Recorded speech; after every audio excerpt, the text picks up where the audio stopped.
When the mages left their homeland, the country of Arkai lost its former power. And it became a small kingdom, pinning its hopes on other means of survival. Like marriage, the young prince of the kingdom of Arkai, the main character's younger brother, bursts into the room shouting and hoping to reason with his sister and older brother. The first prince, Dietrich, asks Sander to calm down and be quiet. Ignoring his brother, Sander continues to shout indignantly about the injustice of how one can forcibly marry one's sister to one Kanak Ryodan. Outside the palace walls, rumors are spreading that Archaea signed a miserable peace, selling the princess to a bloodthirsty tyrant. Here Ezebia, with a calm face, stops her younger brother with a single word. The main character explains and defends Dietrich from the second prince's accusations, saying that she herself made that decision. Ezebia prevents Sander from continuing to bother her and reassures him by telling him that everything will be fine. The younger one does not understand. With tears in his eyes, he approaches and kneels before his beloved sister. With his head in Ezebia's lap, traces of tears ran down Sander's face as his sister affectionately stroked his head. Saying goodbye, Dietrich watched them silently for a while, after which he spoke words of thanks on his behalf. And on behalf of his people. Ezebia's face darkened, because for a noble girl like her, marriage for love is a true luxury. And she understood perfectly that this union was the only way to protect Archaea. The wedding day has arrived, and the priest asks the heroine if she accepts taking Kanak Ryodan as a husband. There is no turning back, because the emperor himself is in front of her. The girl answered briefly, and without strong emotions, with her consent. The priest concludes the ceremony and asks the newlyweds to seal the union with an oath kiss. Ezebia felt embarrassed when a complete stranger recently lifted her veil. Looking up, embarrassment gave way to surprise, because Kanak immediately asked her to close her eyes. She closed her eyes, and unable to see, she flinched upon feeling a warm hand on her neck. Her body tensed slightly.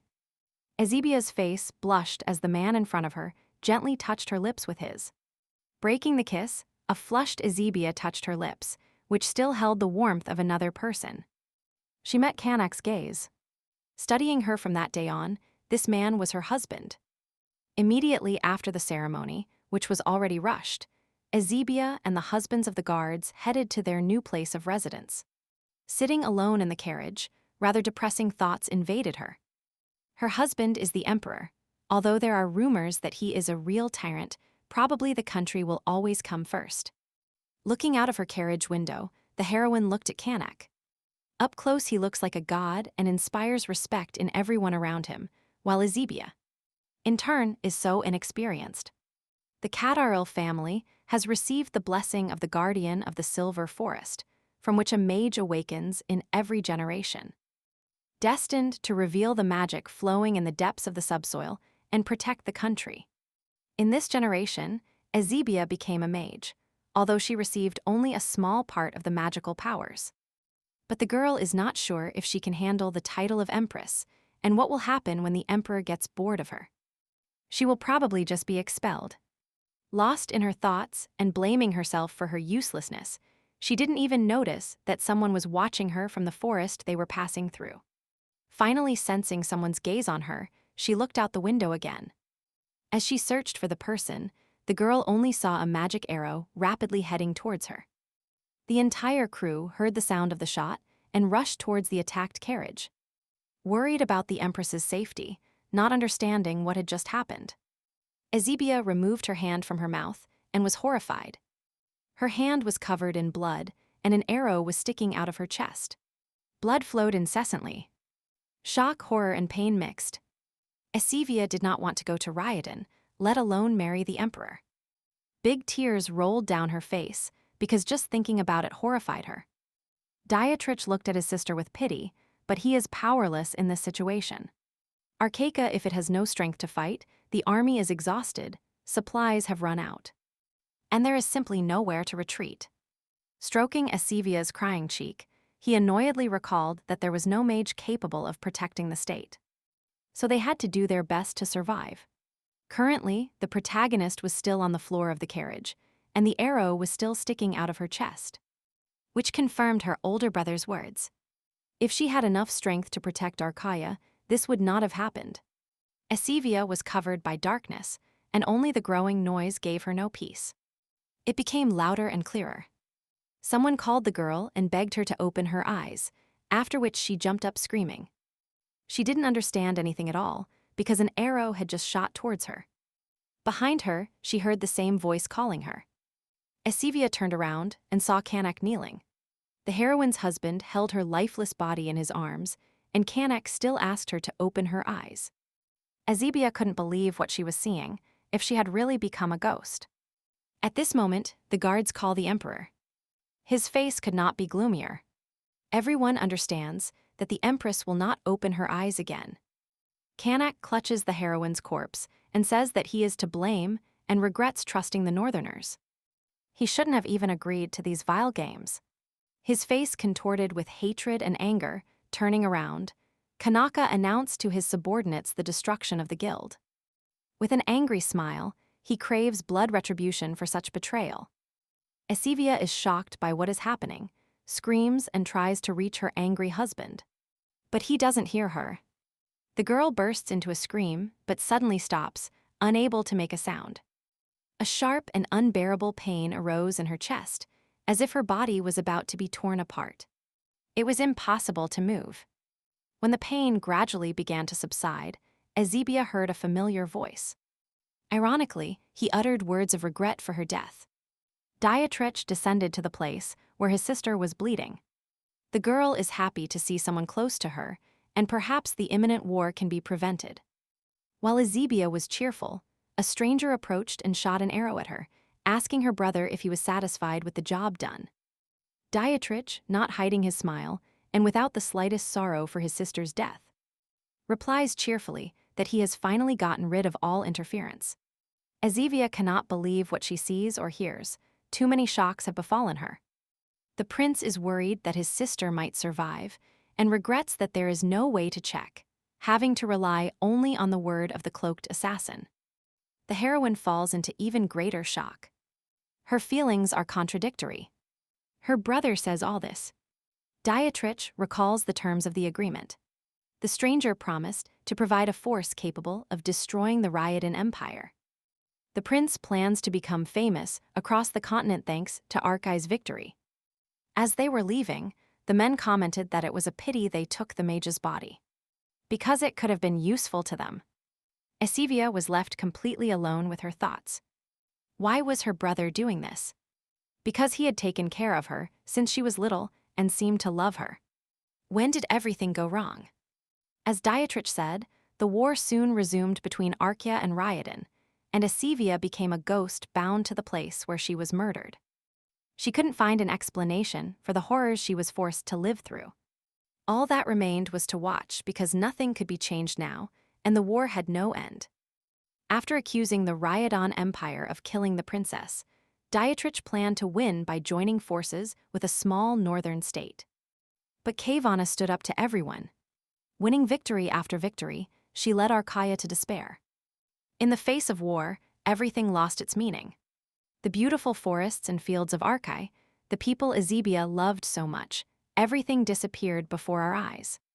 The cold, lifeless bodies were like a mockery of the heroine's stupid death. In the third year of the war, Dietrich was captured and brought before Emperor Kwan'a. He threw ridiculous threats and insults. The emperor, not taking a single word of the enemy prince seriously, brandishes his sword and ends Dietrich's life in one move. The end of a brutal war has come, and Kwan'a orders all corpses to be burned. It was all over. Esivia is kneeling over the remains of her older brother, and in an already exhausted voice. She asks if that is what he wanted, and if his plans for the family's life were worth it. Knowing she would never get an answer, she burst into hysterical laughter. It was all in vain. Laughter was replaced by a plea to the Silver Forest Guardian. Esivia begged for help. She was ready to give her soul in exchange for another chance for her country. Traces of large tears run down her face. The princess had never been so desperate.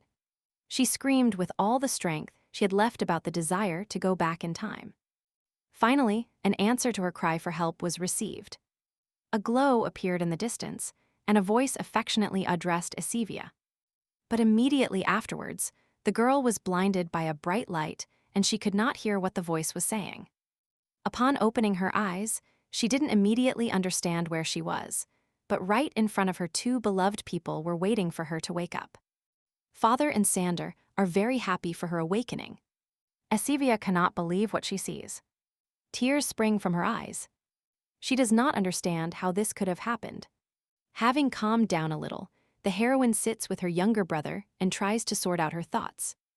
Everything around her seems unreal because she herself saw their corpses, their pale faces. And lifeless, and now they are alive and well. The father speaks excitedly to the doctor about his daughter's condition and the possible side effects of waking up.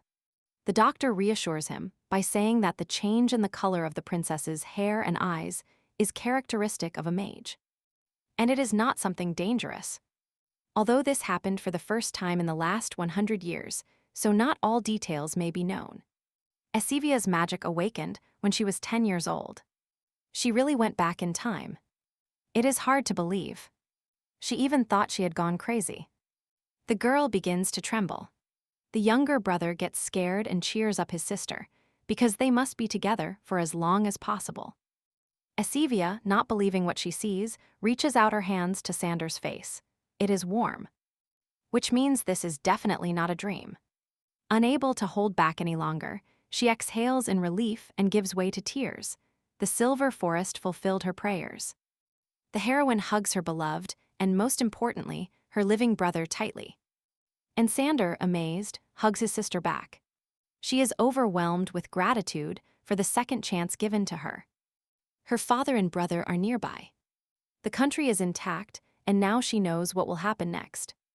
Esivia is determined to protect her family and the state at all costs. To protect someone requires strength, and this strength must be more powerful than that of any guardian. Arkai's patron deity is the Silver Forest. She was the sister of the goddess Fakar. After death, she was reborn and became a silver tree at the end of the world. The inhabitants of Arkai began to ask for a blessing from the Silver Forest, and those who received it became the guardians of Arkai. These heroes protected the kingdom from any danger. But these glorious days had passed. Suddenly, magic disappeared across the entire continent, and with it, the blessing of the forest. Without guardians, the country was on the brink of destruction. Esivia's awakening became the only hope. She became a true treasure for the kingdom. Until it was learned that she was not subject to the necessary magic. The only thing the girl could do as a guardian was talk to plants, which was of course criticized by the people.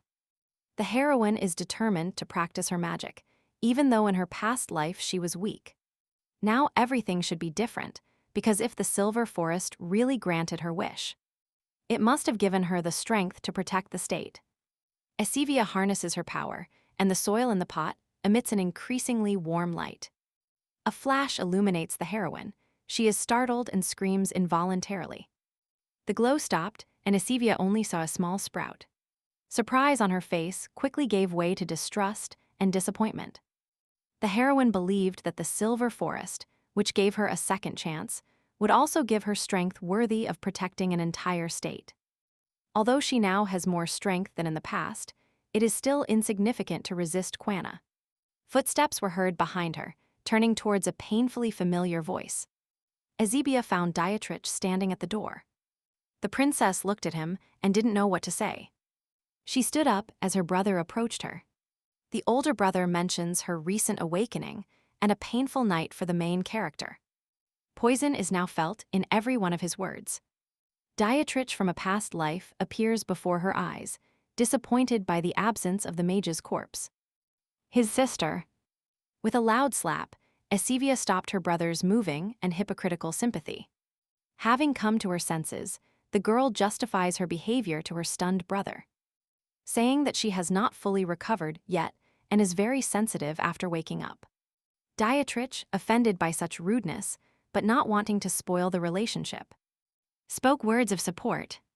He took his sister's hands, but Esivia, knowing her brother's true motives, realized every one of his hypocritical actions. Without letting her get a word in, the prince presses on, talking about people's doubts regarding Esivia's ability to use magic. Interrupting his sister when she tries to answer something, he tells her that he thinks that, even if she cannot cast a single spell, she shouldn't try too hard. Once upon a time as a child, Esivia also ran to her brother and happily told him how she talked to the garden plants, hoping that was her ability. Awaiting advice on how to deal with such an ability, the older brother called her magic just stupid tricks that people would not accept. And she would be disappointed due to the princess's weakness. Dietrich insisted on Esibia's silence and promised to protect and take care of her. Then rumors spread about the princess regarding her inability to use magic. People began to doubt whether it was truly a blessing and not a curse, while Dietrich kept promising his sister's safety. The memories that returned went back in time, and Esivia's consciousness became clearer. It took her some time to regain her senses. Suddenly, a voice sounded in my head and began to take familiar shapes.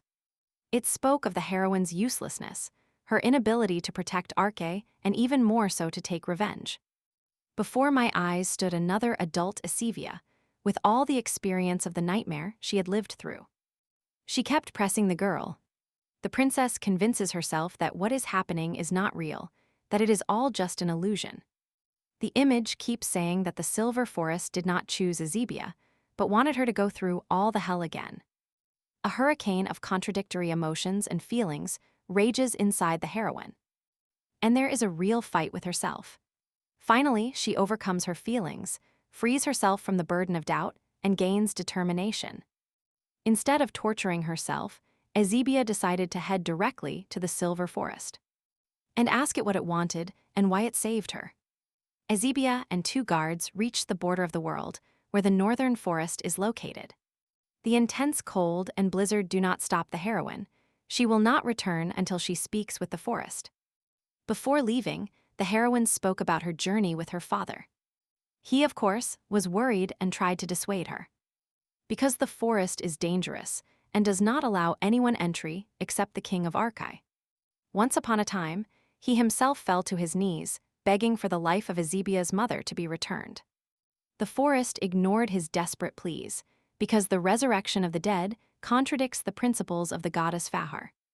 The king fears that his daughter might also suffer harm, and Esibia reassures him by promising to return if a snowstorm breaks out.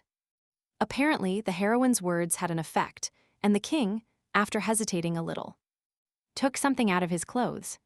He held out his hand to his daughter with an ornament that emitted a faint red glow. The heat-preserving pendant created by the gnomes was bought by the father for the heroine's mother. Her father gave this jewel to Esivia in the hope that it could help her on her dangerous journey. In this way, the pendant helps the girl maintain her body heat. The heroine's head is filled with gratitude and thoughts about the people close to her. She no longer wants to lose her loved ones and is going to change her destiny, and with it, the destiny of the entire state. After a long search without finding the tree, Esivia had only one option left. Based on the memories, she uses her only ability and contacts the trees of the forest. A seal formed beneath the princess, through which Esibia turned to the trees, asking them to let her into the Silver Forest. The weather improved noticeably, the sky cleared, and the blizzard finally subsided. It seems the forest heard the main character. The girl leaves her companions and continues her search alone. Esibia went deep into the forest, where the cold seeped into her bones. Her wanderings were interrupted by a voice calling the girl, and the wind lifted silver leaves into the air. The heroine followed the flying leaves and saw an enormous and majestic tree with silver leaves, the forest she had been looking for so long. And insistently, it is happy to meet Esivia again, but she is in a stupor and does not remember having met before. The voice she hears seems to transport her to the past. Esivia asks questions that concern her and reminds it of the promise it made. She asks for strength to defend the country. Before she can finish speaking, the forest interrupts Esivia. It has been observing the main character this whole time. But it didn't hear her pray, because only kings can do that. Esivia is sure that the voice she heard before traveling in time belonged to the forest. She thought she had been resurrected to fulfill her promise. The forest, without listening, sends the girl home. Esivia did not move. She doesn't care. Even if she dies here from the cold, it is better than watching her people die and being unable to help. Esivia looks pleadingly at the forest. She herself wants to protect the country. For this, she needs at least a clue what to do. It turned out that Esivia has a small amount of strength because they were almost dried up near the forest.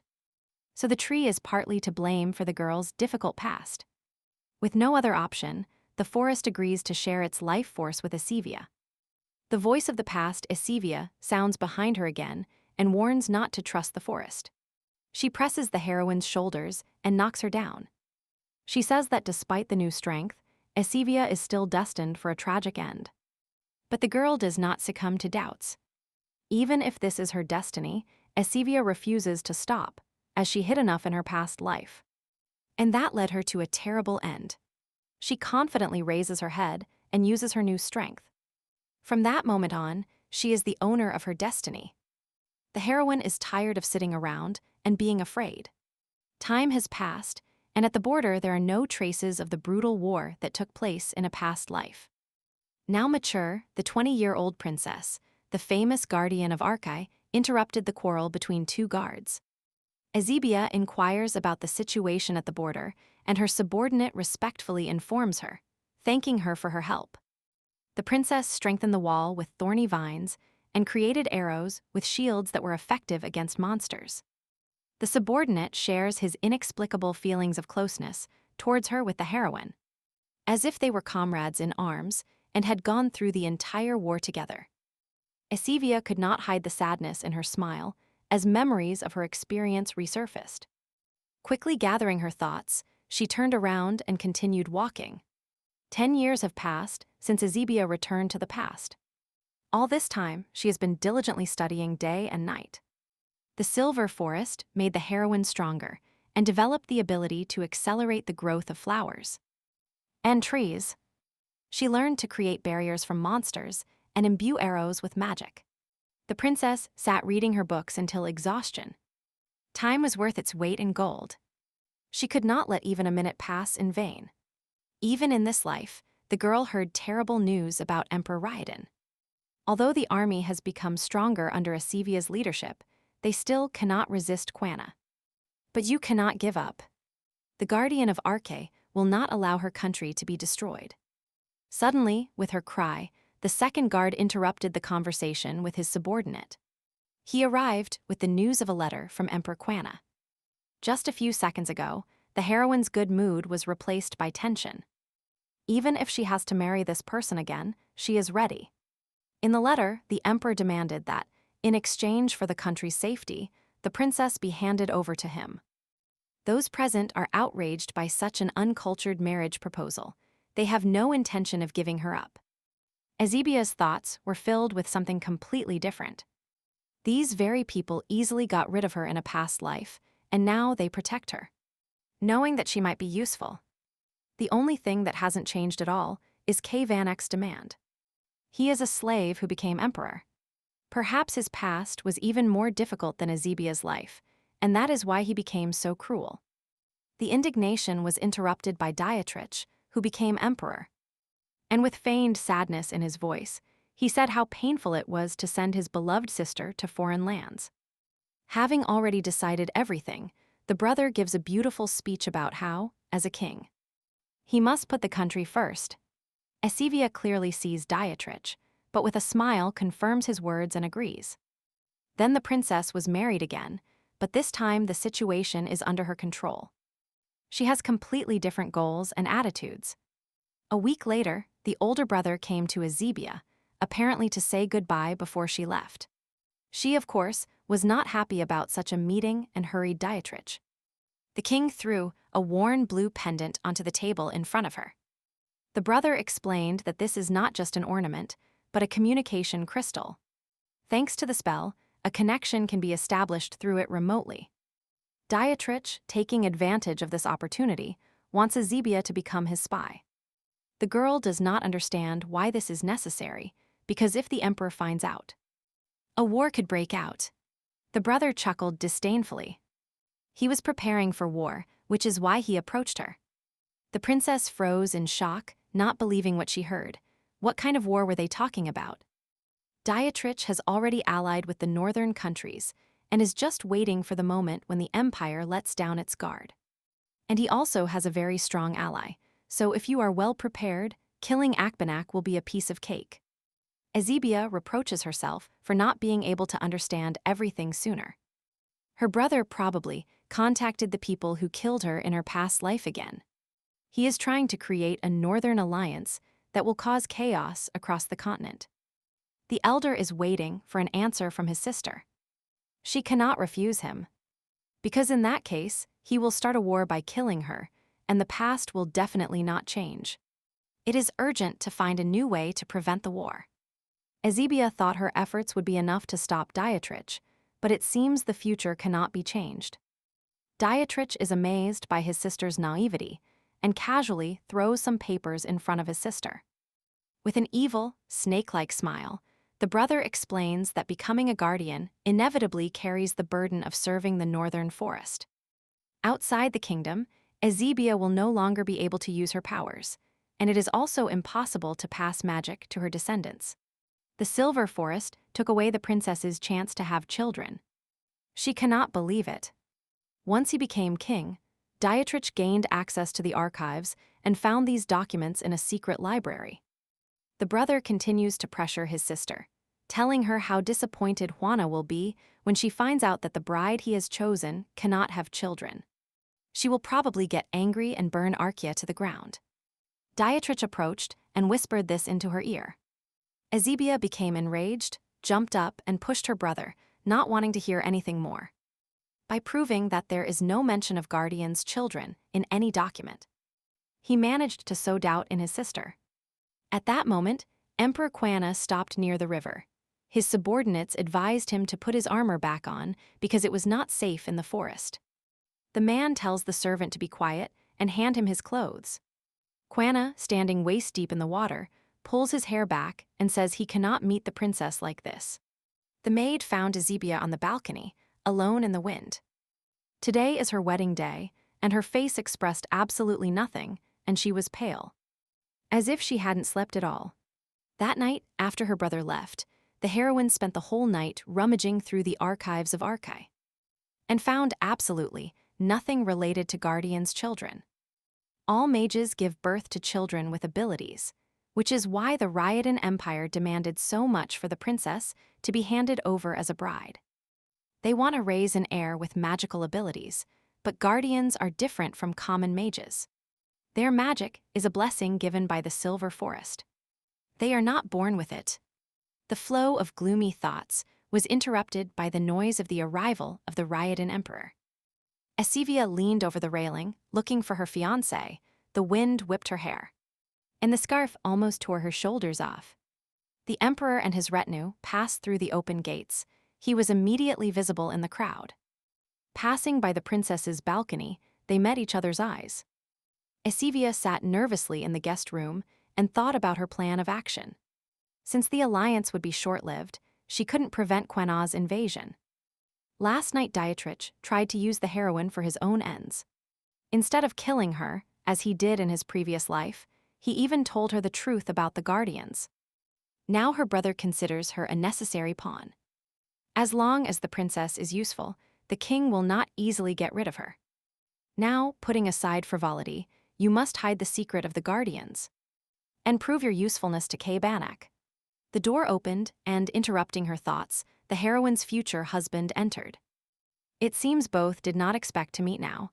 Ezebia jumps up from her seat startled. Quena approaches her, and the heroine greets the emperor according to all the rules. The man approached, extended his hand towards the princess's face, and touched her cheek, making her flinch.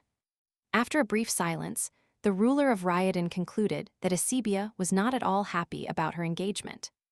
When the girl tried to convince him, the man interrupted her by saying that her lie was sweeter than a kiss. The princess continues to bombard Quana with formalities that apparently bore him terribly. Casually running his hand through her hair, he explains that he doesn't like all these manners and, if it's not difficult, let the girl call him by his name. the heroine finds it hard to believe what is happening. She is confused. In her previous life, her fiancé did not treat her this way. He didn't even visit her before the wedding ceremony. To make things easier for Asivia, Quena suggests calling him by his name too. He said her name. He had never called the heroine that before. The joke that he didn't know her name pulled Quena out of her stupor. The girl gives up and calls him by his name, not understanding anything at all. After a while, the heroine was dressed and ready for the ceremony. She looked so charming that the maid couldn't hold back tears. She deeply regretted sending her beloved to this forced wedding, because she deserves more, including a more elegant dress. Asivia, on the contrary, is happy with the look, because compared to the one she had in her previous life, this one is quite elegant. The maid cannot contain herself, and through tears, takes her princess in her arms. As if she were bidding farewell not to a wedding, but to the battlefield. Although risking her life, and going to another country is no joke either. The heroine was taken away, in anticipation of an heir capable of using magic. Asivia can only protect the people if she makes the ruler of Ryadan believe that she can give them what they want. The priest again declares them husband and wife. And although the situation is the same, Asivia is now completely different. Quena also lifts her veil to seal the marriage with a kiss. There is still no stain on her face. At that time she seemed like a god to him, but after what she had to witness in the war, there are no longer any tremors in her chest. Quenath touched Asivia's neck and pulled her towards him by the waist, but she remained calm, telling herself that this was not a real marriage and that it didn't matter how they would treat her. As soon as their lips touched, Asivia, unexpectedly for her, could not contain her emotions. She is confused and tries to stop the kiss.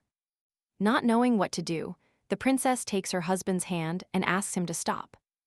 Juana breaks the kiss and stares at the flushed Asivia for a while. All witnesses are shocked by the princess's behavior, and only Dietrich's face shows dissatisfaction and anger. The girl doesn't understand at all what is happening to her. She was sure her heart wouldn't beat faster, but her face is completely red. And her heart is about to jump out of her chest. Quena carefully asks her if she is okay, showing complete understanding and not focusing on what happened. This time there was no same wedding fuss as in the previous life. Asivia looked at the castle. Today she will leave it, and it is unknown when she will be able to return. The pendant Dietrich brought hangs on her chest. She agreed to help him uncover the enemy's secrets.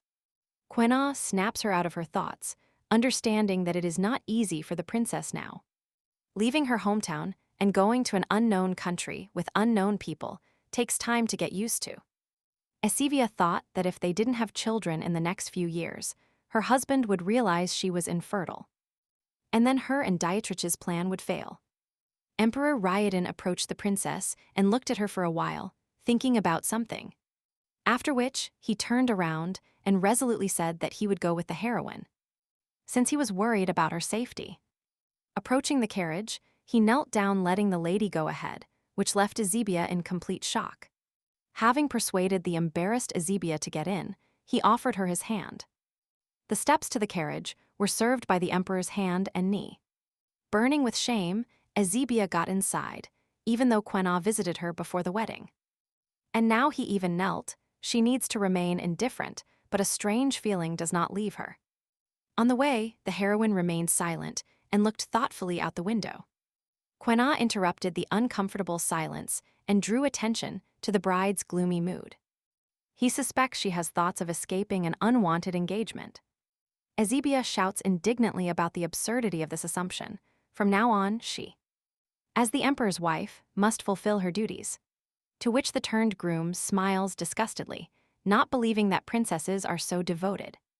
He says affirmatively that kissing a man she doesn't like is not her responsibility. The girl looks at him perplexed, doesn't understand, and asks her partner what's wrong. If he really believes that she can't stand him. Quena rubs the bridge of his nose, as if preparing to say something important. He squeezes her hand and asks the heroine what she thinks of him.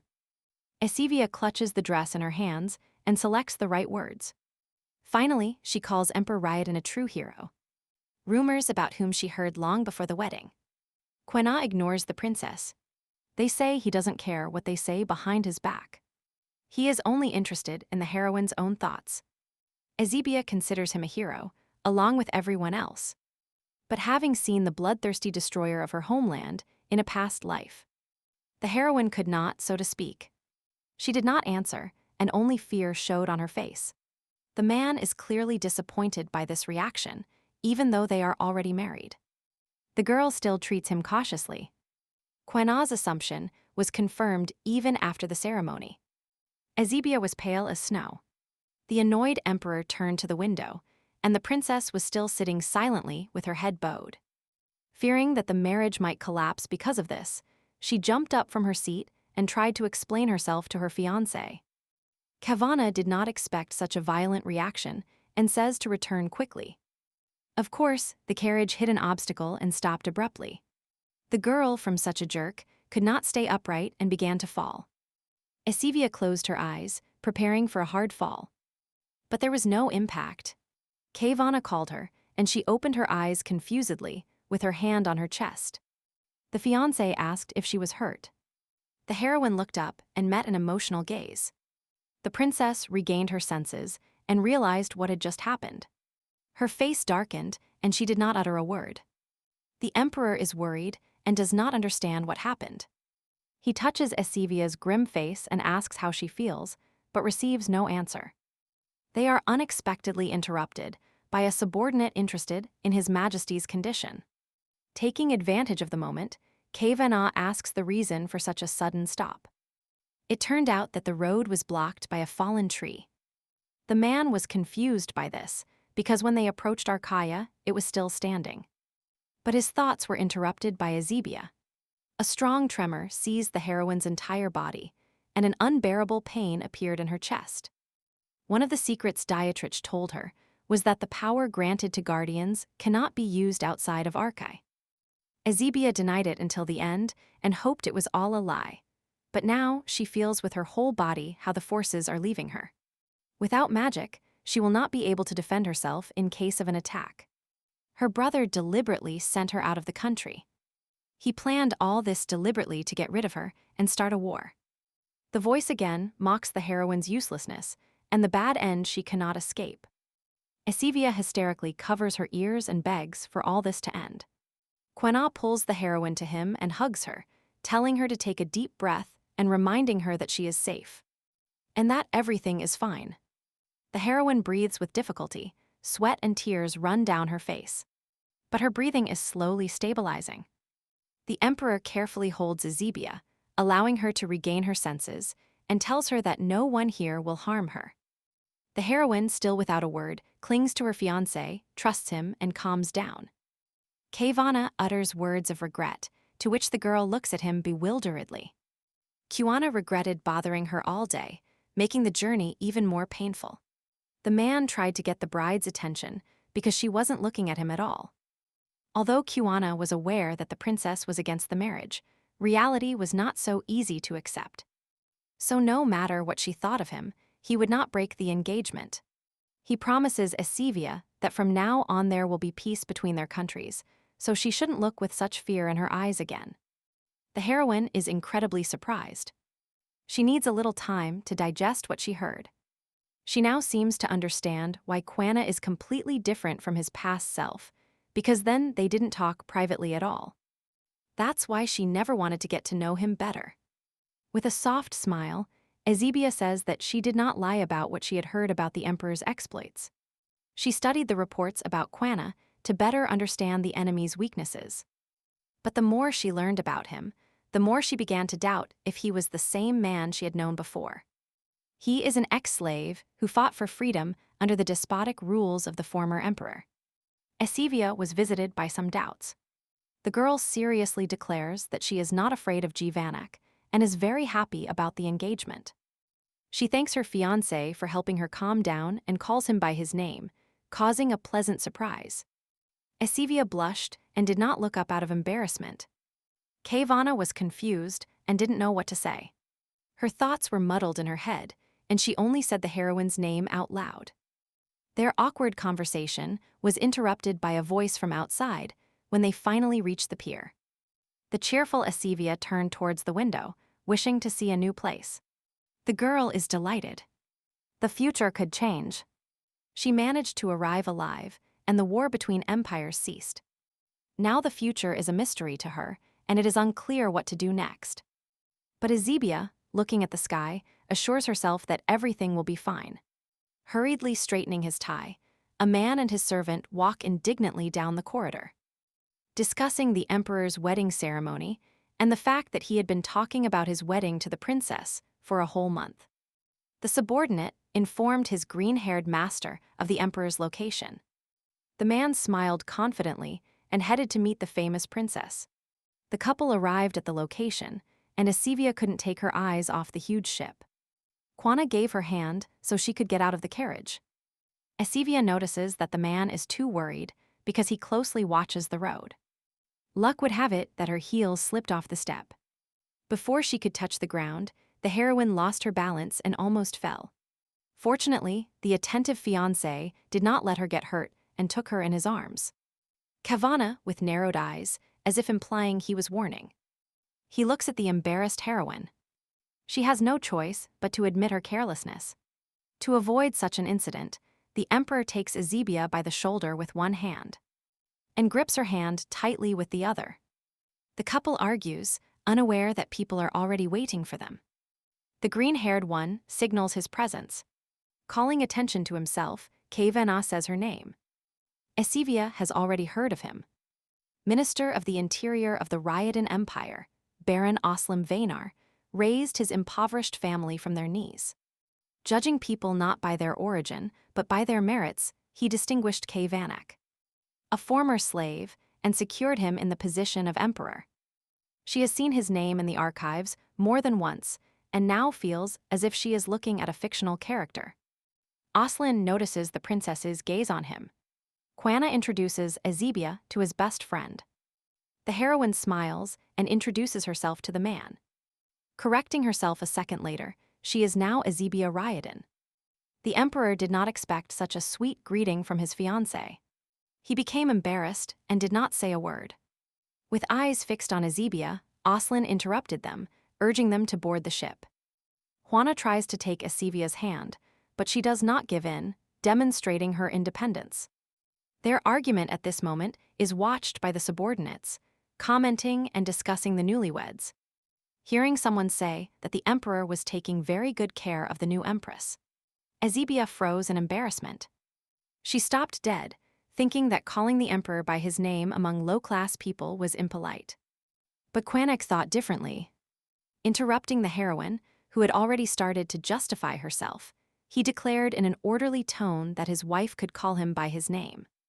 Aslan objected, saying that decorum must be observed in any situation, of course, provoking negativity from the emperor. Asivia's attempts to smooth over the growing conflict were unsuccessful. She remembered that Juana had already calmed down several times when she was not feeling well.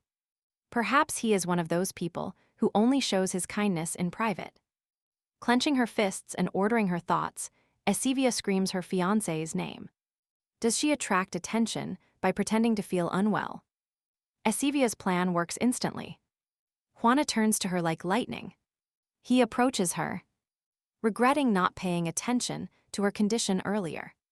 He takes the heroine in his arms and heads to the cabin. The servants who were with Aslan watching this scene were in shock. Entering the cabin, the emperor releases the flushed Asivia and asks her in disbelief if she really doesn't have a fever. Calmed by the absurdity of this situation, she looked around the room. On the bed was a beautiful turquoise dress. Asivia liked it very much. And above all its color, no one had ever given her such wonderful gifts before, and she asked to meet the person who had prepared it. Looking away, Kavana timidly admits that he himself prepared the dress for her. Asivia was surprised by so much attention towards herself. She clumsily thanks him for the gift. Kavana replies to her with the same clumsiness. The emperor is going to finish things, leaving the heroine alone in the cabin, promising to return later. Asivia wonders why Kavana is coming back, to which he, naturally, says that as husband. and wife they should sleep in the same bed. Ezebia processes what she just heard. She hasn't thought about it yet. It turns out that from this day, they will sleep together in the same bed.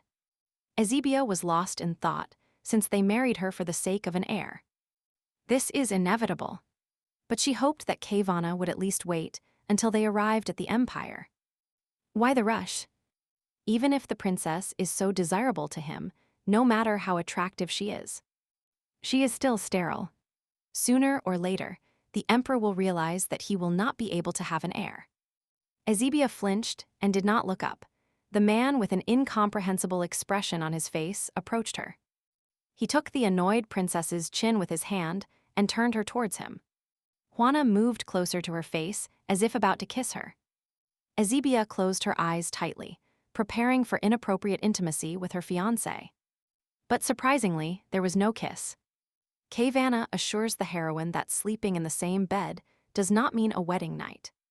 Now that she is not only empress, but also wife, the man worries that sleeping in different beds on the wedding night might have a negative effect on her. The heroine is surprised by the fiancé's behavior. He promises that he will not pressure her. Kayvana thinks that getting into bed with someone who is against it is terrible. Ezebia looks at the emperor perplexed and asks him if he thought she expected an heir from him. Kayvana smiles and jokes about how lucky he is that his wife is in a hurry to strengthen the empire's position on the very first night. He takes a strand of her hair and carefully kisses it, telling her that if Ezebia really wants to give him an heir, then she should at least pretend to love him. Although this is a political union, Juana hopes that a sincere love will bloom between them. But something inside Ezebia shakes. Time has passed, and Kayvana is already sorting through documents in his office. He thinks about the conversation in the cabin with Ezebia, and something torments him. Her neck and ears turned very red. He had no idea what was on the heroine's mind. It turns out they have already met before, but Ezebia does not remember it. Perhaps it is for the best, so they can start anew.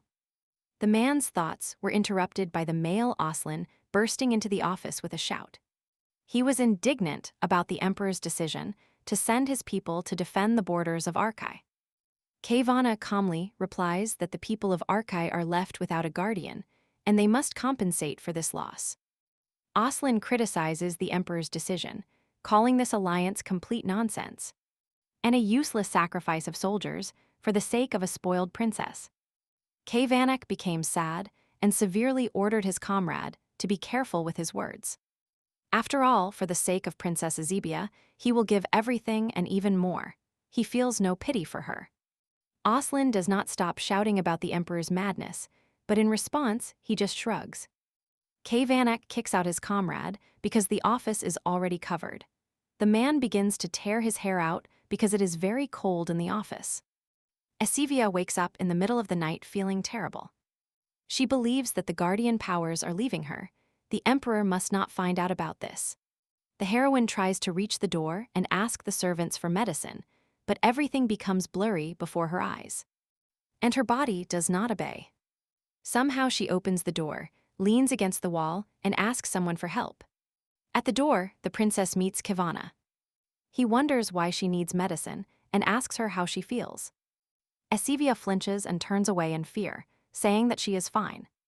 Juana grabbed her by the arm and turned her towards him. She couldn't hold it back any longer and covered her mouth with her hand. Her stomach hurt even though she hadn't eaten anything. Something bitter rose to her throat. The heroine began to tremble and vomited directly onto Kayvana. Ezebia, trembling, took a while to catch her breath. Not understanding what just happened to her, she realizes in shock what she has done. The heroine steps back horrified from the emperor, afraid to look him in the eye. Juana looks at his clothes with surprise. He doesn't say a word, further frightening Ezebia. In a calm voice, the emperor prepares to call the doctor. Receiving no answer, he looked at his fiancée, who was trembling and looking at her shirt with horror. Ezebia sees Juana's blurry figure and frantically apologizes. With trembling hands, she reaches for the damaged clothes, wanting to somehow correct what she has done. Her thoughts are a mess. She makes so many mistakes that the emperor must be very angry right now. The fear inside the heroine is that Kwanna might even break off his engagement with her. The voice of doubt pressures her again, saying she is doing everything wrong and cannot even satisfy the emperor. Having lost the magic, the only thing she could need, her mistakes only bring her closer to a terrible fate. The man stopped her, not allowing her to somehow atone for her guilt. Instead, he quickly took off his shirt. A body appeared before Azebia in perfect shape, albeit covered in scars. Having calmed down a little, the heroine admits that she is afraid to annoy her fiancé. And Kana is already buttoning up a new shirt, not understanding why he should have been angry. He sits on the sofa next to the princess and explains that she is simply dizzy.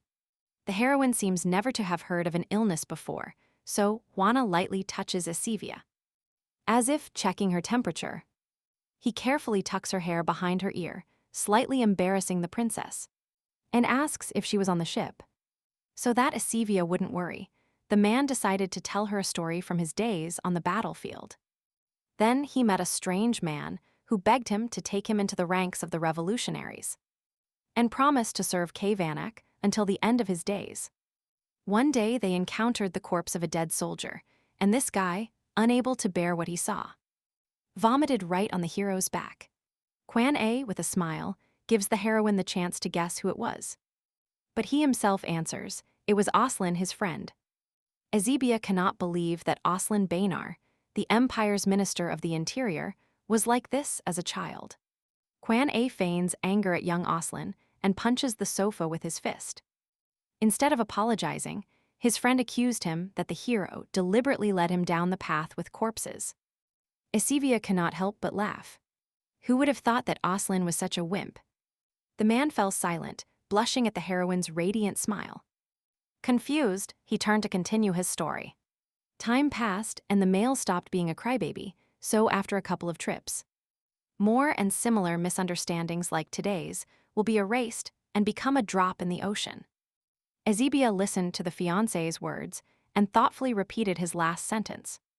She wonders if he also thinks about her past, because this story is just a couple of drops in the sea of her memories. The heroine felt pain, realizing how unfair life with Vanek was. She would like to know his true self better, and not the person rumors are spread about. A young man ran to the door, knocked with a trembling hand, and breathed nervously. He asks the emperor for permission to enter. Azebia is surprised by such a late guest. It turns out that Vanek called the doctor after all. The man is angry because the doctor did not come to his call immediately. The heroine tries to moderate his ardor, justifying that the man is already late. Quena barks at his subordinate to enter quickly and take care of his duties. Upon seeing the doctor, Azebia freezes with surprise on her face. The young man awkwardly introduces himself to the emperor's fiancé. Simon is the court physician of the Ryodan Empire. The doctor hesitated before the heroine's long silence and gaze. Azebia only woke up after Simon asked her if she was okay.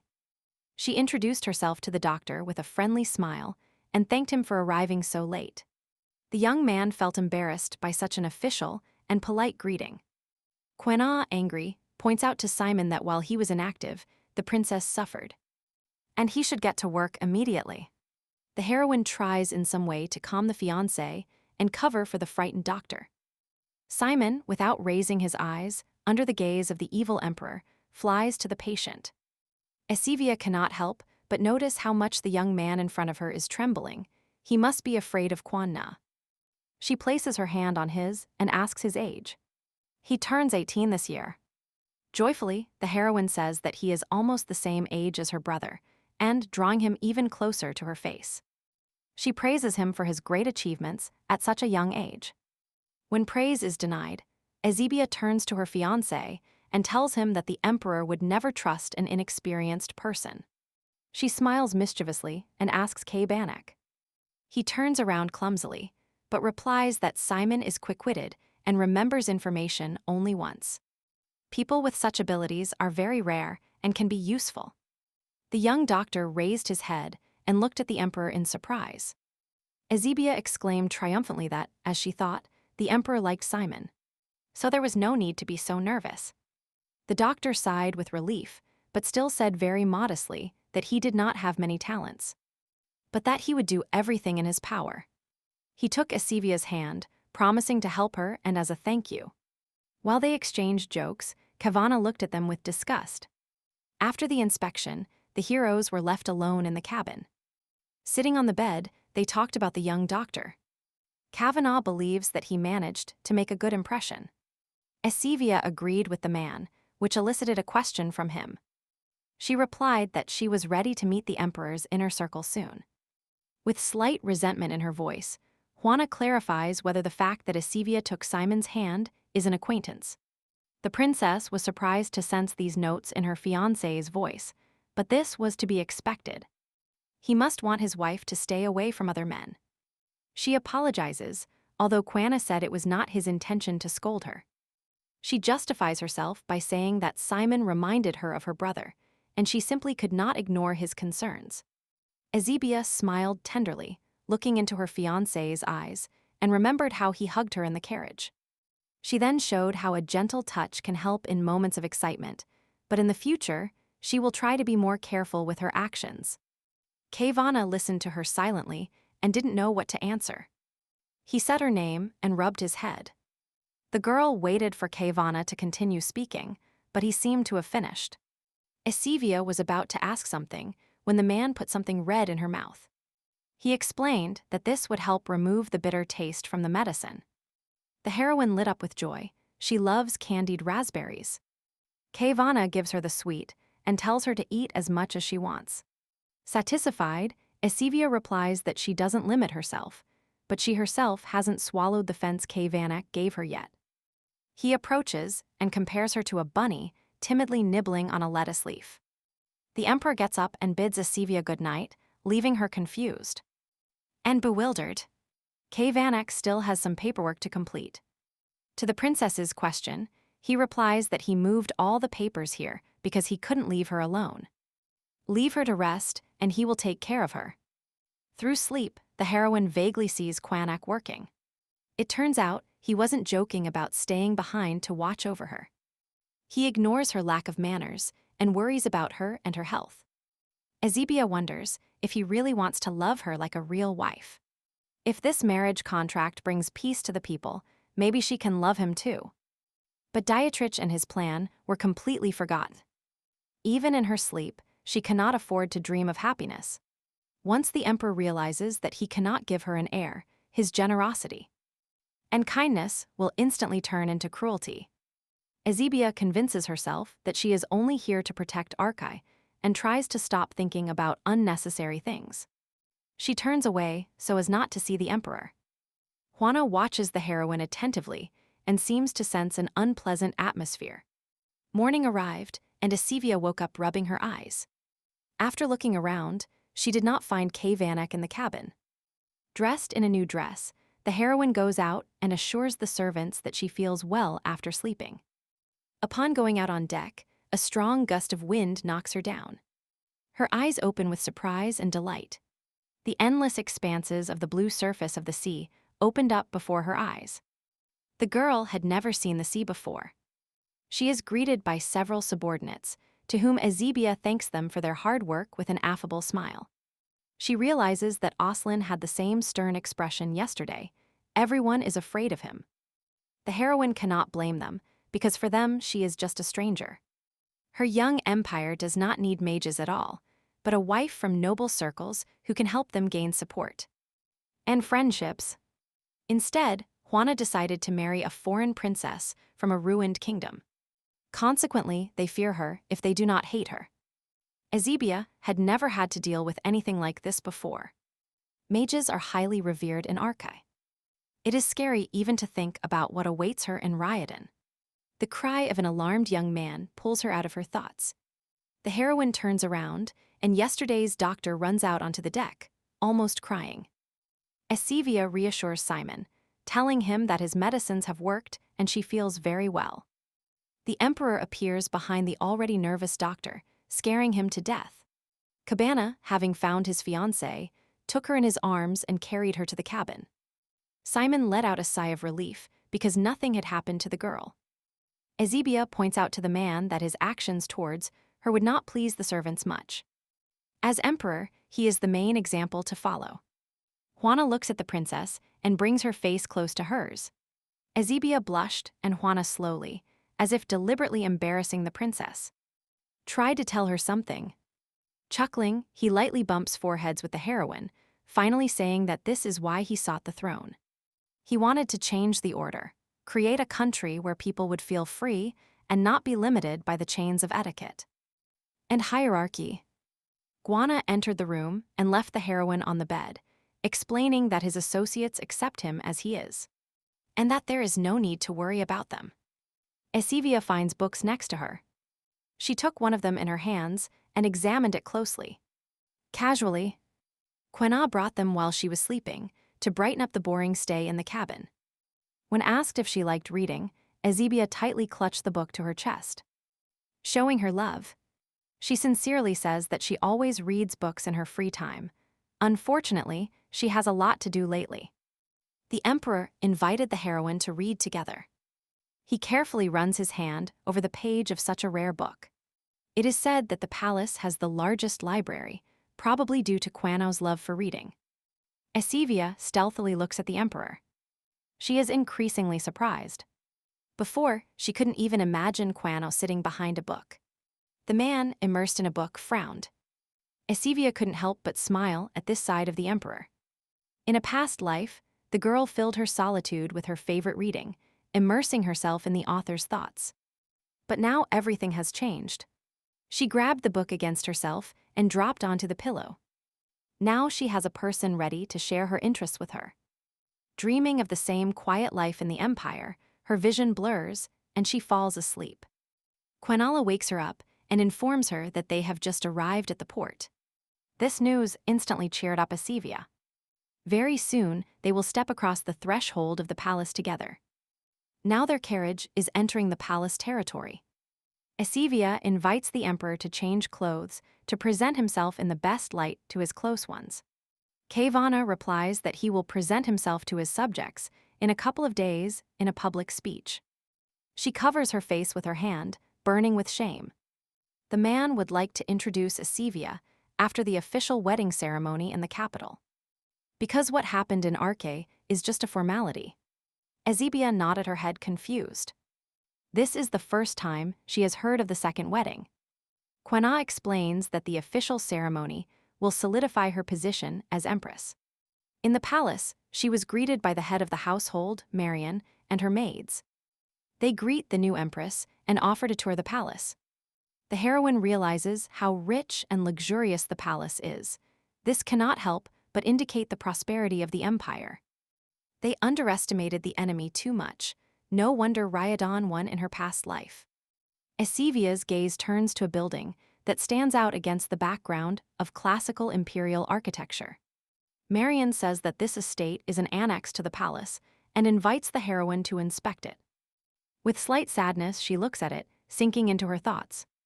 Ezebia cannot help but think that this building is very similar to the royal palace of Arkai.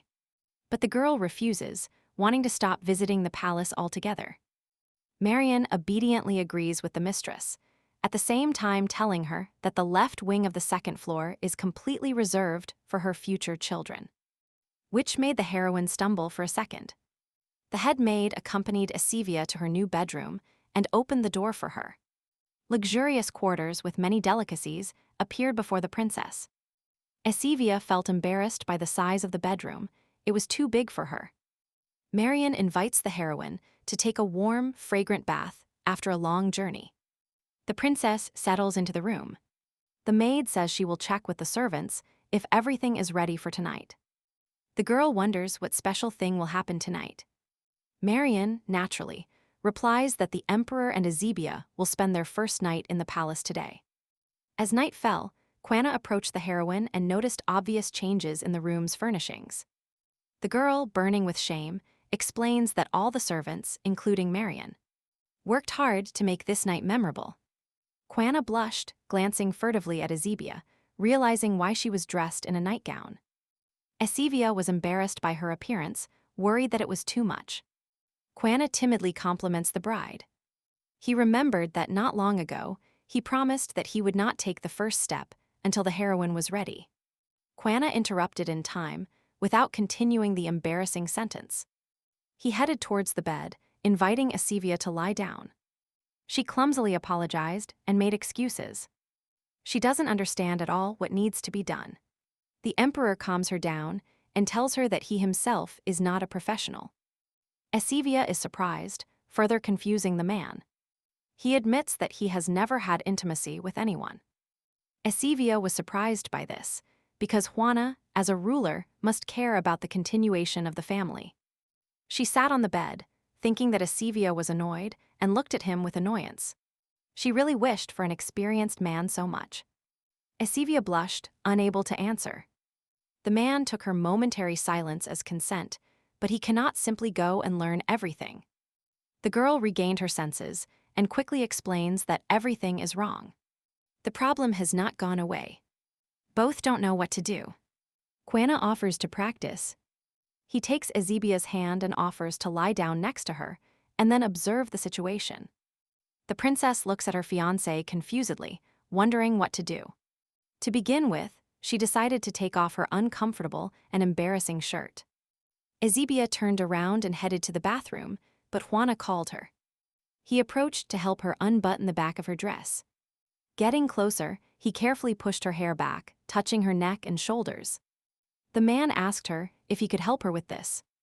Blushing, he touched her lower back, asking permission. Sitting on the bed, he unbuttons them one by one. Upon finishing, he notified Asivia, who flinched in surprise. Kwanna carefully brushes his hair over his shoulder. The man withdraws his hand, without breaking the awkward silence. Asivia timidly thanks the emperor, avoiding looking at him. Kwanna, experiencing mixed emotions, replies briefly. Asivia, burning with shame, shrank and moved away from the emperor, trying to calm down. Kwanna calls her and offers to practice. Kwanna held out his hand and asked her to come a little closer to him. The princess clumsily extends her hand to him. The man's warm hand carefully squeezed the thin hand of the bride. Azibia wonders how Kwanna manages to stay calm, as they used to sleep in different cabins. The emperor explains that all this time he spent the night with her, on a chair he had nearby. Azibia is surprised. She never saw Kwanna sleep in the same room as her. It turns out that at night the heroine has terrible dreams involving Dietrich. Kwanna witnessed those nightmares of hers. He himself promised to stay with her until she fell asleep. Azibia admits that Kwanna is truly different from what she imagined. Before the wedding, she was even afraid of him, considering him dangerous. The man, with an impenetrable face, let go of the heroine's hand. Talking about her fear that the emperor might not like her, he touched her face himself. Stopping her in the middle of the sentence, Kwanna says that he really liked her and that he does not regret his wedding in the slightest. Moving from the cheek to the neck, he removes his hand. He makes the girl flinch. He admits that she is the person he needs most. Asivia says that she also liked Kwanna, but the atmosphere has changed noticeably. The heroine stops dead in her tracks, convincing herself not to be fooled by the emperor's sweet words. Because he probably liked the sorceress Asivia and not the real one. When Asivia woke up, the first thing she noticed were beautiful flowers next to her. Marian arrived and wished the princess good morning. The girl shares that thanks to the scented candles, she was able to sleep soundly all night without nightmares. The maid treats the heroine politely, but still evokes strange feelings. Despite her discourse, her confident movements and manners, she still treats the princess with more care than necessary. The heroine shakes off the incessant sadness and remembers many things to do. She asks Marian to prepare breakfast for her and take her to the palace library. The library couldn't help but surprise with its scale. The happy heroine is told that books that have not been officially published are also collected here. What attracted Asivia's interest the most were the collections of legends and tales that were previously only passed down by word of mouth. The assistant says that books about magic are in a secret section of the library. Fortunately, she, as the future empress, has access to that place. Among the rarest books, the girl hopes to find the key to the guardian's powers. The book, which stands out with its bright binding, immediately catches the eye. It stands out from the rest and gives the heroine hope. The peak of magic occurred more than 300 years ago, so Ezebia was preparing for the worst. She couldn't even imagine that she would immediately stumble upon the book she needed about non-human races and magic in the northern continent. It is rumored that some races still use magic, thanks to which there is more information about guardians than about common mages.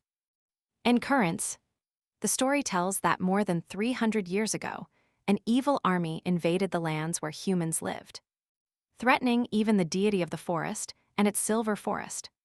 Then, at the call of the forest, a man from the Cateral clan came to the rescue and swore to protect the forest until the end of time. His devotion and courage pleased the goddess Fahar, and she endowed the Cateral family with divine power. But the fragile human body could not withstand the power of the gods. Therefore, the guardian of the Silver Forest can never live a normal human life. And only one exception was a person who completely dedicated himself to serving the goddess and protect the Yenasa Cateral Forest. Overcoming human limitations, her son received the blessing of the forest elves. And even hundreds of years later they love and miss Yenasa.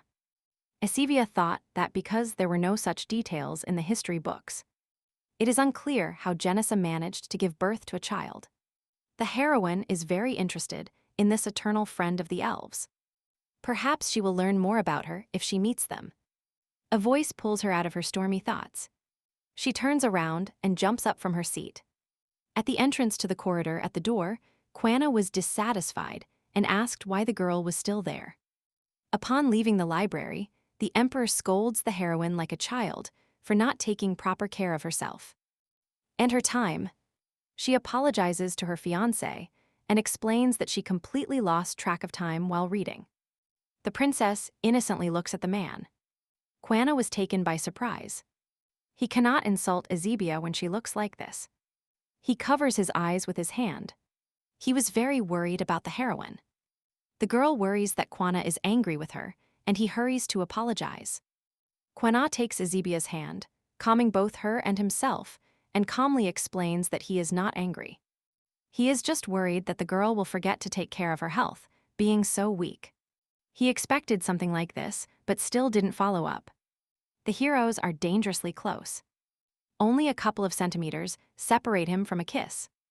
Quanah suddenly steps away and walks around Ezebia, leaving her completely confused. The heroine looks at the man a little annoyed. The emperor, hurrying to change the subject, opens the doors and invites Ezebia inside. Having crossed the threshold, an impressive sight opened up before the girl. Quanah thought that he should show this place to his fiancée to confirm the sincerity of his concern. Ezebia is delighted and cannot stop looking at the pretty flowers. She is glowing with overwhelming joy. Quanah is glad she liked his gift, but he reminded her that when doing her favorite things, she didn't forget to take care of herself. The emperor himself ordered more flowers to be planted around the palace, specifically for the heroine. He remembered a building whose architecture resembled her native palace. Quanah really decided to build this palace and greenhouse just for her. Her chest began to beat faster, and warmth spread throughout her body. He did so much just for her. Ezebia quickly stopped thinking and turned around, but could not find an explanation for so much concern for her. She was distracted by seeing something in the flower bed. Among the blue flowers grew a white one, standing out strongly from the mass. The heroine felt a strange tremor from her magic near it. Quanah asked if everything was all right. The girl avoided the answer, saying that this flower was too beautiful. The heroine thought that after leaving Arkai, she would not be able to use magic, but she could still communicate with plants. While Quanah watches, Ezebia approaches to talk to the flower. As she touched the petal, she heard a heartbreaking scream. Ezebia got scared and pulled her hand away. The flower asked her why she came here and begged her to flee as far away as possible. Ezebia, not understanding anything, turns around abruptly. Quanah doesn't understand what's wrong with the princess and asks her worriedly. The heroine looks at the man in horror. Right now, the flower warned her that if she doesn't run away from here, she will die right now. A week later, in the same place, a doubtful meeting took place. A man convinces a girl to accept some of his proposals. The stranger loses her temper and shouts that she has always been proud of her profession. The man mocks her supposed pride. The scoundrel pressures the girl, comparing her sick sister to her job. The stranger asks the woman to report everything the empress does and says, because she still works in the palace. Already turning to leave, he stops. The man asks for her consent one last time and calls her by her name. This is Marian. She looks at the stranger with hostility. Already at night, she walks down a not very prosperous street. A woman entered a simply furnished house. Her sick sister was lying on the bed. She sat down by her bed and apologized for not visiting her for a long time. Marian got medicine for Edith, but she didn't regain consciousness and breathed with difficulty. The woman fell silent, watching her sister's suffering, recalling today's meeting in her head. The man knows that his sister suffers from an incurable disease, sclerosis. If you don't take a potion containing magical powers, the whole body will petrify permanently, and the person will die. In their world, it is so difficult to find mages that the prices for such medicines have skyrocketed. A stranger blackmails Marian and offers her a large sum of money for cooperating with them. The girl clarifies who he is referring to besides himself. With a malicious smile, the man avoids answering, giving the girl time to think about the proposal. Marian desperately leaned over her poor sister, not understanding why they were asking her to do this. In the palace at this moment, work is in full swing. Aslin brought documents to the emperor. They are discussing changes to the tax system reform. Kavana is satisfied with the speed of his work, so the reform proposals will be ready by the next meeting. Aslin points out that conservative aristocrats will not allow a tax reform to be carried out. Defending old customs. The Minister of the Interior shakes his head disappointedly when talking about an aristocracy that does not want to stop ruling the people. Quena says with disgust and irony that these very people allowed someone like him to get the throne. Although this was not permission, but a capitulation, as they had to surrender shamefully. One must not forget that these people can move at any time. The emperor got up from his seat, thinking that if it weren't for the money of these vipers that helped support the empire, he would have dealt with them in the same way as with the last emperor. Kavana looks out the window. He does not want to spill someone's blood again. Looking into the distance, he remembers the face that confessed to Azebia. If the girl knew what he went through, she might still consider him a hero. He pushes these thoughts away by exhaling deeply. He hopes that Azebia can love him. The heroine disappears into the greenhouse for the umpteenth time. She called Marian. Only when Azebia arrived, she moved away from the flowers. The maid is noticeably nervous, waiting to hear what the future empress will say. The princess turns around with a smile and says she wants to ask something. Azebia suggests going for a walk because the conversation will most likely be long. At first, the girls talked about the weather, then they moved on to talking about the greenhouse. Azebia had never seen flowers like this before. She was very surprised when she first came here. She did not expect to still be able to communicate with plants. The day the flower first spoke to her, both Quena and Azebia were very scared. The girl reassured the emperor by telling him that nothing bad had happened. It seemed like she had done something wrong.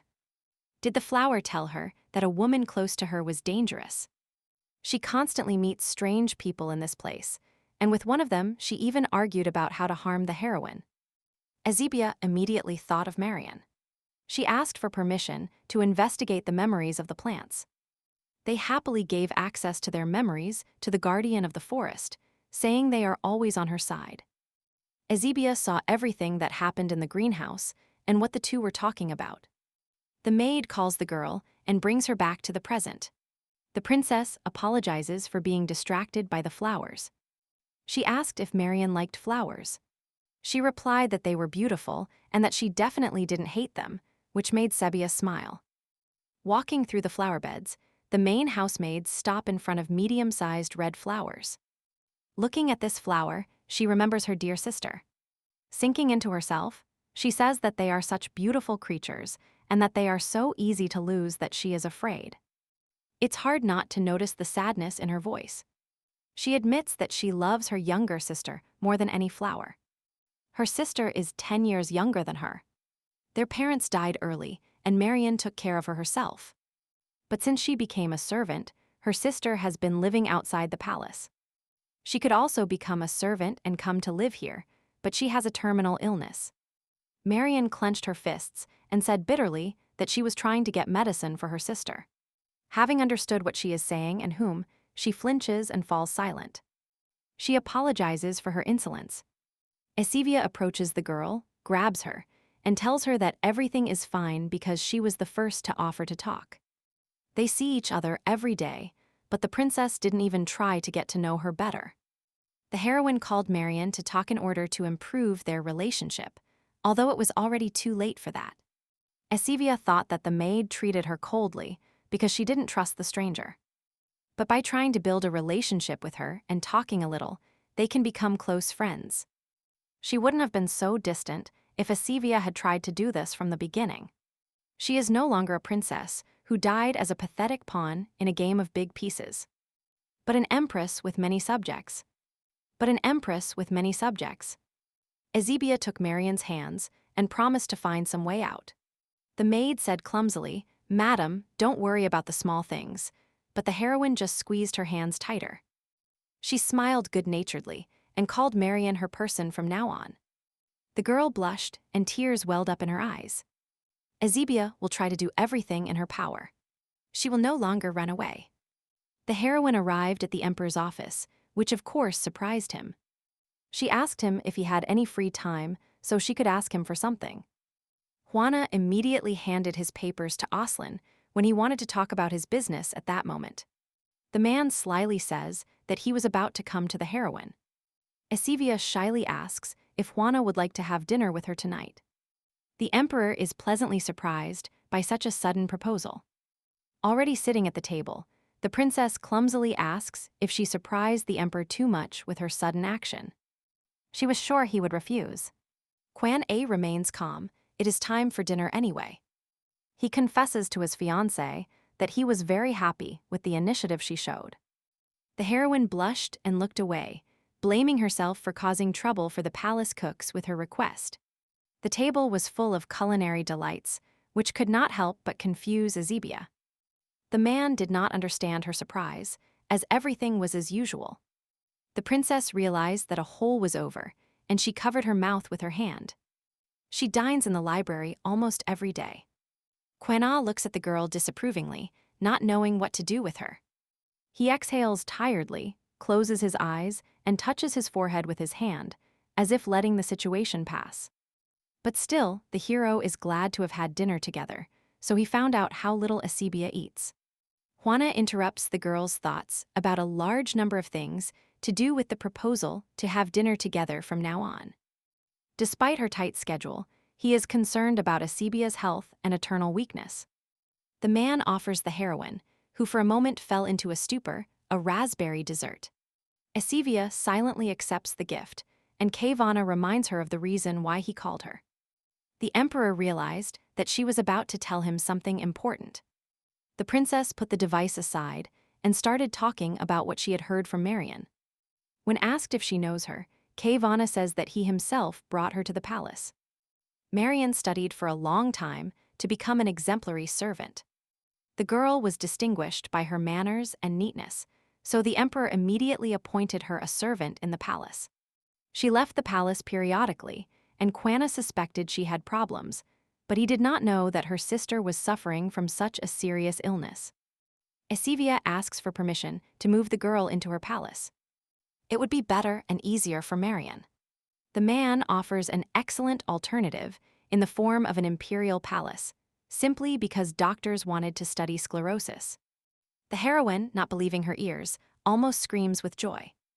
Juana smiles sweetly and says that there is nothing in this empire that cannot be done according to the will of the empress.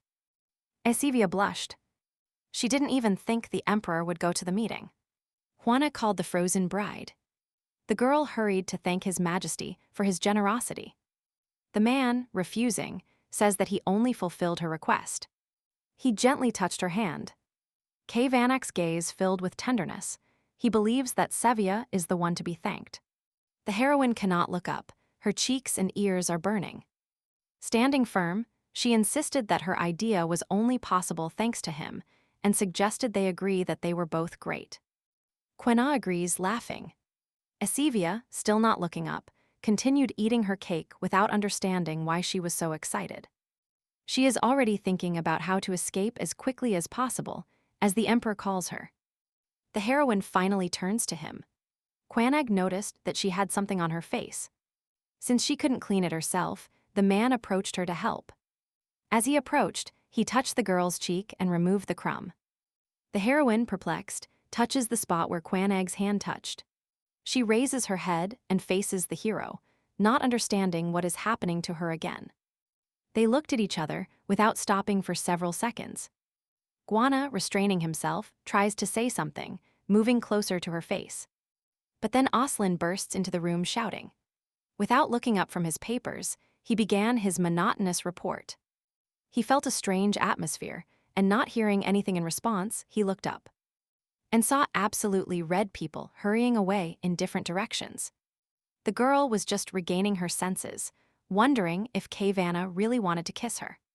The Emperor, hearing the report, turns around and speaks of a good time. After quickly reviewing the documents, he prepares to return to work. So he says goodbye to Esibia.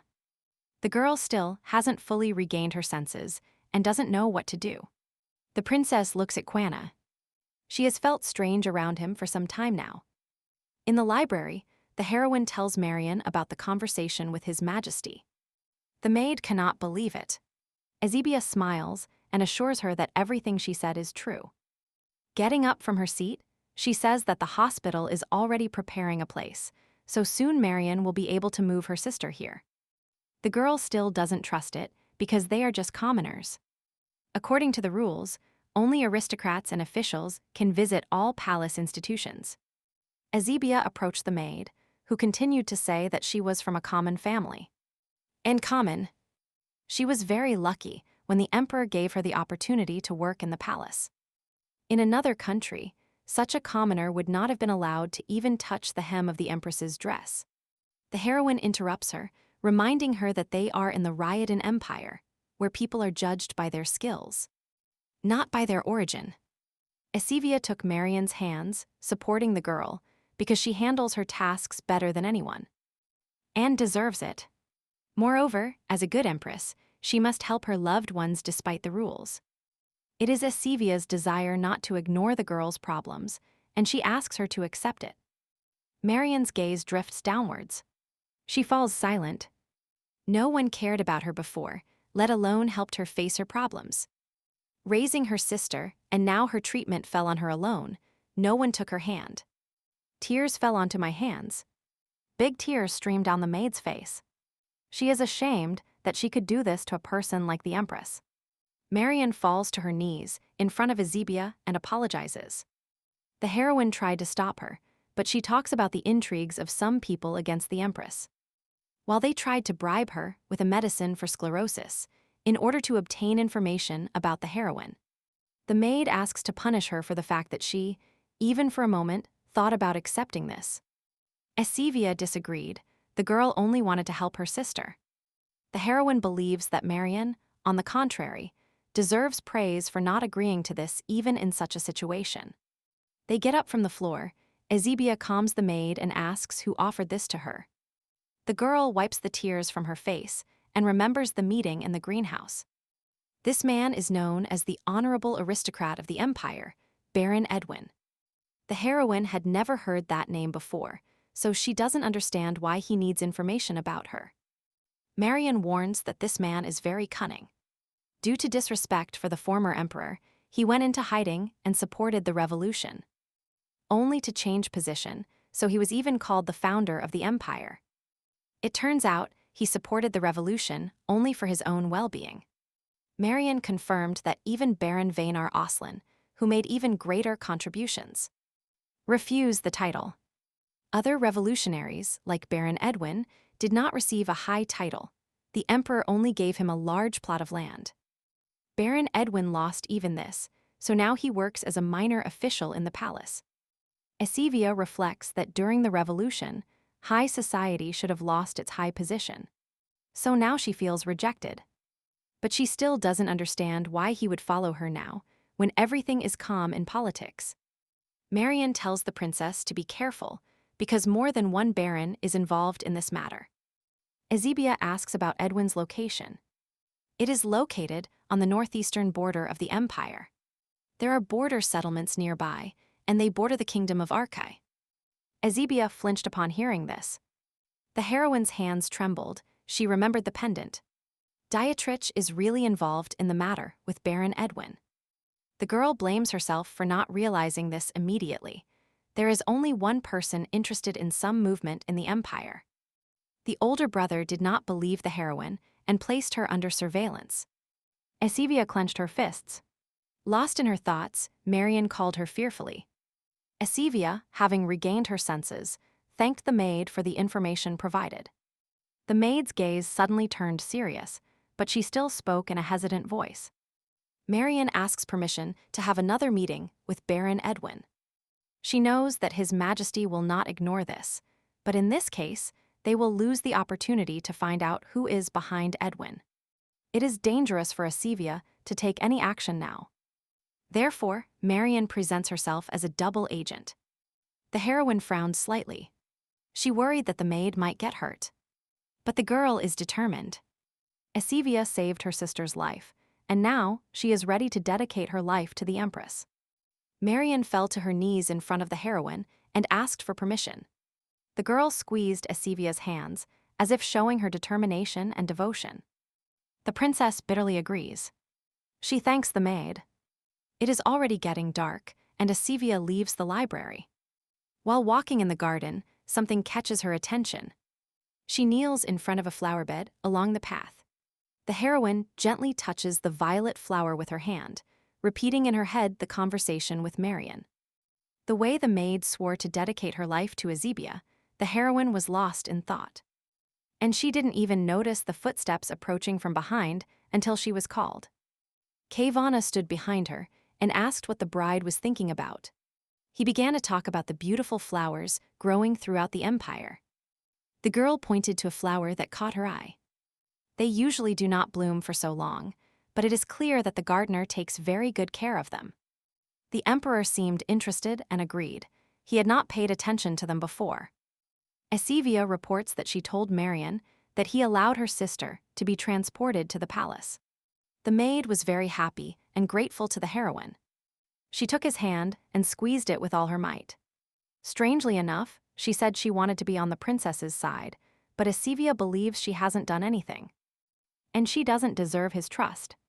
The heroine looks at her hands and sadly apologizes for being too much. She shouldn't have told the emperor this. Kayvana said in a calm voice that he walks this path every day, but today he noticed the flowers for the first time. If it weren't for the heroine, he might have lived forever, but he never knew how much work the gardener put into them. The same applies to Marian. Caring and paying attention to others is also work. Kayvana gave the girl his hand and spoke of his happiness that such a girl had become his empress. She is capable of taking responsibility for the empire. The man, with a jubilant smile, thanks Ezebia for becoming the empress of his empire. The heroine blushed upon hearing his words.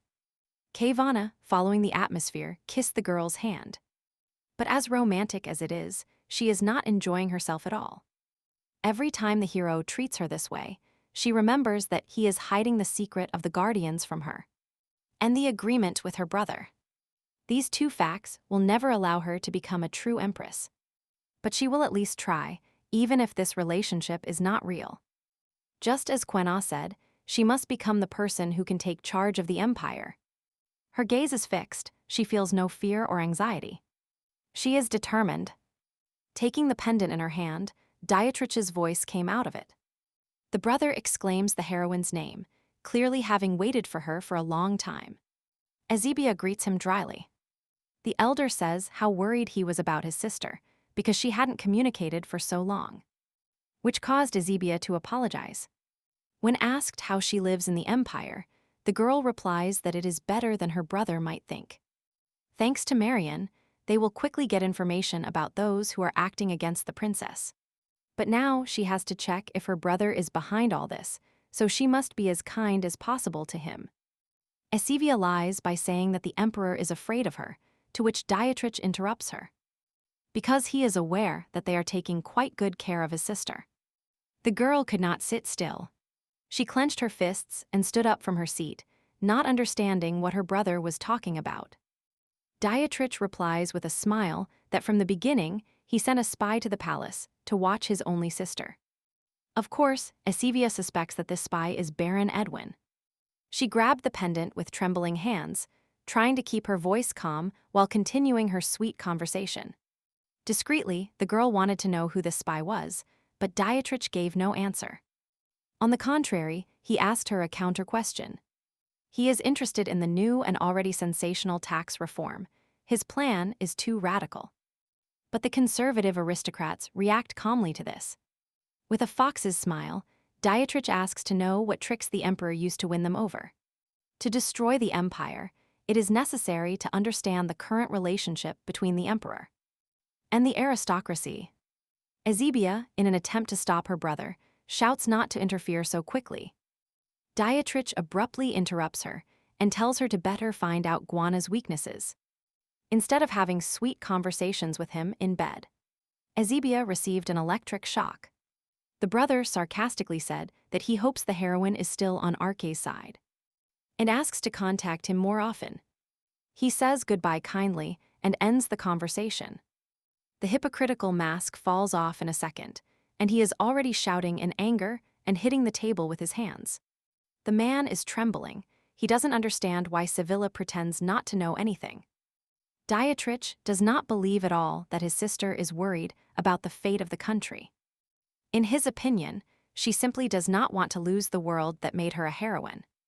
And this humiliating marriage suits her quite well. Dietrich hit the table with all his might. If Asivia were really worried, she would have fought to the end. He became sad and said that everyone was waiting for the fall of Arkai.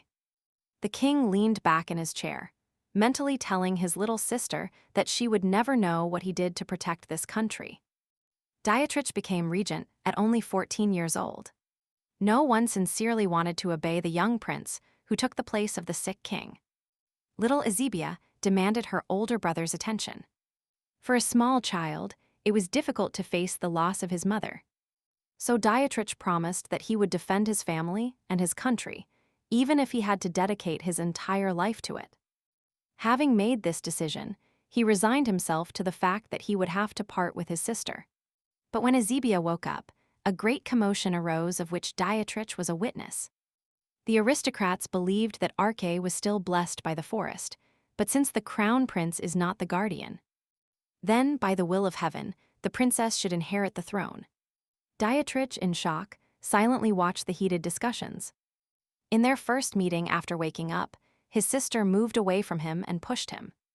Her gaze was inexplicably harsh, just like her voice. Dietrich does not believe that his sister can betray him. Even after becoming a guardian, she did nothing good for Arkai. All her minor abilities to use magical powers only isolated the country. But the aristocracy doesn't even realize this, and they still promote her as the true heir to the throne. A voice came from behind, interrupting Dietrich's thoughts and memories. The stranger assures that the time will soon come when the king will deprive the uprooted emperor of his head. Then he will become the ruler of an entire continent. Arkia needs to be rebuilt from its foundations so that it can flourish. Even if Dietrich did not become a guardian, he could still make Arkia the most important state on the entire continent. He will prove it to everyone, no matter the cost. Asivia, sitting in his office, plans to meet and get to know the members of parliament. Marion says that there are only 10 aristocrats and 10 commoners sitting on it, and the consent of at least 13 people will be needed to pass a new law. The heroine understands that the ratio between aristocrats and commoners is 50%, and that the struggle cannot be avoided. But it is the parliamentarians who, better than anyone, know the situation in the empire.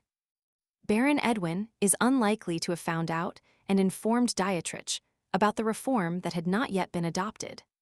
It turns out that one of the aristocrats in parliament is related to Asivia's brother. Asivia consults with the maid whether her desire to meet the aristocrats will be considered a noisy political gesture. Marian said, with a smile, that some noble family ladies hold tea parties after parliamentary sessions. The subordinate approached and whispered in her ear that if the heroine organized a tea party for noble ladies, it would look like an ordinary social activity. The girls looked at each other mischievously through these ladies. Esivia could also learn something useful. The princess thanked the maid, and she told her that in a few days everything would be ready for tea. The question arose of where to hold this tea party. The girl, without tormenting herself with long thoughts, knew that she needed a very beautiful place for tea. On the day of the meeting, Marian receives the guests at the Empress's palace and accompanies them to the location. The ladies whisper about the incredible beauty of the palace and the unpredictability of the emperor. With his concern for his wife, the gossip subsides when they arrive at Esivia, who is waiting for them at the table. The heroine greets the arriving guests. The ladies vigorously discuss and praise the greenhouse donated by His Majesty. Among the ladies from noble families gathered on the occasion of the parliamentary meeting, the most prestigious is found. This is Duchess Evelyn Haley. Her family sided with the emperor, and many empresses came from her family during the Perrin dynasty. But during the revolution, they became the first aristocrats to side with Quenah. All the gathered noble ladies come from wise families who survived the storm of the revolution. The opinion that will develop about the heroine as empress will greatly influence her political activities in the future. Among those gathered, only one lady sat silently without looking up. This worried the heroine. According to Marian, this girl is Aslan's sister, the Marchioness Rimbella Brooks. Esivia decided to contact the girl. Pulling her out of her reverie, she asks if she liked the aroma of the tea. Rimbella, taken by surprise, answers the empress fearfully. Stuttering, she says that her family cultivates tea, but that this is the first time she has seen tea leaves like this. At which point the other ladies interrupt her with teasing. Then Duchess Evelyn intervenes, apologizing for the rudeness and clumsiness of the Marchioness of Rimbella. The girl fell silent out of shame, pursing her lips and barely holding back tears. The ladies opposite continue to mock Rimbella. Allegedly on the Brooks estate, located in cold regions, only frost-resistant trees grow. What kind of tea can we talk about? At this point, attention turns to Esivia, because in her homeland it is also quite cold. With feigned sadness in her voice, the Duchess pities families like the Brooks. Due to the cold in the north, the harvest there is very poor, and they probably have a hard time. So carefully, Duchess Evelyn addressed the Empress and asked how things are in her homeland. Esivia understands that they are testing her now, but tries not to show it. The girls deliberately put Rimbella, from a young aristocratic family, in an awkward position to find out which side the heroine would take. Some of these girls' families are related to Dietrich, and the princess already knows what needs to be done to carry out his plans. The girl clenched her fists. She is completely unsure of her actions. She really would like to use her skills now, but she really cannot do anything now. Memories of her conversation with Kavana came to the rescue. Then, in the garden, he promised to become a worthy empress and take care of her loved ones and subjects. This greatly boosted Esibia's confidence. She confirmed what was said earlier in the north. There is indeed a cold and harsh climate all year round. The ladies listen with great interest to the empress, as she draws a line between the inhabitants of the north and the south, because where people live matters. With a fox's smile, Esivia shows her gratitude to the noble ladies for being interested in the northern lands, thus showing concern for them. Since they understand how hard life is for northern families, they should perfectly know how to manage their own lands. The Marchioness of Rimbella looked surprised and listened to the heroine's words, while the other ladies, embarrassed, did not look up. Duchess Evelyn dared to ask Esivia directly what she meant. They asked the clear question of whether the ladies and their families are capable of managing their own lands. Esivia calmly continues to ask how they coped with the recent harsh winter. But the girls take refuge in the goddess's blessing that, unlike the north, their winters are not so harsh. As far as the heroine knows, it rained very little last autumn, due to which there was a grain shortage in the empire. And because of this, grain was released from the imperial palace. This information made the Duchess nervous. Even with the goddess's blessing, winter is still a difficult time of year. And people also face cold and hunger. This means that, as owners of their lands, they must know how to cope even with the cruelest circumstances. And sad, Esivia turns again to Marchioness Rimbella, while the other ladies remain in awkward silence. Since they apparently have nothing to tell, the heroine gives the floor to the Marchioness and asks her how her winter went. The girl felt embarrassed by so much attention to herself. Finally, someone stood on her side. She talks about how difficult the winter is where they live. Every year, the emperor allocates grain to them as support, and every year they collect provisions to distribute in especially difficult times. In order not to lose their job and thus their salary, the farmers collect firewood and send it to the palace. Esivia praised Rimbella with satisfaction. Thanks to the Brooke family, the people who rent land from them can live through a fairly warm winter. And comfortable. Unlike the less fortunate. Such an obvious emphasis offended the other ladies, and Duchess Evelyn spoke on behalf of everyone. With acclaim in her voice, she asks what answer the Empress expects from all of them. The heroine replies in a calm voice that before her visit, she reviewed all the annual financial reports. And that last winter, Duke Haley and Count Godu spent a large sum on purchasing expensive iron ore abroad, while the Brooks family spent their money buying food and clothing for the farmers. It is unclear what this iron ore was used for. The Duchess jumped indignantly from her seat, and Countess Godu watched her actions with fear. Evelyn shouted in front of the heroine. She really meant that they were planning to start an uprising. Unable to contain her fear, the Countess began to make excuses, saying that the Empress had misunderstood everything. With a scream, without opening her eyes, she admits that they only wanted to buy the imperial mine. That will soon be up for auction. The princess looks at the girls disapprovingly. Now everything is clear to her. She finally obtained useful information from them. The aristocrats accepted the adoption of a tax reform on the condition that the imperial mine would be auctioned. Now the reason for the acquiescence of the conservative aristocrats is clear.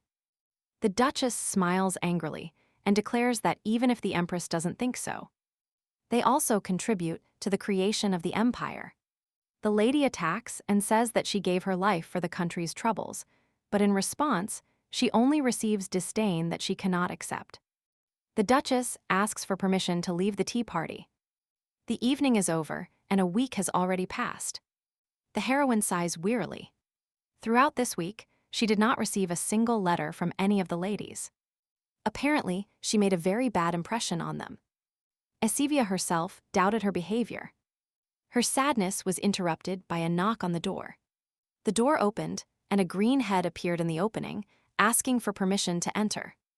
Esivia got up from her seat and greeted Baron Vaynar in surprise. Oslin gave Esivia a letter and a package from Marquise Brooks. Her sister told her that the heroine showed concern for her. It turns out that when Rimbella was 10, she suffered a serious illness, after which she began to stutter. Because of which, during all this time, she almost never left her estate, but on that day, she visited the palace for the first time.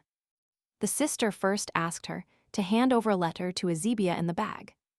There was tea that only grows on the estate of the Marquis of Brooks. Thanks to its hardiness, this plant does not die and continues to grow even in the snow, which gives it a unique aroma.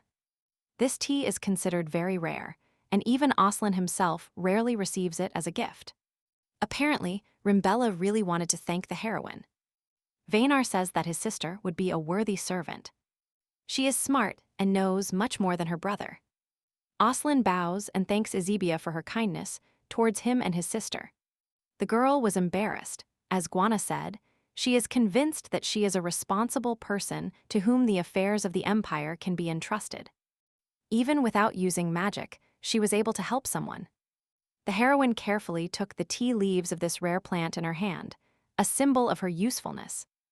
Esivia agrees with Oslin. His sister's gift is indeed very valuable. While drinking a cup of tea, donated by Marquise Brooks, the heroes talked about the successful tea party for Esivia. Because thanks to her, she was able to become friends with Oslin and his sister. Quannak was surprised by the informal way the girl addressed Baron Vaynar. Previously, she had only called him by his last name.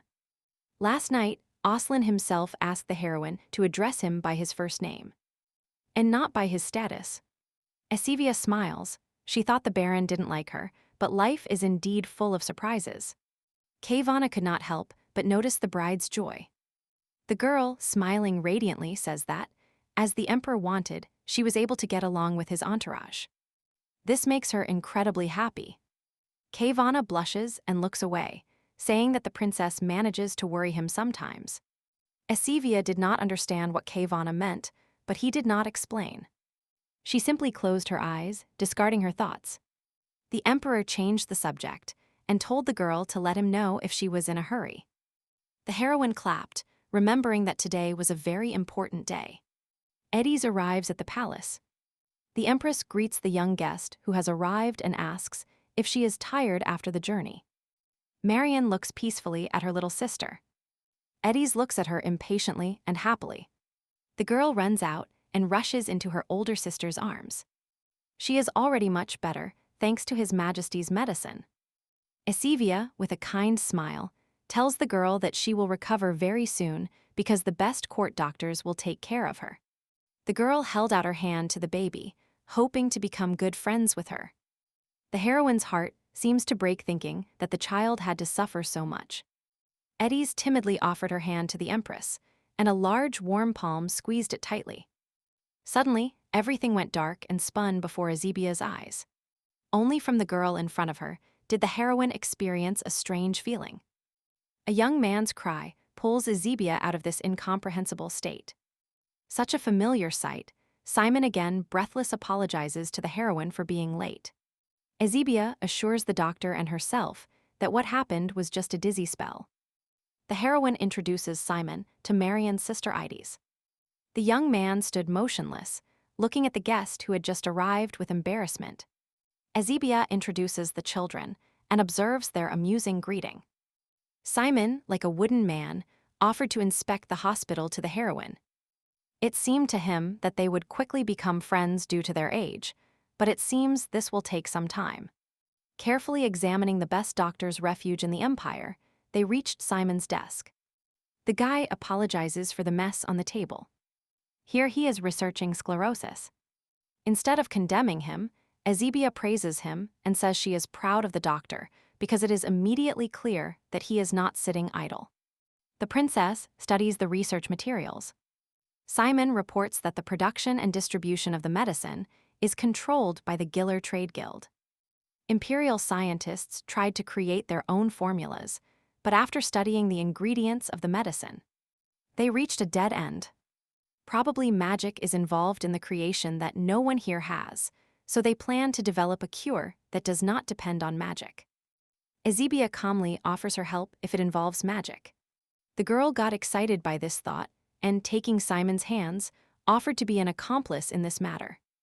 The young man, who was not keeping up with the heroine, only now realized what she was saying. He stepped back frightened and dropped the reports from his hands and shouted hysterically. That evening, in the bedroom, Ezebia shared what had happened with Quanna and spoke of her intention to work with Simon on a cure. Although her magic had weakened, creating a cure should not require much effort. Moreover, this is the perfect opportunity to solidify her position as Empress by doing what she is good at. Ezebia, counting on support, asks the Emperor if he likes her plan. But for some reason, Quanna's face does not show the same delight she feels. The man exhales, closes his eyes, and says her name as if preparing to say something serious. Suddenly, Sevia's ear is cut off by a sharp, abrupt no. With a grim face and biting his lip, Quanna has to give the girl a rather rude refusal. The girl incomprehensibly asks why he refused her offer, because she and Simon are willing to dive into research to help the victims. The Emperor talks about the most powerful guild on the Chillier continent. They will not tolerate competitors, and even Kayvana himself does not want an enemy in his person. The heroine was not impressed by the man's speech. She knows the risks. But the girl cannot close her eyes and do nothing while people die in agony. Kwanna convinces her by telling her that healers are already halfway to solving the problem, and that the princess should not worry. Esivia frowned. Her soul turned disgustingly bitter. Jumping up from her seat, she loudly said that she expected her fiancé's support. Esivia thought that Kwanna was happy to see her in Ryodan. He himself had told her that she was a born empress. But now, he argued that this was irrelevant. The hero only wanted the princess to live in comfort and prosperity, ruling from the palace. Being safe. The girl staggered back, not believing what she heard. They wanted to lock her in this dollhouse, like a stupid little princess. Esivia could not contain her emotions and began to scream. For a few more seconds, silence reigned in the room. Vanna was in shock and did not utter a word. When Esivia regained her senses, she was overwhelmed with horror and began to hastily apologize for saying too much. The heroine didn't even look up for fear when the man approached her and called her. She is sure he is incredibly angry. She made a mistake again, forgetting her place. The girl violated the boundary by raising her voice to the emperor. She completely forgot that she was nothing there. Esivia allowed her pride to blind her, only because Kwanna had treated her very well all this time. The heroine continued to apologize for her insolence, and the emperor calmly said that the girl did not understand everything, and that he regretted scaring her. Taking her by the shoulders, he carefully sat the fiancée on the bed, apologizing. Kwanna did not know this was so important to her. There was something strange in his voice. Esivia did not understand it immediately. She looked at the man and was surprised. His voice and face clearly did not express anger. It was real fear. The girl touches Kwanna's chest and asks what bothers him so much. The hero, blushing as if suppressing tears, admits that he is afraid. The idea that he will again be unable to protect his beloved person torments him. And this is incredibly terrifying. Vanna slowly kneels in front of the heroine and takes her hand. He begs the girl to allow him to protect her. Leaving her confused, he places his head on her hand. The heroine looks at the man with pity, repeating in her head the words she just said. Esivia ran her hand over Vanna's cheek, wanting to calm him somehow, and offered to share the burden of her past with him. The man abruptly steps back, clutching his head and scaring the heroine. Kwanna frowned, but continued to say nothing, only looked at Esivia sadly. He steps back a few more steps and suggests continuing the conversation later. Kwanna fled, leaving the heroine completely lost. Esivia spent the night alone. The man never returned. She was still tormented by Kwanna's words. She had lost a loved one. Marian entered the bedroom and distracted Esivia, noticing that the heroine woke up earlier than usual today. The maid came to renew the flowers in the room, provoking at least some positive emotions in the heroine. Because the day was not fixed in the morning. Remembering a question that had interested her for a long time, she calls Marian and asks her who chooses the flowers every day. It turns out His Majesty chooses them personally. Every morning they are delivered to Marian, so that Esivia always enjoys fresh flowers. From the first day, all those beautiful flowers, they are all from the emperor. Several salty drops fell onto the flower in Esibia's hands, one after another. Threads of tears welled up from the princess's eyes, indicating deep regret. Juana is not a terrible person, there is no doubt about that, but the same cannot be said for Esibia. The heroine walked around her palace, hoping to clear her busy head. The maid persistently invited the master for a walk, while the weather was wonderful in the morning. Esivia regrets having made Marian worry unanimously. But still, what happened did not leave her, and the news she learned in the morning completely incapacitated her. The girl turned around with a deep sigh and headed for the exit. All these flowers made her think about all sorts of foolishness. Suddenly, behind her, somewhere behind the rose bushes, she heard a strange rustling. Pushing aside the branches of the bush, she discovered a man sleeping peacefully. Esivia looked at the man lying in her garden for a few seconds, wondering who he was. The girl approached through the bushes to look at the strange connoisseur. She would put a military uniform on him, but she still didn't understand how he ended up in the greenhouse. Having decided that it was not her place to deal with this, the princess turned around silently. and went after the guards. At the same moment, just as she was about to leave, the man jumped up in his place, looking grimly ahead. For some time, apparently not completely awake, he looked silently at Asivia. Waking up from sleep, he shouted for help, as if he had just seen a ghost in front of him. Which, of course, indignant Asivia. Having calmed down and clarified the situation, the man laughs because he should have recognized the new empress. The stranger apologizes for his rudeness in fainting in the empress's garden. The girl is not amused at all. She curtly asks his name and rank, to which he smiles mischievously, saying that he is not exactly from the army. In a greeting bow, he honorably introduces himself to the empress as Jaxer. This name seemed very familiar to the heroine, and after a couple of seconds, she asked in amazement if it was the same Jaxer. The man looked at the girl in surprise, amazed by her celebrity. Of course, Sevia knows him. If Aslin is Quanna's left hand, then Jaxer is the right. He was also a slave before, but thanks to his military skills, he quickly advanced in his career, until this man became the commander of the Imperial Guard. Caught in a lie, Jaxer didn't even start to deny it. He was only surprised by the Empress's knowledge. But then he said that he had not lied, and that, indeed, he was no longer in the army. With a happy smile, he waved his letter of resignation, admitting that he was fed up with the army. The man mockingly says that his beautiful face has no place on the battlefield. And now he is finally free, like a bird. He also complains about the emperor's impractical and ever-increasing demands. That could lead him to an untimely death. The girl felt hurt by these words, as if they were about herself, so she awkwardly justifies her husband by telling him that, although he is quite cruel at work, he is the sweetest man she knows. Jaxer glanced sideways at Asibia and said thoughtfully that this description was very different from the emperor he knew. He took a few steps forward, assuring the heroine not to hide her true feelings, and to say things as they are. The man provocatively asks the princess if this marriage is not a humiliation for Arkai. These familiar words and formulations cut her ears like a knife. But she didn't have time to dwell on this thought. Jaxer continued to say unpleasant things, that the emperor was known for his bad temper, and only caused fear in those around him. The man smiled at Asibia, she should know firsthand. Asibia is indignant. She does not understand how a close friend of His Majesty can say such things behind his back. Jaxer, with a snake-like smile, believes that the emperor has put his best foot forward in front of the girl, or is forcing her to remain silent. Asivia clenched her fists. The former commander circled her, excusing himself that he was only worried about her, because the emperor was not the most pleasant person.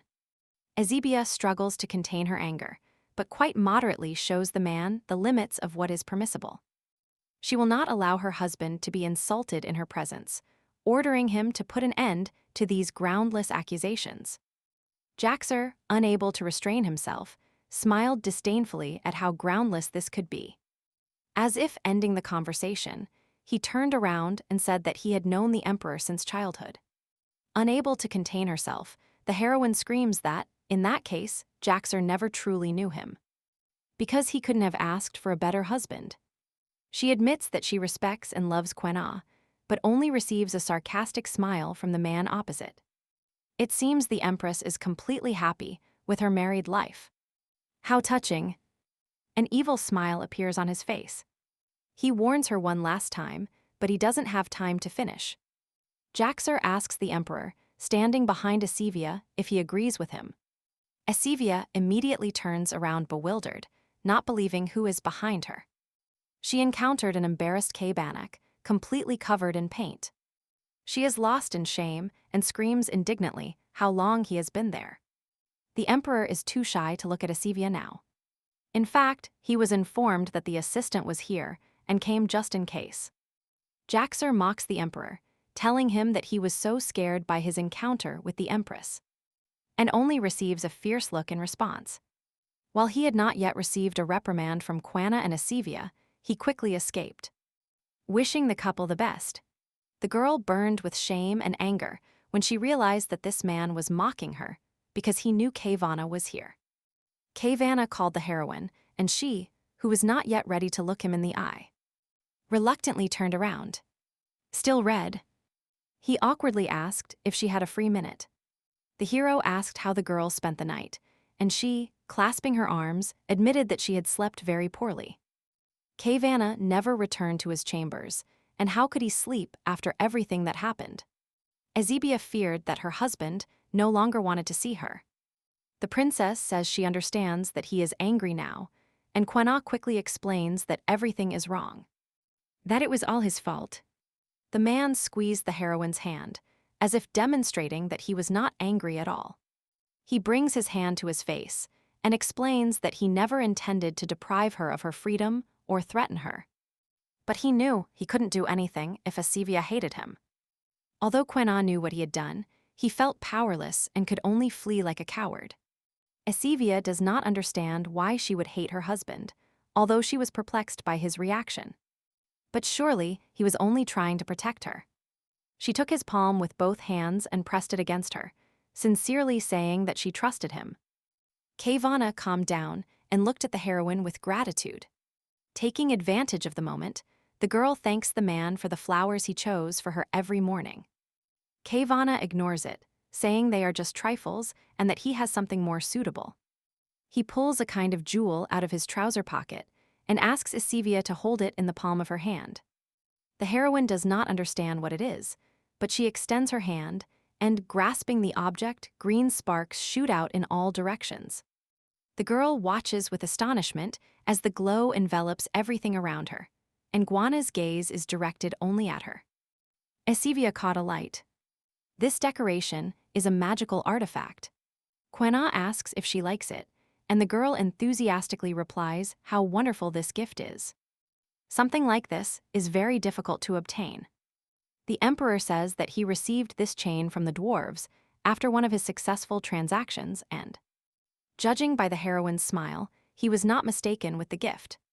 The girl, with a radiant smile, thanks Quenya and promises never to forget this day. Looking at the happy Ezebia, overwhelmed with emotion, he pulled her towards him, kissing her on the forehead. Kvanna hopes that the princess does not mind and asks if she feels comfortable being so close, as he himself touches her lips with his finger. The girl, stuttering, replied that everything was fine, and Quenya moved closer to her, asking her one last time if he could continue. He closed his eyes, exhaled, and admitted how much he wanted to kiss Ezebia. The heroine looks shyly at her husband, surprised that he is asking her permission. Everything is so unexpected that she doesn't know what to say.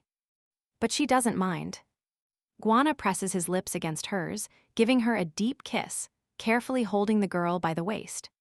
Ezebia, burning, clings to the man's elbow with a trembling hand. Quenya said that he wasn't close to anyone, and the heroine thought he had no experience. But what is happening now cannot be explained. After releasing the kiss, Ezebia regains her heavy and labored breath. And Quenya reminded her to breathe through her nose, but in such a situation, it is quite difficult to control one's breathing. The man lifted his face and said that in this case, they needed to practice more. At first, Ezebia was embarrassed to share a bed with him, but now she got used to it. The kisses will be exactly the same, and he pressed himself against the girl again. Quenya innocently asks if everything is really that bad, and the heroine, of course, answers in the negative. Taking advantage of the atmosphere and Ezebia's answer, the emperor moves closer to her. The princess tried to say something and asked to give him at least a minute to catch her breath. But Quenya was already leaning on her. He took her chin in his hand, gently opened her mouth, and drew her into a passionate kiss. Almost lying on a bench in an elegant greenhouse, with flickering green lights. Two people who, until recently, did not know each other were getting closer. Almost all the lights have gone out, and it is clear that it is already dark outside. Vanna explains that since this is magic from a scroll, it would not shine for long. He, as if nothing happened, smooths the heroine's messy hair and strokes her head while she processes the information. Ezebia almost jumped up, realizing that the magic scroll was spent just for her. But Kvanna exhaled, showing that this means nothing to him. Stroking the girl's hair, he leaned down and kissed her, telling her that her smile was much more valuable than any magic. They touched foreheads, and looking into each other's eyes, the man says that he once made a vow to himself. If he ever marries, he will make his wife the happiest woman in the world. For a slave, things like a wedding and a family were an incomprehensible luxury. Esivia felt ashamed and sad at the same time, because for her, this union was nothing more than a political unification of two countries. But Quena did everything possible to make this marriage a reality. All this time he was kind and honest with the princess, and she responded to him with lies. In malice, Esivia extended her slender hand towards her husband's face and gently touched his cheek, sincerely apologizing. She understands that Quena forbids her from developing a cure for her own good. The heroine understands what she fears, like no one else. She knows what it's like to watch your loved ones die before your eyes. But that is exactly why she simply must develop her own medicine. Sclerosis takes away the relatives and friends of people. Someone has to put an end to this. Quena's heart is heavy, but he agrees, unable to stop the girl. He admits that he was always amazed by her strength. He already knows what kind of person she is. That once she makes a decision, she will stop at nothing. We can only hope that Esivia will not neglect her safety in pursuit of her goal. The girl approached Akvinak when suddenly a thought came to her. She flinched. And she did not allow the kiss to take place. The girl enthusiastically reveals her brilliant idea to distribute medicines through hidden means. The heroine animatedly described the possibility of creating an anonymous trade guild.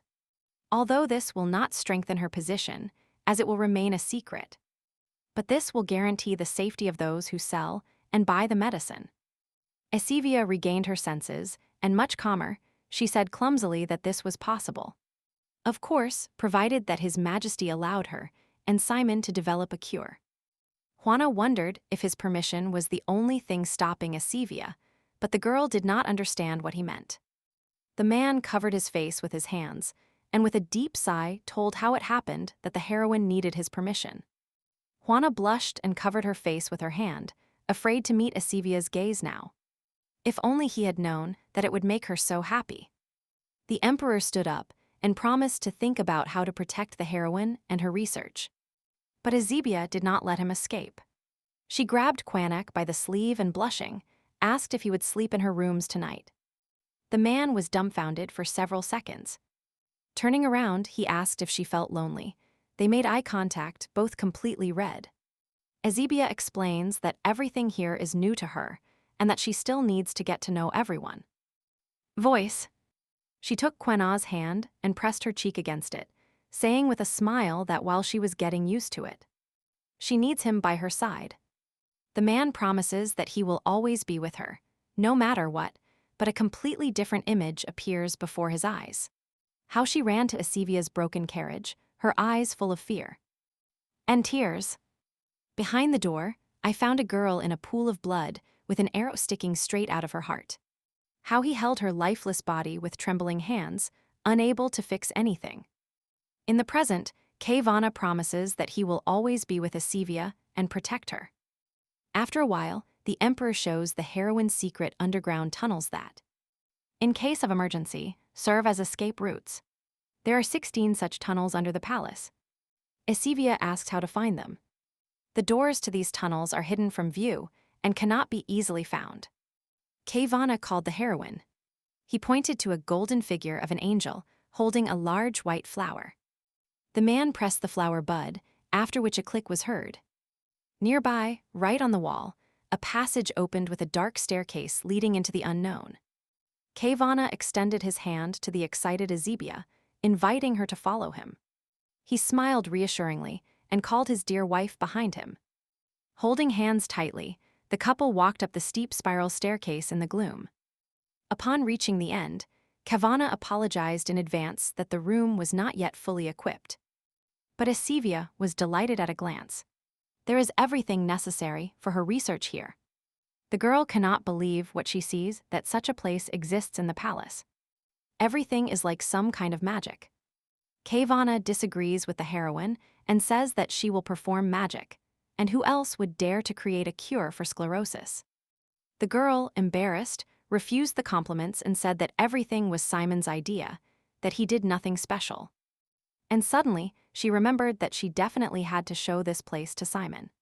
But at that very moment, the young doctor and Baron Bainar entered the room, greeting the Empress and His Majesty. The heroine did not expect to meet Aslan. It turns out here he was responsible for the construction of this tunnel. He sincerely says that, when the Emperor ordered him to start building, it seemed strange to him. Aslan looked mockingly at the Emperor and said that now it is clear for whom all this was done. Before a conflict could arise, Kayvana left to help his wife. The Baron threw papers on the table, saying that in such a difficult matter, his help would definitely not be superfluous. The girl's eyes filled with tears of joy for the help Aslan was offering to help systematize all the information about patients. Although he only has information about the temple patients, Simon says that it is still a labor-intensive job. While the men talked and commented on the progress of the work, Ezebia did not take her eyes off them. She was moved and sincerely thanked both of them. Previously, Baron Aslan was very distrustful of Ezebia, but now he is trying to help her achieve her goal. And she will not take it for granted. The heroine is determined to get to work. She gathered her hair in a high ponytail and asked Simon for the paperwork he was talking about recently. Quana looked with a smile at Ezebia, who was pleased and immersed in the matter. A week later, the princess asked about the doctor's progress in his research. Everyone at the end, exhausted and deprived of sleep, has not yet achieved any results. Simon is bewildered because every time sclerosis occurred suddenly, and without symptoms, and its incubation period is also variable. Working for days, they still get no results, and the lack of progress makes the work simply unbearable. The already defenseless heroine hopes to find at least some clue. Her heavy eyelids drooped, and her hand trembled as she touched the inkwell. The maid's heartbreaking scream makes the girl flinch. Marion rushes to clean the ink spilled on the table, while the heroine has not yet regained her senses, and does not understand what happened. She got distracted, and now her hands are dirty and her documents are ruined. The maid calms her down because the Empress works tirelessly. Ezebia smiled resignedly and said it was her duty, that she couldn't give up now. Marion interrupted this self-pity with a slightly sad smile, inviting the heroine to have tea while she served more ink. The heroine instantly relaxed with a cup of Rimbella tea. The aroma calmed her. Marion, worried about the Empress, said that the previous imperial house, Fernand, was doomed to watch sclerosis take the lives of the empire's inhabitants. For years, people suffering from it were doomed to death, until Ezebia came to Ryodan. Marion knelt down and squeezed the heroine's hand, saying that the mere thought that someone wanted to help them gave them the strength to go on. A red blush appeared on the girl's cheeks. She did not expect such tender words. Ezebia admits that these feelings are mutual, because without Marion, life here was unbearable. But the maid denies that she should have tried harder. She should have brewed tea with water from the sacred Fakar River. This is evidence of the goddess's patronage. All Ryodan's waters flow there. Ezebia asked if, from personal experience, the girl spoke with such confidence about the best tea made from Fakar waters. Marion was born and raised in a village near the Upper Fajar. The locals drink the water directly from the river. It is very pure. The heroine listened enthusiastically to the maid. After all, there are no such large rivers in Arkai, and she asked how long the girl lived there. Marion lived there until she was 14. It is Evia. Hearing this, she froze for a moment, and the maid continued the story. She needed to find a job in the capital to support her family. And when her parents died, she had to take care of her already sick sister. The heroine was paralyzed. Marion did not contract multiple sclerosis, even though they lived under the same roof. Eads arrived in the capital, already infected with sclerosis. All this time, the girl lived alone in a village on the banks of the Fajar River. Ezebia jumped up from her seat and seemed to realize something. She ran to the table, looking once more at the map. This large river that carries water from the whole country could really be the source of infection. Having found Quanak, the girl immediately got down to business, insisting on checking the river. It's strange they hadn't thought of this before.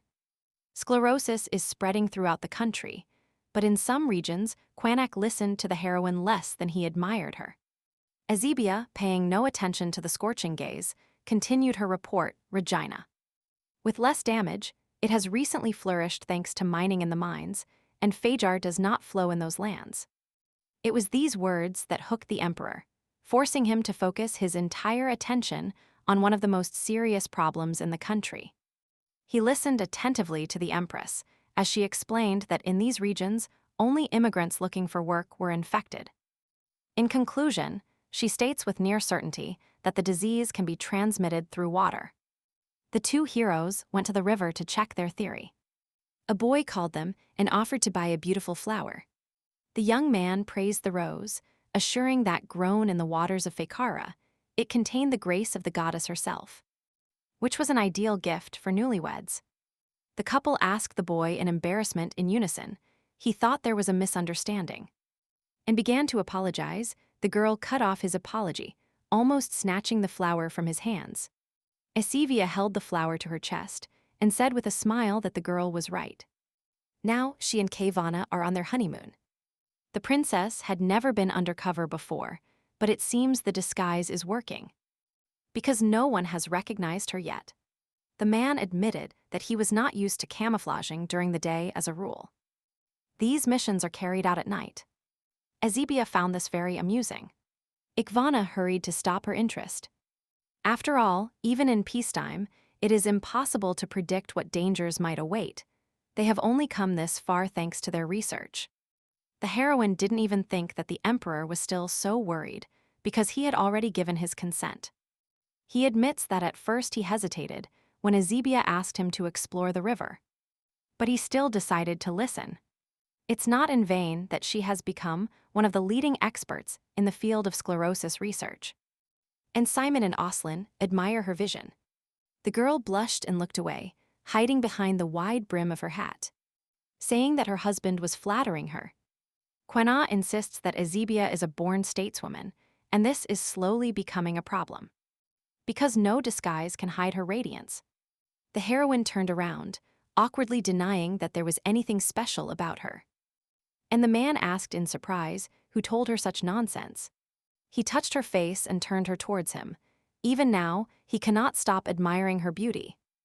The warm wind and the smell of wildflowers enveloped the couple, creating a pleasant atmosphere. Juana grabbed the princess by the waist, and they merged into a kiss. Asivia pulled away from her husband, trying to remind him that they were here for an important matter. The emperor reluctantly parted and gathered to take water samples. And at that moment, the heroine interviewed the locals. Finally, Juana whispered in Asivia's ear, which made her blush, that if something happened, she should signal the man in blue. Behind the tree, the heroine saw Commander Jaxer. Already tired of her frivolity, Kavana reminds her that she is no longer a commander, but just a retired soldier carrying out his instructions. They finally separate and continue with their respective missions. The girl sits on the grass, happy that Kavana allowed her to do all this. Despite his fears, without his permission, everything would have been much more difficult. All evidence points to the river, but you must confirm your assumptions, because not everyone who drank from the river contracted sclerosis. Azebia hopes that the flowers here know something. She reached out and barely touched one of the flowers with her finger when she heard a heartbreaking cry for help. The plant screamed. Azebia asked the Armada what happened to them and why they were so terrified. They screamed that something was wrong with the water and asked the girl to look into their memories. The flowers kept calling for help as Asivia plunged into their memory. There was a suspicious man in a robe. The heroine wonders who this man is. Approaching the river, the stranger released a strange dark magic into the waters. The girl's chest began to ache. Fear arrived in a wave. She felt that something was wrong here. Asivia has felt this horror before, and this magic seems familiar to her. This is what killed her in her past life. The pain in her chest became simply unbearable. The heroine returned to the present, but still felt this sharp pain. The girl still couldn't regain her senses. She was trembling, sitting in the grass. Asivia remembers the magic that took her life, and doesn't understand why she now feels the same magical signature from the water. The alchemist working with Dietrich should be in Arkai now. The girl is horrified and cannot believe that it was he who contaminated the waters of Fekar. And if her brother is also behind all this, then things are really going badly. The princess was numb and didn't even notice how the wind carried away her headdress. She finds it hard to believe all this. Countless innocent inhabitants are in danger. Standing on the bank, the girl seemed to stare into the void. She did not understand what Dietrich was trying to achieve. If an alchemist in his brother's service could curse an entire river, then if his goal was to start a war. They would have done it easily, but instead, they sent diseases downstream. Even knowing that the right medicine could slow the spread of sclerosis for years. Ezebia understood everything. The monopolization of medicines and price manipulation through the Galair Guild. Her brother had once told her that he had the power of someone on his side that went beyond imagination. Marion was also offered a generous reward for surveillance. Dietrich uses these gains to destroy the empire from within all this time. The Gilera Trade Guild has been collaborating with the heroine's brother. The girl is shaking all over before it's too late. She needs to tell everyone what she discovered. Kavanaugh appears from behind and asks what is bothering the heroine, as she didn't even notice how her hat was blown off. Ezebia abruptly turns around, screaming the man's name hysterically. She is horrified to tell how bad things are, even much worse than they expected. And suddenly, the heroine stops, because maybe they won't believe her how to tell him what she discovered without revealing the truth about how she managed to get the information. Since childhood, her brother had told her that to people, her magic would be nothing more than a cheap trick. And how disappointed they would be when they found out that the princess's abilities were limited to chatting with plants. Ezebia fears that the emperor will be disappointed when he finds out about her pitiful ability. And that his hands will give up.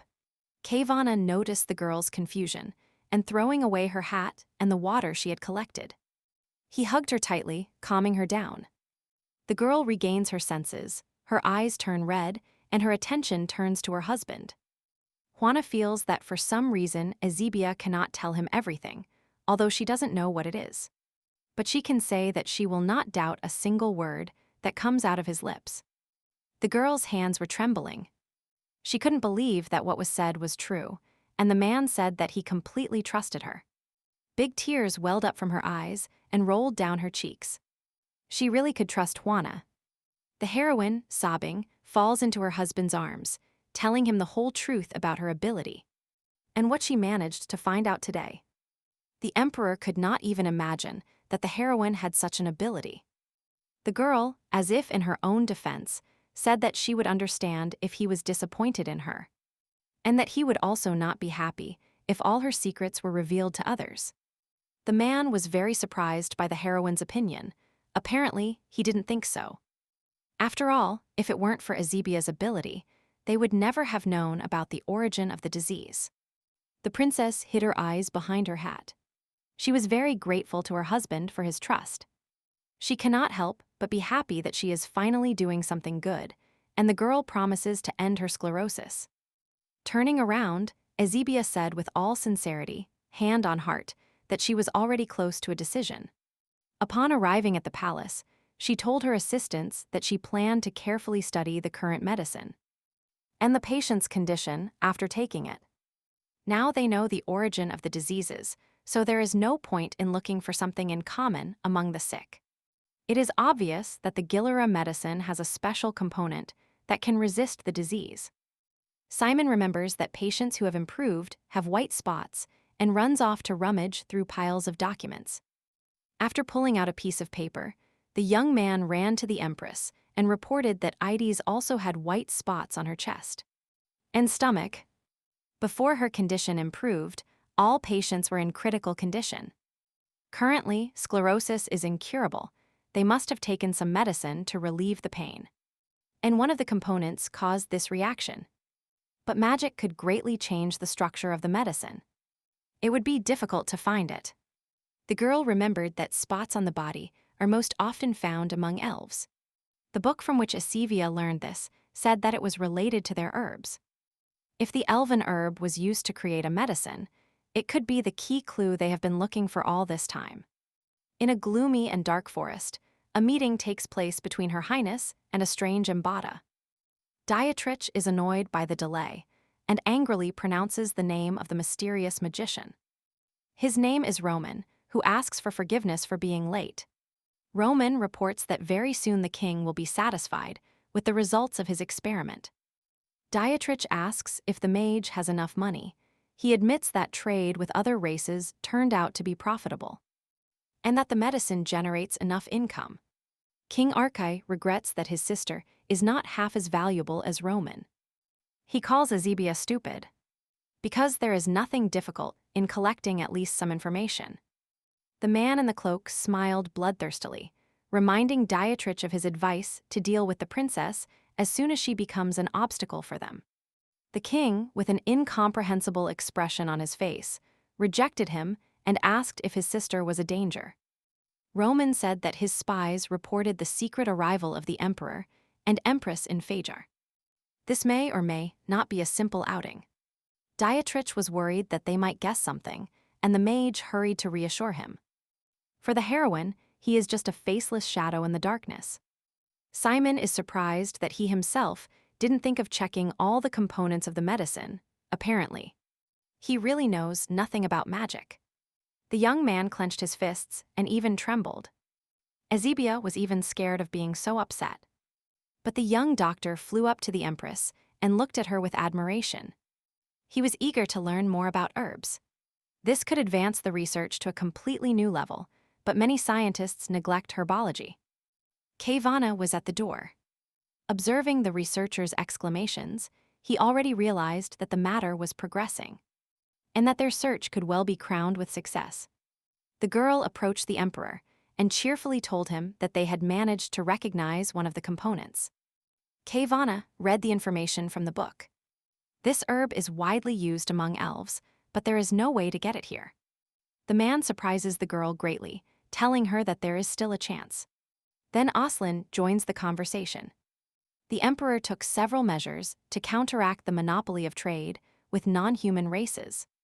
For example, they managed to establish trade relations with the dwarves without the guild's knowledge. Perhaps this factor will help, as dwarves and dark elves have long been allies. Azebia cannot believe such luck. They are actually organizing a meeting with the dark elves. Their beautiful plan was shattered after a short, rude refusal. Aslin is confused. He is trying to understand the reason for their refusal, because the guild master trusts him. The dwarf tries to explain that although dealing with people is profitable, and they even thought about establishing trade with other partners, the situation with the elves is completely different. It is true that dwarves have a good relationship with them, but their hatred for humanity is much deeper than it seems. They will never agree to meet a person, even if the dwarves ask them to. The dwarf did not intend to say this, but he said that the elves have been under attack lately. Many of the victims were those who settled near human settlements. Of course, they blame people for this. The elves are truly their allies, and he cannot lead people to them. And Aslin was not honest with him. The dwarf felt that Ben was not his real name at all. As a farewell gift, the guild master left a bag of seeds as thanks for their joint business. Bainar seemed to want to stop him, but the dwarf only wished the man good luck, with no intention of continuing the conversation. Kayvana told all this to Azebia. He did not know that the elves are now going through such difficult times, even though they have seeds. Without the help of the elves, they are unlikely to be able to grow them. The man was very upset that he had let the heroine down. The girl looked at the bag and thought it was too early to give up. Kayvana and Aslin did everything they could. The rest depended on her. She had to find a solution. Kayvana visited his wife to conduct his final research and experiments. She had already gotten used to starting the day in the laboratory. A man approached her from behind and threw a warm shawl over her shoulders. Azebia reports that she found a record that elves use magic to grow their herbs. Their magic may not be effective, but it combines well with the energy of the earth, so the only thing we can do is observe. And wait. The seeds are the only clue so far, and she must somehow make them germinate. But what if her strength is not enough? Vanna took her by the chin and turned her towards him, distracting her from her work. He notices that the girl is cold and asks how long she has been here. Marianne has been very worried about the Empress's health lately. She eats and sleeps poorly, and is rapidly losing weight. Marianne is not the only one worried. Quena kissed his wife's hand. Everyone is very worried about her and doing everything in their power to help her. The hero, for example, dreams of going back in time so he can bring fresh flowers to his wife, who is still sleeping. His face expressed unbearable sadness and longing. He had been waiting for this for so long. The man asks Ezebia not to leave him alone, as if begging her with moist eyes. The heroine froze for a moment. How could she lose sight of the reason she is fighting and the people who give her the strength to fight? After all, it was only thanks to this man that she began to love the lands of Ryadan and to value them. The shawl fell from his shoulders, touched Ekbanak's face, and he approached. Looking him in the eyes, Ezebia asked him if she could kiss him. The emperor, embarrassed, asked the girl. She, realizing this was quite unexpected, once again asked permission to kiss.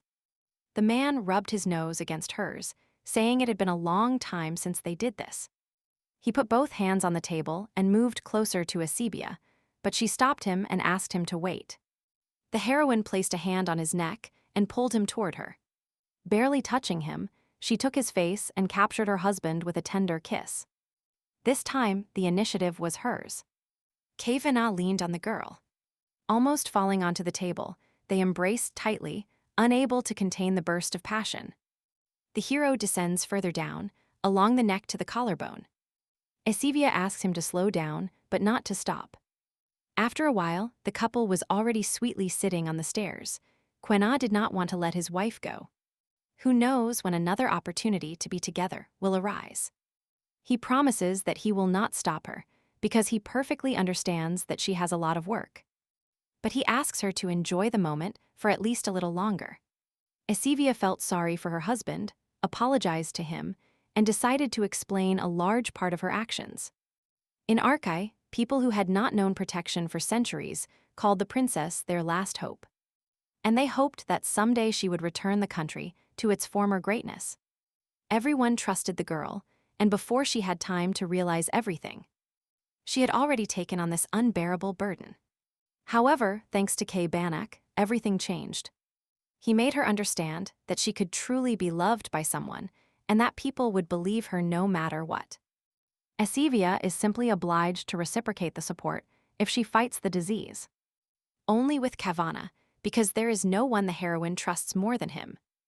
The emperor blushed so much that it seemed like steam would come out. Suddenly, Ezebia felt something hard on the man and asked if he had something in his pocket. Without allowing Kavana to catch his breath, she continues to confuse him more and more. He asks her to stop for at least a minute so he can remove the object himself. This is a bottle of river water. It was collected in the morning, and Quena decided that the princess could use fresh samples for research.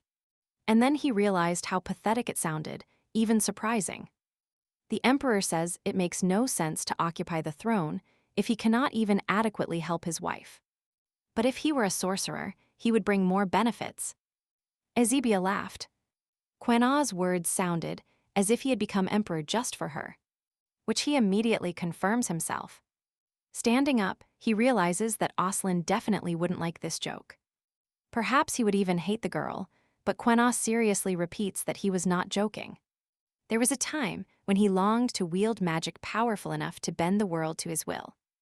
Ezebia, not attaching much importance to this, said with a smile that in this case it was good that Quena chose a different path. Then an idea occurred to her, and she flew towards the man, taking the bottle. The princess asks you to imagine that this bottle is a heart, and the water is the amount of mana that fits in it. Every creature is born with a predetermined amount of mana. It is possible that some people only have a small amount of mana, enough to fill one bottle, whereas others are born with an amount comparable to an entire river. These people are called sorcerers. There are very few sorcerers among people, even those who have a penchant for magic. They often lack the amount of mana to unlock their potential. The heroine wondered what to do with Kay Vanak so that he could use magic. At a minimum, he must be of another race, for example, an elf. They are all sorcerers. The man was annoyed by such a cruel truth. He complained that he managed to shatter a human dream. The girl hurried to explain herself. She only wanted to describe the objective and complete picture, but not to offend her husband in any way. Juana was not offended at all. He immediately asked if Azibia had ever met sorcerers, and unfortunately, she had not met them. But she would really like to, she says enthusiastically, to immediately recognize the sorcerer. Because he has a special magical signature that can be detected by other magic ability owners. Right in the process of this fascinating story, Azibia remembered Ides and froze.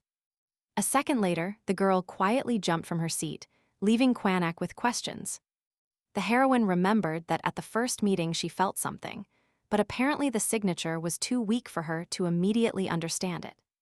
But there could be no mistake. It was magic. So everything becomes clear. Azibia did not understand why sclerosis was spreading among people, even though the key to curing it is the elven herb.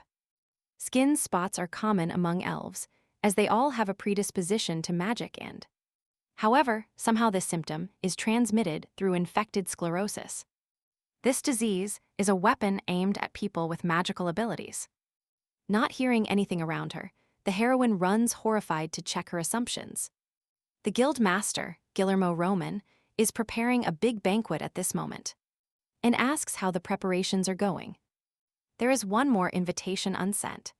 She hands the envelope to the servant to send to the expected guests of honor. This letter is addressed to the Imperial Palace. Next to the guild master, on the book table, there is a terribly familiar decoration. While Marian was performing her duties, Baron Edwin approached from behind and asked how his lady was doing. The maid reports that the Empress, as always, regularly fulfills her duties and spends her free time in the library. Marian trembled with lies and hypocrisy. She answered without turning around. Azibia has not contacted anyone since the tea party. She probably doesn't really like going out with aristocrats. Edwin sarcastically concludes that the heroine has returned to her role as a useless caged princess. Marian endured the Baron's insolence and said in a calm voice that she had not noticed anything extraordinary at all. Edwin, with a smile, pulls a black envelope from his jacket. In fact, delivering it was the purpose of his visit. Marian needs to draw the Empress's attention to the banquet. Her Majesty should be interested in making new connections there. You can even slip this letter into her chambers. The maid cautiously asked if this order came from the Baron himself or his partners. Ignoring the question, he turned around, assuring in the end a memorable event. Marian watched him leave silently, without saying another word. Azibia ran to the hospital, surprising everyone with her unexpected visit. Her assumption was confirmed. Everyone who ended up here due to sclerosis has mana. The heroine examined all the patients and discovered magic in every one of them. The girl called Simon and announced sadly that she seemed to have discovered the truth behind this disease. In the office, without strangers, Azibia tells her colleagues that she felt traces of mana in the infected. And this cannot be just a coincidence. Sclerosis probably only spreads among people prone to magic. The Emperor trembled after these words. He approached Azibia horrified and asked if she was in danger. The heroine shook her head indifferently, reassuring the man, and said that she had not yet noticed any symptoms. She tried to soak her hand in the river water, suppressing her magic as much as possible. The fingers are slightly numb, but apparently the disease only affects those who have a small amount of mana. Many people don't even realize they have mana, as there is very little of it. So this insidious plan captures most of the Empire's citizens. Oslin does not want to believe it, but forcibly states that sclerosis was artificially created. Azibia hesitated whether to tell the whole truth, but still dared to say that the disease was the result of a magical intervention in the waters of the Feger River. The girl apologizes for not having said it earlier, because she herself was not sure. But Oslin is not angry, but thanks Azibia. They need to find a solution. The Baron asks them if they know what spell was used for the poisoning. She looks away ashamed, she does not know. And as if excusing herself, she explains that magic is similar to writing. Only with the most meticulous study can the truth be revealed. To dispel the magic cast on the river, they must first discover the purpose of the spell and put an end to everything. This seems like an almost impossible task, unless you directly interrogate the person who cast this magic. Quena fearfully believes that if everything Ezebia said is true, then those who sell the medicine are also involved in the poisoning. The heroine also believes that there is a connection between the guild and the sorcerer. Simon, who had been silent until this moment, loses his temper and with tears in his eyes, shouts how one can risk the lives of common people for the sake of profit. Breaking the initial hysteria, Ezebia asks everyone to remain calm and states that not all is lost. She talks about the invitation Marion received from Gilera. Oslin realized that they want to distribute the medicine throughout the empire and will announce it at the banquet. The girl says in a calm voice that this invitation is addressed to her and that they want to see her at the banquet. Everyone understood what she meant. The Baron jumped from his seat, shouting that even if time ran out, one should not fall for such an obvious trap. Quena approached the heroine, put his hand on her shoulder, and begged her not to do that. But she has already decided everything and is not going to back down when people are dying. Furthermore, there is a possibility that the sorcerer will appear at the banquet. And even if he doesn't appear, you can look for connections between him and Giller. She took her husband's hand and told him that together they could do this. Ezebia wants Quena to be there when she meets Guildmaster Giller. The heroine needs his help like nothing else. Quena cannot refuse his wife when she trusts him so much.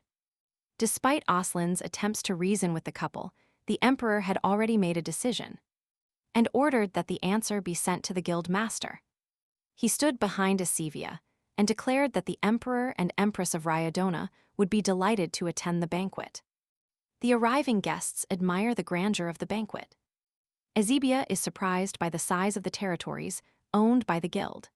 Quena warns the girl with concern that there are many insects and wild animals in the forest.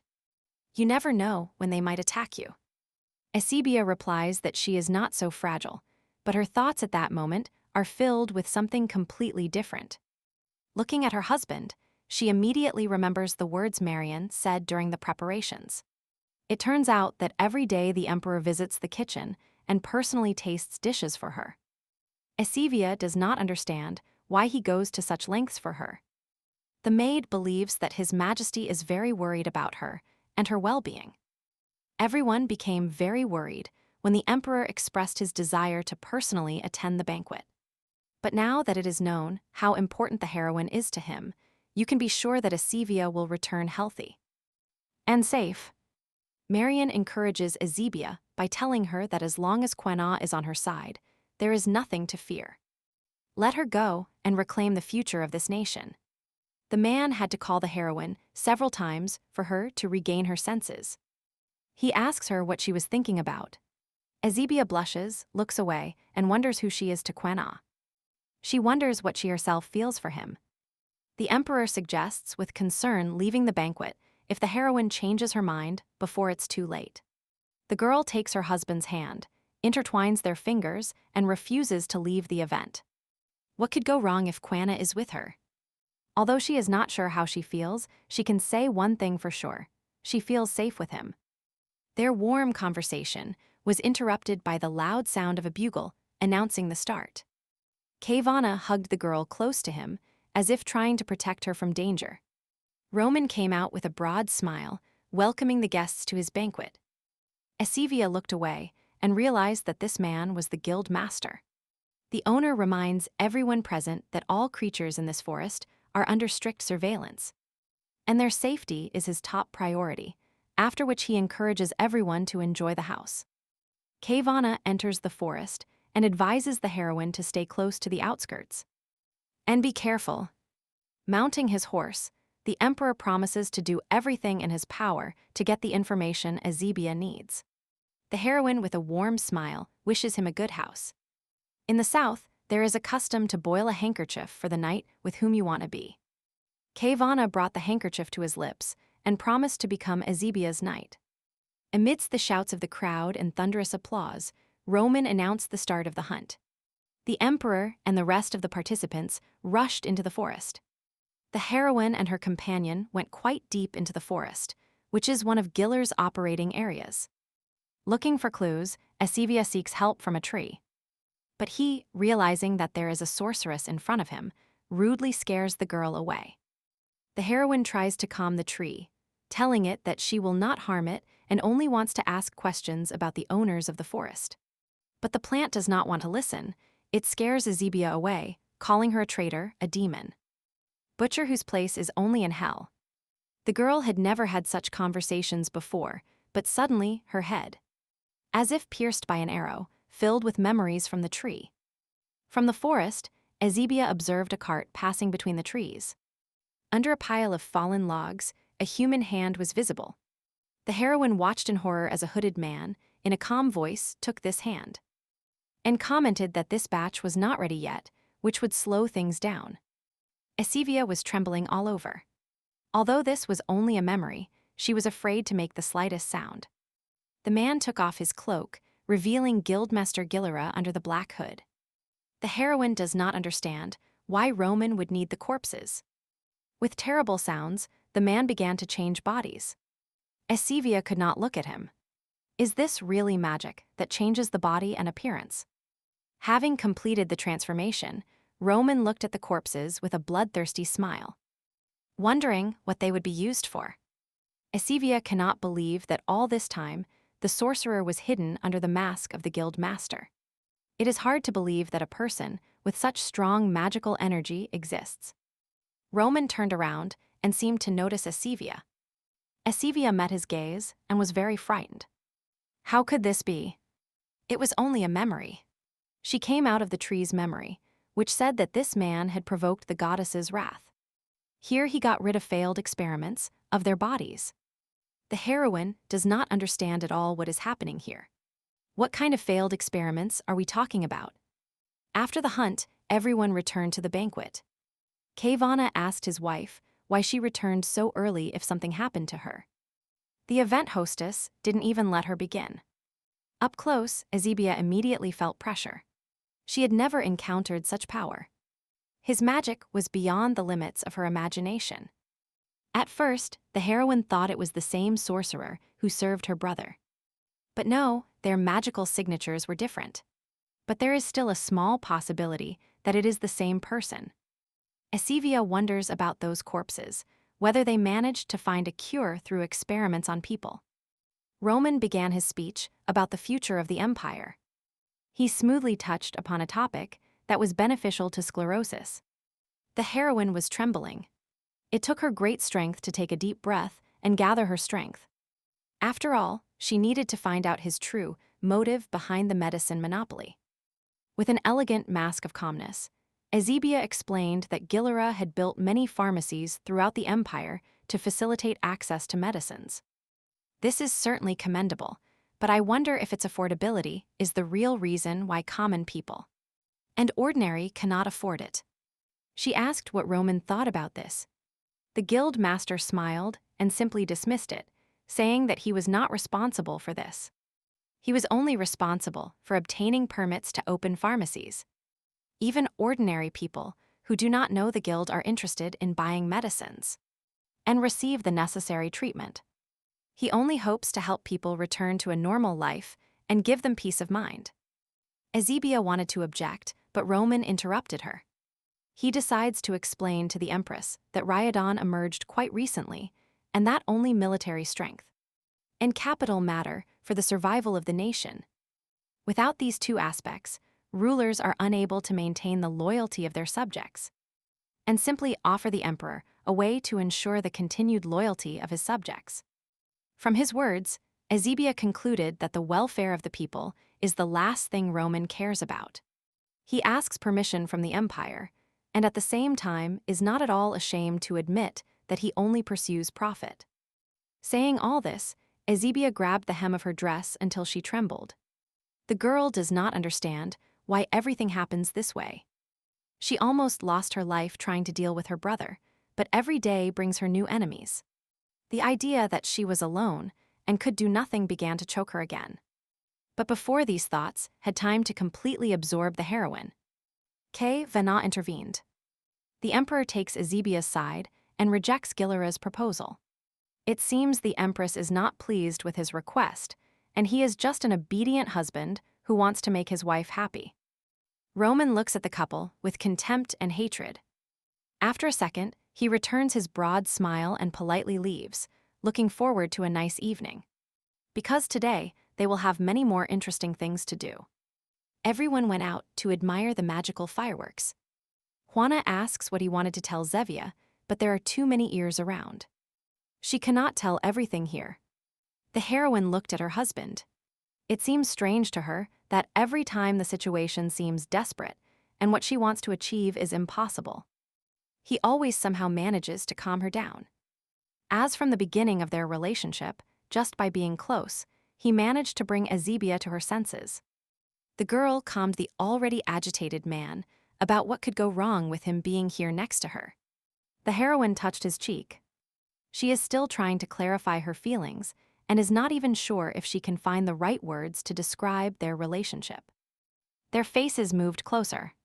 As soon as they fix everything completely and prevent the war, Ezebia will open up to Quena so that he can accept her as she is. To the sound of the fireworks, the couple melted into a tender and romantic kiss and, for now, the heroine would like this moment to last forever. Having broken the kiss, both blushed deeply and turned away. Quena offered to drink a glass of wine and asked the waiter for 2 glasses. Having quickly recovered, before passing the drink to the girl, he tasted it himself. Only after personal tasting did he give his glass to Ezebia. The girl, dismayed, says that the emperor needs a taster instead of her. Quena says with a smile that he is not that important. But the heroine disagrees with him and says that he is important. The man, laughing, assures Ezebia that almost no one here has the same resistance to poisons as he does. And a better taster cannot be found. He turns to Ezebia with a warm smile and tells her that he would never let anything happen to her. But he doesn't manage to finish the sentence. Turning around, he found his distressed wife covered in blood, with her whole hand covered in blood coming out of her mouth. The girl lost her balance and fell. She does not understand what just happened. Her gaze is filled with blood. She still sees Vana running towards her. He said everything is fine. The emperor tightly hugs Ezebia, while he screams and apologizes for how he could afford to be so greedy. The girl still keeps her eyes open, breathes with difficulty, and large salty drops fall on her face. Vana cries bitterly and says that he was ready to give his life for her. That was his wish. He pressed the heroine even closer to him. Now he promises to find the one who did this and dismember him alive, tear out his tongue, and force his entire family to watch this so that he feels the same as Vana. Ezebia, with the last strength she had left, reached for the man with a trembling hand. She cannot leave him. Otherwise, everything will happen again. This must not be allowed to happen. Everyone crowds around the noisy spectacle. Simon runs to the empress. Roman stood among the crowd and smiled maliciously, observing the seemingly successful conclusion of his banquet. Ezebia's bloody hand fell powerless to the floor. Quanek was sobbing, hugging his dying wife. A crowd of spectators reacted despondently to what was happening. And Roman was feigning concern. Quana, not hearing anything around him, called Ezebia and asked her to open her eyes. Simon, trembling and with tears in his eyes, tried to shout to the emperor. Maybe there was still time. Something had to be done before it was too late, but Quana did not listen. He flinched in fear when a voice from above addressed him. The goddess says that he failed again, although she knew that this was his only chance. Without letting him finish listening, he was returned to reality, screaming and clutching his shoulder. Yaxer, with some apprehension, reports that they have caught the culprit. This man confessed everything. He poisoned the empress's wine. Quena, silently and carefully, placed Ezebia on the floor. Without listening to his comrade, the emperor drew his sword and headed towards the traitor. Without further ado, Kwannon blended his sword and cut the criminal.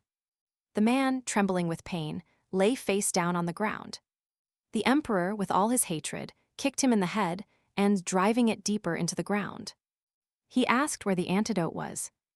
Yaxer wanted to stop Vanek, but simply dismissed him without turning around. And the culprit shouted that he knew nothing.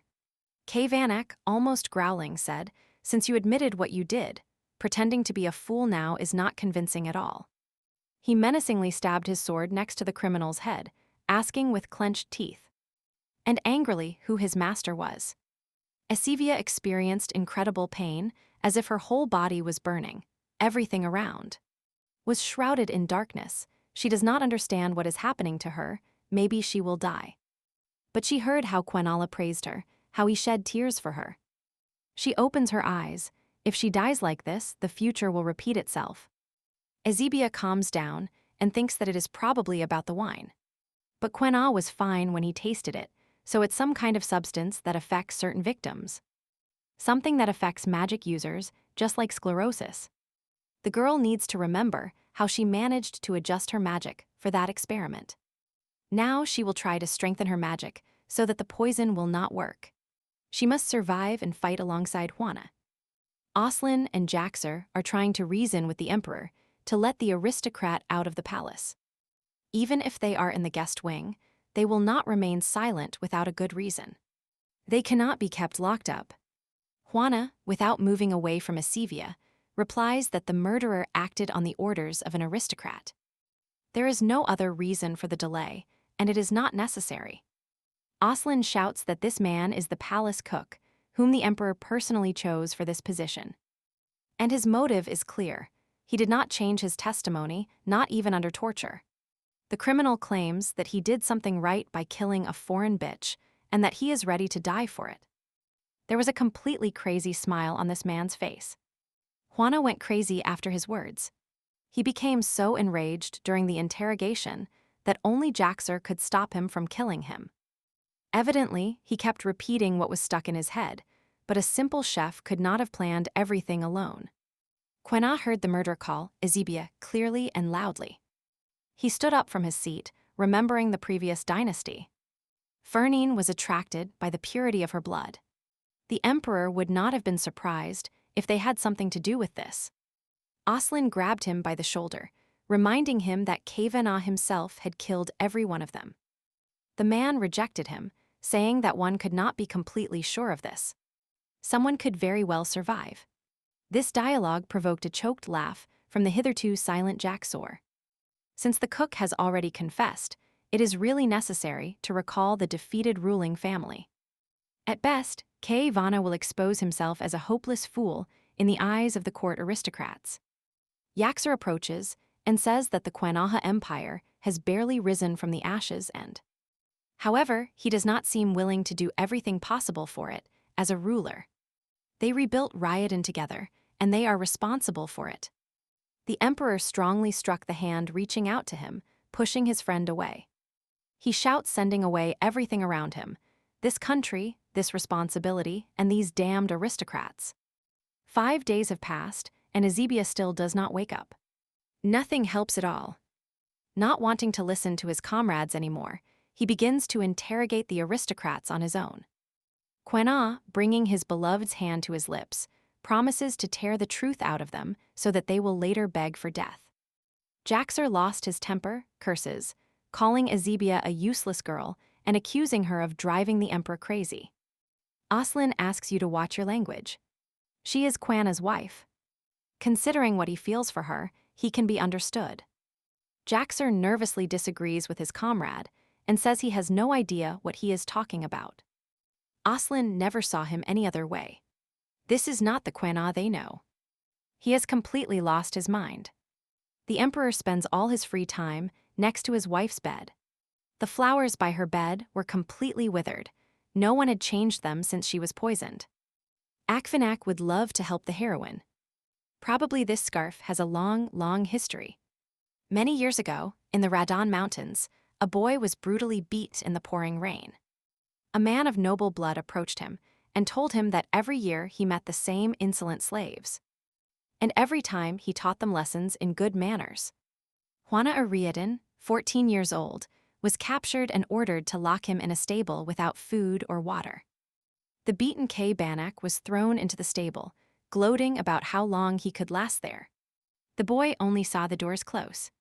He doesn't know how many days have passed, but during all this time, he hasn't had a drop in his mouth. At this rate, he will simply die of thirst. The thought of death crossed my mind.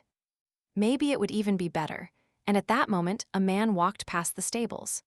The stranger entered the stable and knelt in front of the exhausted guy. He extended his hand, wanting to touch the tangle of dark, messy hair. But despite the unbearable thirst and fatigue, Quanak's reaction was still working well. He was the first to touch the stranger and bring his hand closer. The girl upside down was lying on top of him, face down, and he asked her who she was. After apologizing, he got up and explained that he saw someone lying here, so he came here.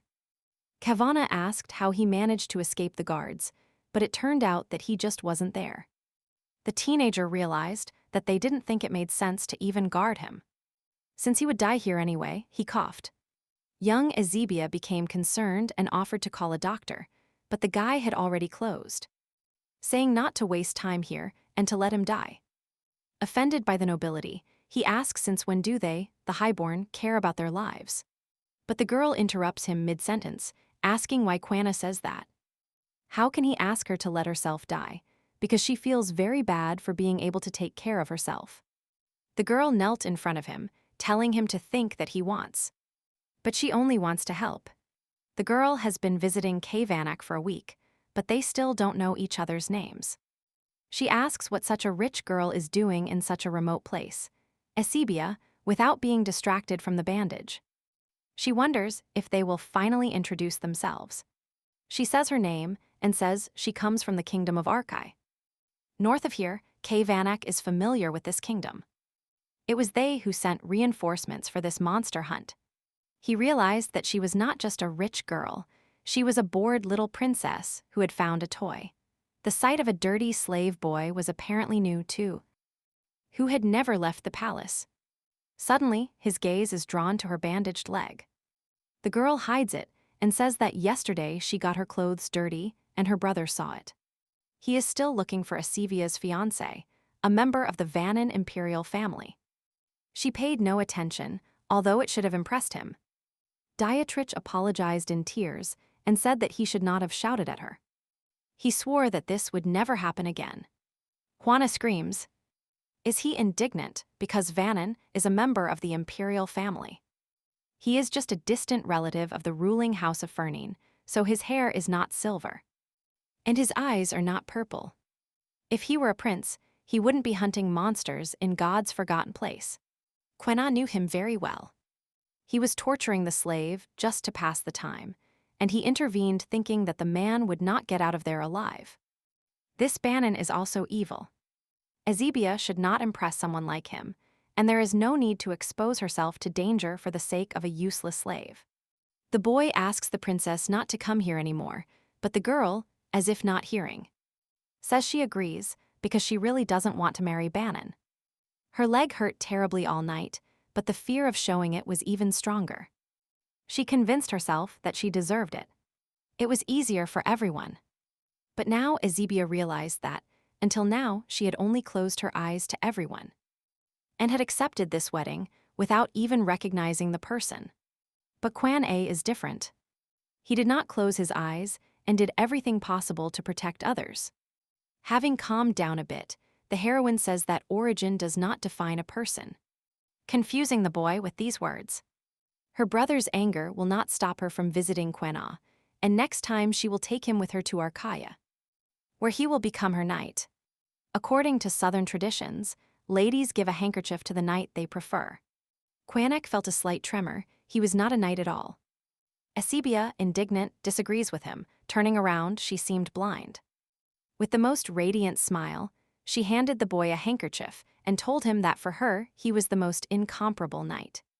Still remembering his promise, for the first time in his life he dreamed of the future without being ashamed of himself. He thought that it was Ezebia, and not him, who was incomparable. But Vana never had the chance to say these words to him, because the next morning he was sent to the battlefield. The boy wondered if the princess would remember her promise. From that day on, the only thing Quena did was see the girl again. He hoped to become a man worthy of her favor. Hoping for the moment to meet Asivia and become her knight, he did everything possible to earn a place by her side. And he even managed to catch up with her. He was so close. But she disappeared again, literally in his arms. When Asibia left him for the first time, he hysterically begged her to wake up and open his eyes. The words that he was the most incomparable knight for her spun in his head. His tears seemed never to stop. He sobbed, hugging his wife as if wanting to merge into one whole. Asibia was mistaken. Quena failed to protect the only thing he was supposed to protect. There was no longer any reason to fight or even do the right thing. He could not become her knight. Jaxer approached from behind and found a book in the royal bedroom. In it was writ that every ruler of Arkai was given a chance to appear before the Silver Forest, and once ask for a wish from the keeper of these lands. This means there is only one chance to ask for the favor of the Silver Forest. He can still get Asivia back by taking the throne of Arkai. Having captured the enemy camp, Juana looks everywhere for the Emperor of Arkai, the last surviving member of the ruling family, Dietrich Cataril. To face the Silver Forest, Juana must kill Dietrich and usurp his throne. Already at the palace, Oslin reports that the mage who killed the Empress probably works for King Dietrich. If this is true, then the Empress was killed by her own brother. Now he is obliged to kill him, if only to avenge Azibia's death. Oslin does not understand what the real purpose of this war is. Dietrich would have met death even without the Emperor's intervention. But he does not leave Archaea alone. Even after burning everything there, Oslin bursts into screams. He asks if this has anything to do with the Empress's body, which he is trying to preserve with mana stones. The Baron seized up with a slight tremor. Not receiving an answer, he clenched his fists and announced Jaxer's death. He and his men were ambushed by the Northerners while carrying out the Emperor's orders.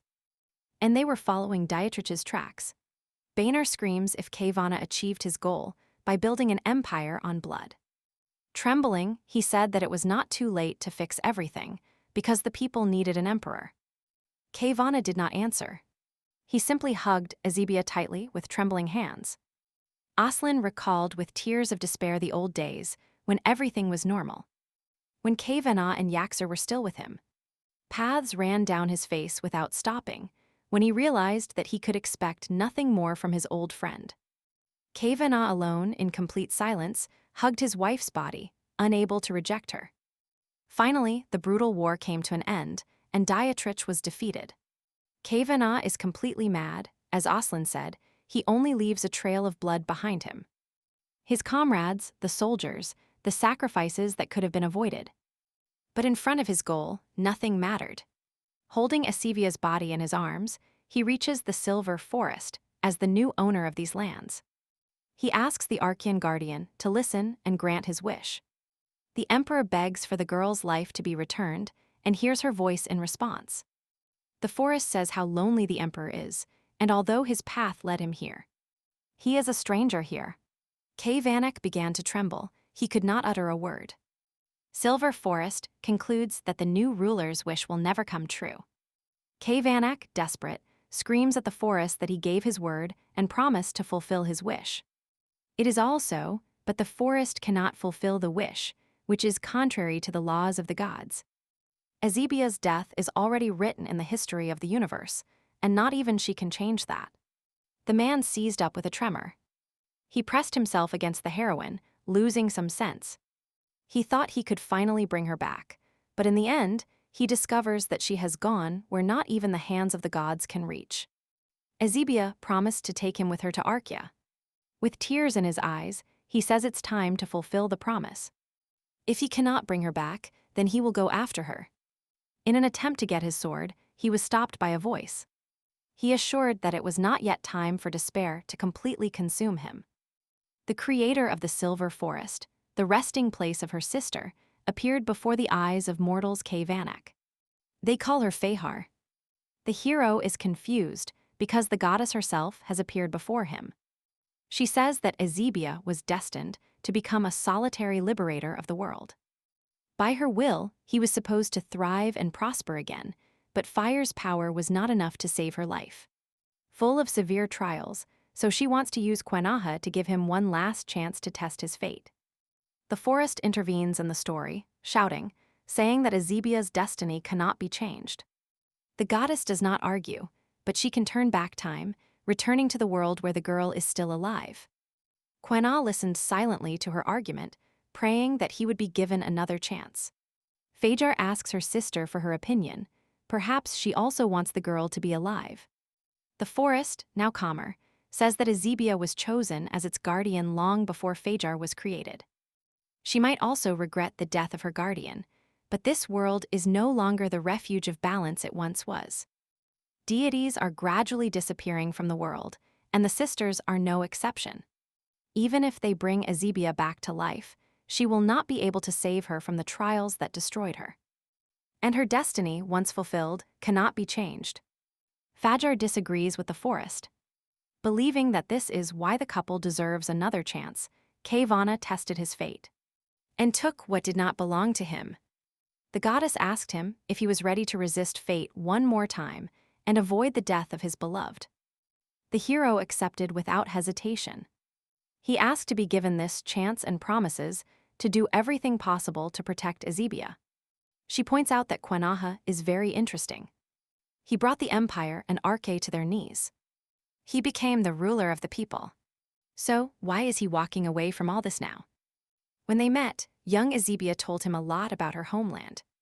She told him about the flowers that grow in the north, about her favorite books, and about candied raspberries, without which she couldn't live. The princess promised to show all this to Quana when they arrived in Archaea together. They will spend their days reading books in the garden and enjoying sweets.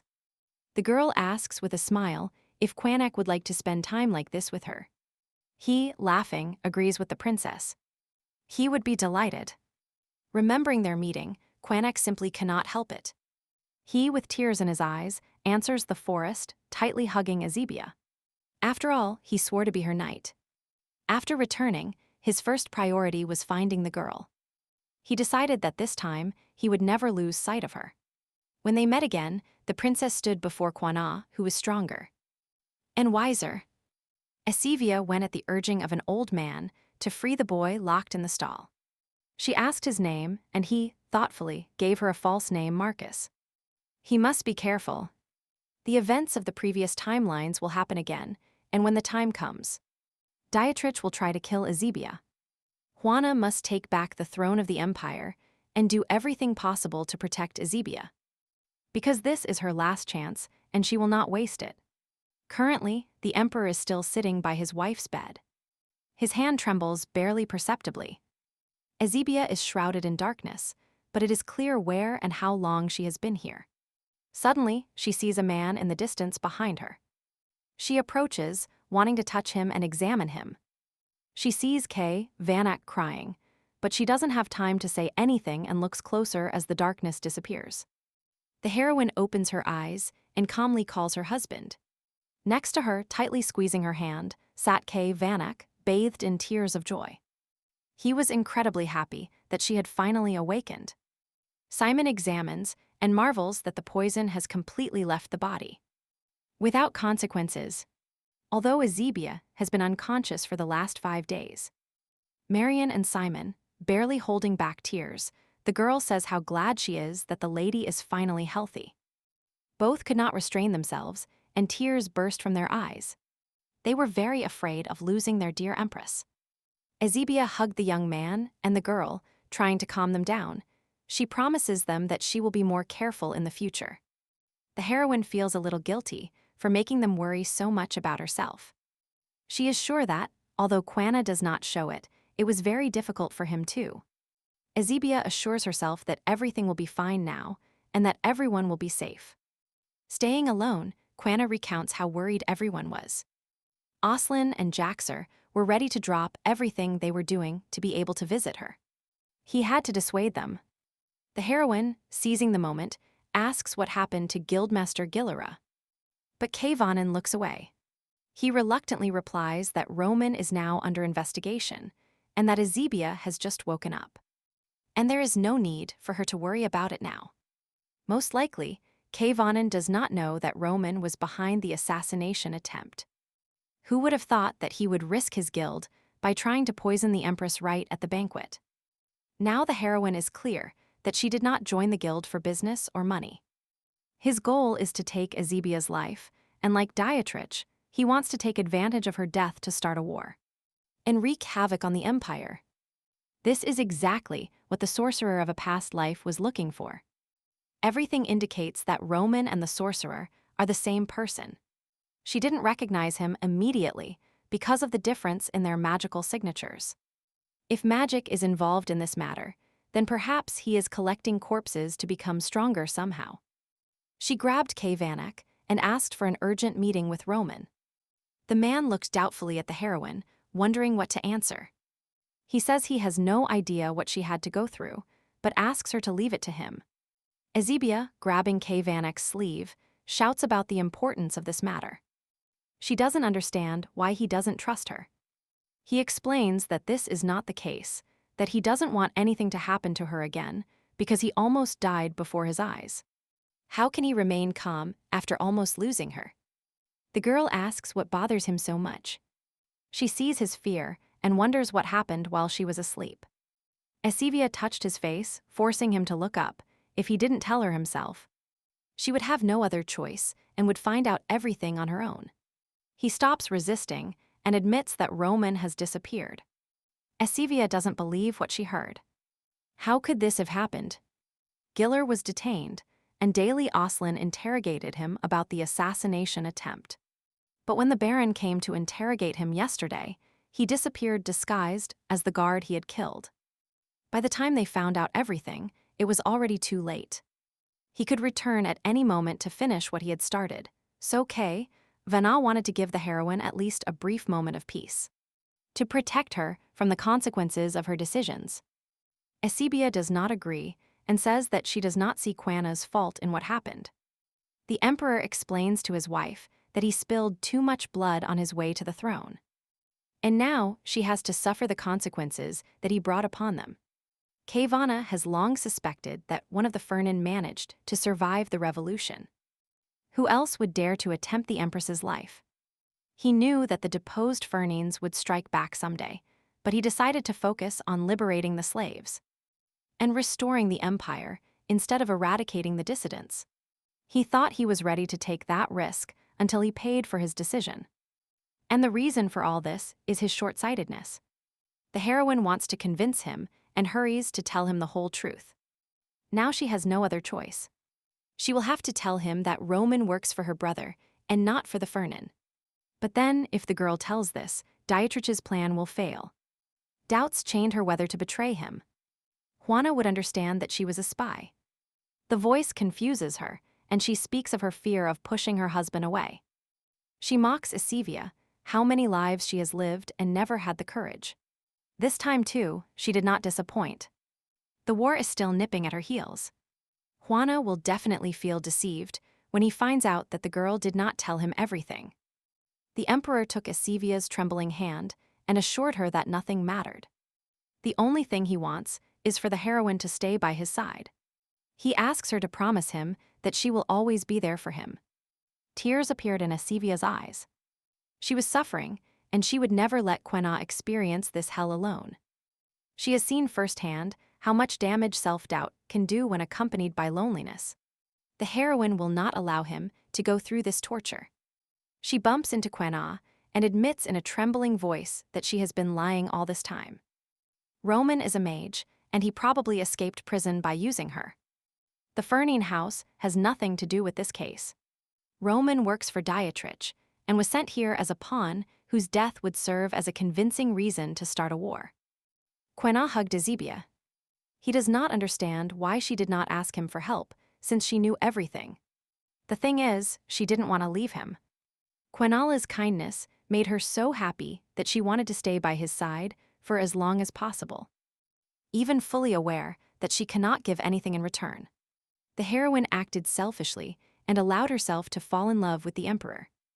She admits that she was afraid to reveal her secret and Dietrich's plans after a rather long pause. She admits that she is infertile. She found this out right before her wedding and didn't risk breaking the alliance between their nations. And when she found out how important the Paragvanak family was, she became even more afraid. Esivia knew he would never forgive her. She trembled, she ruined everything. The man immediately refutes her thoughts. As he said before, only Esivia is important to him. He would accept any divine punishment just to live his life with her. That's what he told himself when they got married. The ability to bear an heir was not part of his requirements at all. Kavana carefully tucks the heroine's hair behind her ear and reduces the distance between their faces, looking her in the eyes. He confesses his love to the girl. Traces of tears run down Sevia's cheeks. She is scared. The man, confused, hugs her and asks if his feelings for her make her uncomfortable. The heroine shakes her head and hugs her husband, explaining that she is scared because she loves him too much. She cannot help but think that someday she will wake up from this dream and lose everything. Juana draws his wife close. He wipes a tear from her cheek, and they kiss. Embraced, the couple decides to go to their chambers. Entering the bedroom, they sat on the bed. Esivia breathed heavily and quickly. They looked at each other with love and excitement, realizing that now they completely belong to each other. The heroine asks the man to wait because she doesn't know what to do, but Quena calms her down by telling her that he doesn't know either. Esivia, embarrassed, suggested that this be considered a practical lesson. The man himself had told her last time that they could take their time. Quena suddenly pulled Esivia towards him and declared that he had practiced a lot. This time, everything will be real. He squeezed her leg and sank his teeth into the burning flesh. Esivia had never seen Quena so close before. He seems as familiar to her as someone from the farthest corners of her memory. She makes her strange proposal, surprising the emperor who is still letting himself be distracted, when he himself cannot even think normally. Their hearts beat in unison, and their bodies merged in embraces, creating harmony. An unique agreement. Afterward, lying in bed, Esivia was surprised that Juana really forgave her. Because no sane ruler would want an infertile woman as a wife. The man changed the subject and asked what the heroine wanted to say, saying that he felt as if they had known each other for a long time. Esivia, excited, jumped up, and Juana calmly, covering his wife with a blanket, said that they had known each other since the girl first saved him. He didn't want to marry Princess Arkai or a mage. But Esivia should have asked for her hand as a man in love, not as a ruler in a political marriage. He still regrets not being more patient. The girl's gaze turned sad. Vana knew everything from the beginning, but he failed to admit it. He explains that he was a completely different person before. He gave up, had no dreams or goals, and continued to make bad decisions.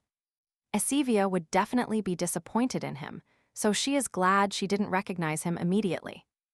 Pursing her lips, the heroine clung to her husband and buried herself in his arms, promising not to interfere if he wants to leave everything in the past, but this doesn't mean she doesn't want to know what he was like. Esivia will wait until he decides to share his secrets. She will wait as long as necessary. Now she will always be there. A couple of days later, after their wedding night, while having a cup of tea, Esivia asks Jivanek how Roman escaped. Together they can deal with this. Quana smiles and thanks his wife for her support. His dreams have truly come true. But he worries about trusting the heroine too much when she hasn't fully recovered yet. And she seems tired since that very day. The girl, burning with shame and not looking him in the eyes, says that this is definitely not the case, and that she is fine in general. Continuing the topic, she suggests that Quena wants to take care of everything himself again because he cares about her. Esivia is very grateful for his care, but asks to be his partner and not a burden to drag along. She asks to be allowed to help him in the name of the Empress. Quena was very embarrassed and found nothing to say. The girl grabbed her husband's hand upon seeing that she managed to embarrass him, looked him in the eyes. The emperor gives up and with a sigh agrees to reveal the whole truth to her. As soon as he learned of Roman's escape, he immediately closed the gates of the capital. And at this moment, they are interrogating the soldiers who were on patrol that day. But they have no further leads. Kavanagh is ashamed to admit that, until Sebia said it, he had no idea that Roman was a sorcerer. The heroine suggests that the information she knows might help find the fugitive. She says she saw trees in her memories. At night, Romana was in the forest with a cart of corpses. Esivia believes they might belong to those who died of sclerosis. The protruding limbs she saw were hard as stone. The girl reminds us of the mana container and its limits, which she spoke of earlier. Now, Roman has an exceptional ability to control mana, but as far as she knows, his power has not exceeded the limits of human capabilities. The heroine is almost certain that the power she felt was violated with the help of forbidden rituals with corpses. The bodies of those who died of sclerosis pass into the responsibility of the temple, which means Roman has spies in the clergy. The girl finds this quite strange. The alliance of a prince from another country with a suspicious sorcerer is not in itself enough reason to gain the support of the subjects of Rhydon. Furthermore, it is known that the clergy generally distrusts external influences. After all, they still value legitimacy above all else. Therefore, Juana immediately suspected the Fernand, because as the ruling family, they preserved their legitimacy, prioritizing the rights and privileges of the nobility, and openly supported the slave trade, and as a result, many noble houses were loyal to them. Although the aristocrats are now pretending to be good guys, among them, undoubtedly, there are those who want to see Fernina on the throne again. They don't even care that the Fernine resorted to incest to preserve the purity of their blood. The aristocracy, to gain the privileges they had under the Ferninas, is ready to put anyone on the throne. When Quanah took the throne, he exterminated all the Ferninas, but just in case, his people are still hunting people with purple eyes and silver eyes. The girl asked, surprised, about the distinguishing features of the previous ruling dynasty. Quanah said that those born without these traits were abandoned or killed because they were not pure. The heroine trembled, jumped from her seat, and said that she had definitely seen the silver hair and Roman's violet eyes. It turns out that Dietrich needs him not only for the sake of magic, but also provides a good reason for the war to return the throne to the Ferninas. On a rainy afternoon, while having a cup of tea, Duchess Evelyn meets her husband. Dissatisfied, drenched to the bone, Duke Howard entered the estate, complaining about the inadequate schedule for meetings. When they were dragged, one after another, by the scruff of the neck to the palace, he stomps his foot angrily and shouts that Count Gaudier was sent to prison, which is why his deal failed. The Duke accuses his wife of not adequately fulfilling her duties and not distracting the Empress with anything. Ignoring her husband's shouts, Evelyn offers him dinner, but he rudely chases the woman away. The Duchess shot a look of hatred, but without saying anything, quietly got up from her seat. Howard, irritated, took his place and, muttering under his breath, poured himself some tea. Frightening the Duke so much that the cup slipped from his hands, a voice came from nowhere. Howard jumps up, and a hooded stranger appears before him. The man slowly moves towards the Count, surprised that he did not recognize him as Roman immediately. Howard steps back. He doesn't want to talk to Gillier, but he insists that they have been waiting a long time for a conversation. Roman approached the aristocrat and angrily asked why he had betrayed him. The Duke and the sorcerer had an agreement, but Howard decided to retaliate exactly when they needed him most. They wouldn't have to waste time with a foreign imbecile if the aristocrat had provided them with the promised funds. Howard, trembling, justifies that he only wanted to return his house to its former splendor. He didn't sign up to be part of the crazy plans. Roman pressures the Duke because he knew what would happen to the Empress. But he never interrupted the banquet and happily pocketed the money for the medicine sale. And he also leaked information about Vaynar's monetary reform. He verbally supports the usurper, but his hands do everything possible to end his reign. Howard stumbles and falls to the ground. But Roman didn't come here for accusations, but to give him another chance. The Duke bats the man's hand away and shouts that he will not be fooled again. Roman disagrees with him because in true legitimacy, there is not a drop of deceit. The empire, under the control of filthy blood upstarts, will fall to the true power of the last surviving Fernane. He claims that he will win with the support of wise aristocrats like Howard, who value legitimacy above all else. Howard is horrified and doesn't want to hear all this, but Roman continues to press. Who provided the information that the usurper intended to sell the Mithril mine? And how he managed to get in and out of the palace while under surveillance? Of course, there are spies in the palace. He asks if the Duke knew that mind control spells are filled with a large amount of desires. Obsession with blood purity, rejection of outsiders, lust for power and wealth that, by the will of fate, Roman lost. To make people open their doors to him, he says they will get everything they want. Having thus completed the subjugation of Howard's mind, Roman turned to the second stranger. He says with a smile that the Duke is now on their side. Fernine looks at the man at the door for a moment and tells him that soon they will return what is his birthright. The stranger remained silent there, not revealing his identity in any way. Juana and Ezebia spend the night discussing Roman and Dietrich, who probably wants to build a new empire with the support of the previous dynasty. The sale of potions was aimed at expanding their influence under the guise of saving lives from multiple sclerosis. The heroine was too naive. Dietrich was defeated before she was given a second chance, so she thought everything would be exactly the same this time. He seems to have mentioned some kind of power in the past. It is possible that this has something to do with sclerosis and the Fernine dynasty. His plan goes far beyond an assassination attempt on her life. The heroine must try harder. Otherwise, she will waste her opportunity.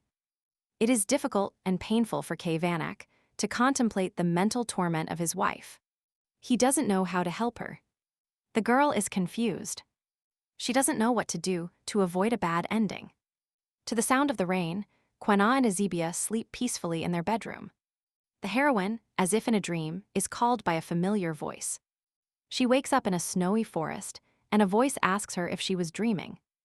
A dream so deep that she must have been truly happy. The girl is terrified. She cannot believe what she heard. The heroine wonders if the elves also know why people need their herbs. Again, she sees a crying child in front of her, calling for his now dead mother. Ezebia runs forward to save the child from death, and the voice calmly notes that she is sad and asks what is bothering her so much. The warrior approaches the trembling girl from behind. Drawing his sword, he only has a couple of steps left before his death. The voice does not understand what is bothering Ezebia so much because she is already dead. And she cannot do anything. Ghosts can only watch.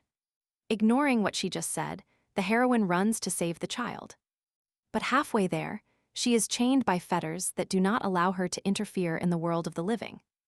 A voice tells the heroine to come to her senses and forget everything because she won't be able to do anything anyway. Ezebia does not want to listen to persuasion. She crawls trying to break free from the shackles and screams that she will not give up without even trying. The chains break, and Ezebia manages to move forward, although she is weak and cannot change anything. She won't know if she doesn't try. The warrior is already mercilessly swinging his sword over the child's head when Ezebia gets up. The heroine manages to grab the child and hug her tightly, protecting herself.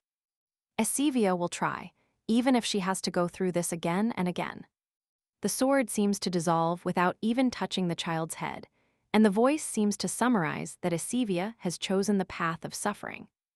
The child opened her eyes and was amazed to see the physical appearance and the voice that had been talking to her all this time.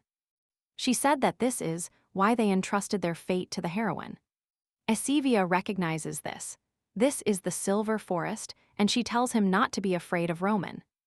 The day everything began, their fate was in the heroine's hands. They entrusted her with the future of the entire world, and she has a weapon to resist Roman's machinations. The Silver Forest asks you to put aside fear, as it will rekindle the power that lies dormant in the depths of Ezebia's memory. The forest hugs the girl and asks the chosen Ezebia to protect her. And the whole world When she woke up, the girl kept thinking about this dream for the entire time she lived in Ryodon. Nothing related to the Silver Forest happened. And as far as she remembers, not a single guard has met the forest in a dream. But for a mind game, this is too real. Esivia is not sure if she can fulfill the will of the Silver Forest. It gave her a second chance and the rest of her life force to prevent the destruction of Arkai. Having gained determination, Esivia retrained her magical abilities.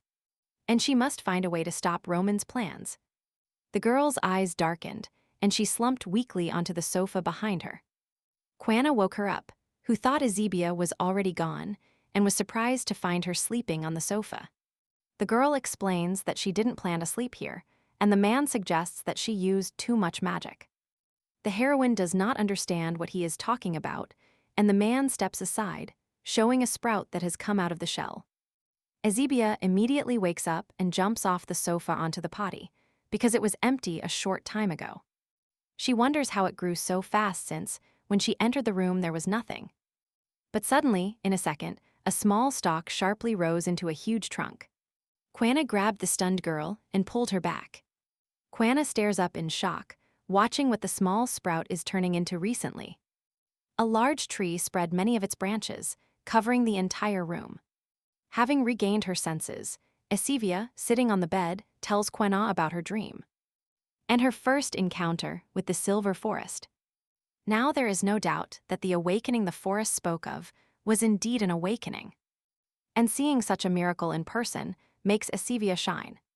Quanah feels something unusual. He touched the branches spreading along the walls, and Esivia cheerfully replied that life pulsed within him. He is stronger than anything she has brought to life. The girl suggested that perhaps this was a sign that the Silver Forest was with her. It spoke to Esivia and told her that the fate of the world was in her hands. Since they are granted the power to protect their people, guards outside Arkai lose their magic. But this rule no longer applies to the heroine. The Silver Forest made an exception for her. Now Esivia knows what to do. The Silver Forest chose her, so she must face Roman face to face. Because only she can save the world from destruction. The girl runs into her husband's arms, wanting to share her joy with him, because all this time she longed to be useful. Quanah looked at Esivia and her creation with fear, and only after a few seconds did he hesitantly say that he was happy for her. In the middle of the night, while the heroine slept, someone approached her silently. Sensing someone's gaze on her, she opened her eyes and saw a dark figure standing by the bed. Esivia jumped up startled on the bed and shouted, "Who was there?" She was greatly surprised when she discovered that her husband, under the moon rays, approached calmly and pointed to her injured leg. Esivia didn't even notice the scratch, moving her leg behind her. She assumes that she most likely hurt herself on the route. After a brief silence, the emperor admits that he was very upset by the girl's recent words that she wants to be useful. The pressure she had to be under, always having to prove her worth without anyone caring how hard it was. Not even herself. The heroine looks at Vanek surprised and asks him what is wrong. Large tears run down his face. He, without looking the girl in the eyes, says how insignificant he feels, unable to relieve Esivia's burden. He has no right to be called her protector, because he is just one of those who expect salvation from her. The heroine wanted to convince him, but Vanek considers himself the same fool he was in childhood. When Esivia pulled him out of that stable, the girl trembled. She didn't understand what the emperor was talking about. Maybe it was Marcus. The heroine alarmingly recounted that as a child she had found a boy her age locked in a stable, and that she was going to invite him to Archaia with her. With a trembling hand, she touched her husband's face, speaking more slowly about how that boy disappeared without a trace. She doesn't understand why he didn't say his real name. Quanah admits that he didn't have the courage. She was a bright ray of light that came to him in his time of need, and he was just a ragged slave. He was ashamed that he couldn't overcome the barrier between them. He dreamed of becoming someone important to the heroine, for example, a knight. Just as Esivia came to his aid in that stable, he was ready to do anything for her. It turns out that Quanah named the empire Ryodon, because that was the name of the mountain where they met. Esivia remembered his words. It turns out that the one he was talking about was her. The marriage agreement, the trip to Arke, all this occurred to him only because of her. Esivia says that it wasn't her who saved Quanag, but that he himself escaped from that stable. It was he who united the people against the tyrant. The Empire's slaves owe their freedom not to her, but to him. The girl grabs Quanag by the shirt and asks him not to be ashamed of his past. The heroine says that she had been looking for him since he disappeared. She didn't want to let go of the bravest knight she was lucky enough to meet. On tiptoe, Esivia hugs her lover in a warm kiss. She apologizes for not recognizing him and thanks him for finding her again. The fate of the whole world that the heroine, unknowingly, carried on her shoulders all this time. It became so real only thanks to this man. Now that Esivia knows her purpose in life, she cannot disappoint him. The girl will do everything in her power to protect every life entrusted to her by the Silver Forest. The heroine assures her husband that she feels no pain. These are tears of joy for their long-awaited reunion. Esivia never plans to return. After a while, the couple did not sleep. The heroine carefully studied the patrol logs from the last month. Juana did not listen to the Empress with particular attention. He simply enjoyed being by her side. But Esivia was confused by one part of the reports and pointed the document out to her husband. It is not entirely clear what exactly is wrong here. And the heroine asks to discuss once more how they kept Roman in custody. The prisoner was held in a windowless room with only one door, which the soldiers opened twice a day to serve food. Esivia was confused, even if Roman was cunning. Not even he could escape the guards who were trained to deal with such prisoners without causing a stir. Kayvanna reassures his wife, telling her that there is no need for her to rush, and that he will help her study the clues as much as she wants. That he is ready to take on all the troubles. The girl jokes that in this case, Kayvanna will have to become empress. Because any matter, even the simplest, requires mentioning her name. The heroine was stunned for a second, just as the clue she was looking for flashed through her head. It all comes down to names. Each of the soldiers on the list has a specific partner, except one. His shifts were irregular, and he worked with everyone on this list at least once. Esivia wanted to interrogate him urgently, but unfortunately, that is not possible now. This is the soldier whom Roman disguised himself as, since he hasn't regained his senses yet. And he was removed from the list of suspects. The heroine feels that she is missing something important hidden behind these names. And papers. Esivia suggested that perhaps this was the work of spies. Roman and Dietrich had long relied on their spy network, and Baron Edwin was one of those pawns. When he came to Marion to win her over, he told her that he was not working alone. One of the two soldiers could very well turn out to be a spy in this situation. Roman could easily deal with the other soldier and adopt his appearance. He could target someone specific and rearrange shifts, and to imitate the target's habits. And learn the daily routine, the spy was paired with every soldier. Based on this, the heroine asked with more enthusiasm who distributes the work shifts. She definitely did not expect to hear the names of the Emperor's closest advisors, Oslin and Jaxer.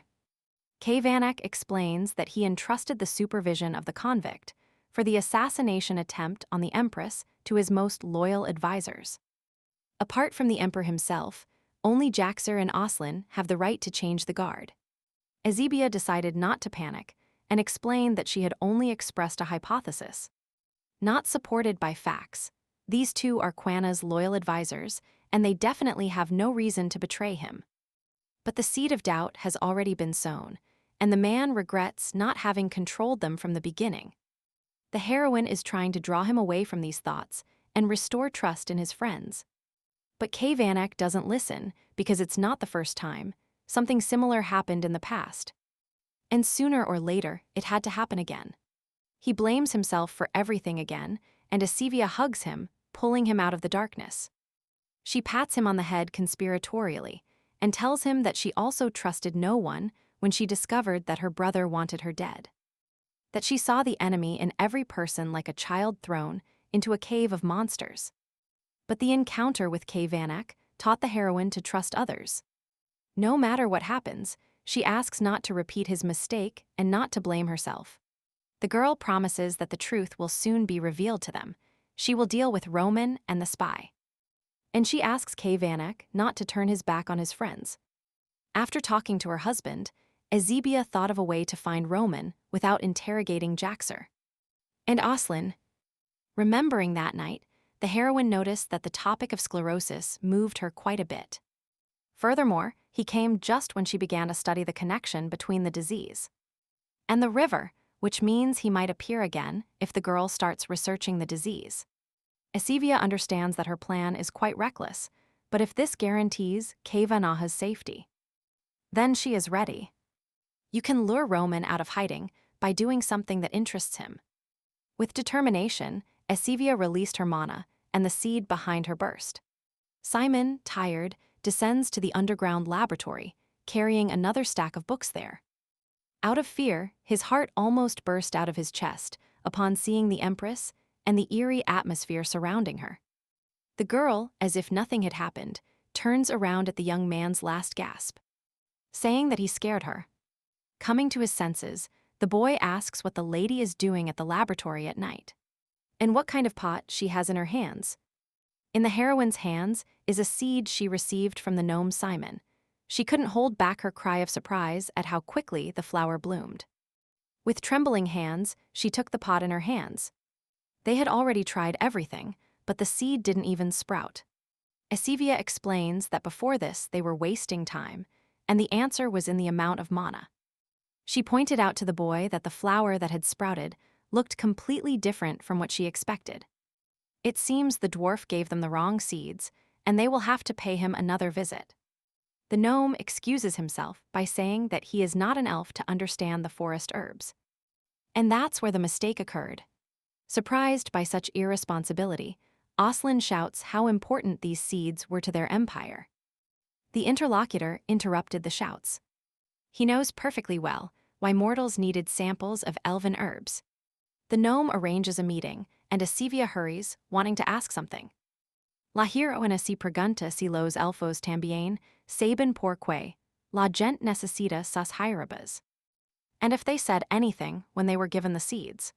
The gnome realized that it was she who discovered that the seeds were incorrect, and invited her to a meeting where he would answer her question.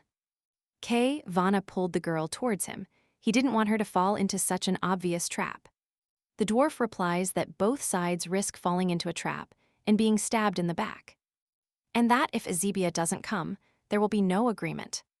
The conversation ended. It is not clear what to do now, but they don't have many options. Vanna orders a message to be sent to the dwarf, telling him that the meeting will take place in a week, at the 3rd Northern Border Post. The advisors are confused because for many kilometers around this outpost, there is not a single settlement. It will be a difficult journey for the Empress. The Emperor reassures his comrades because he will be by her side.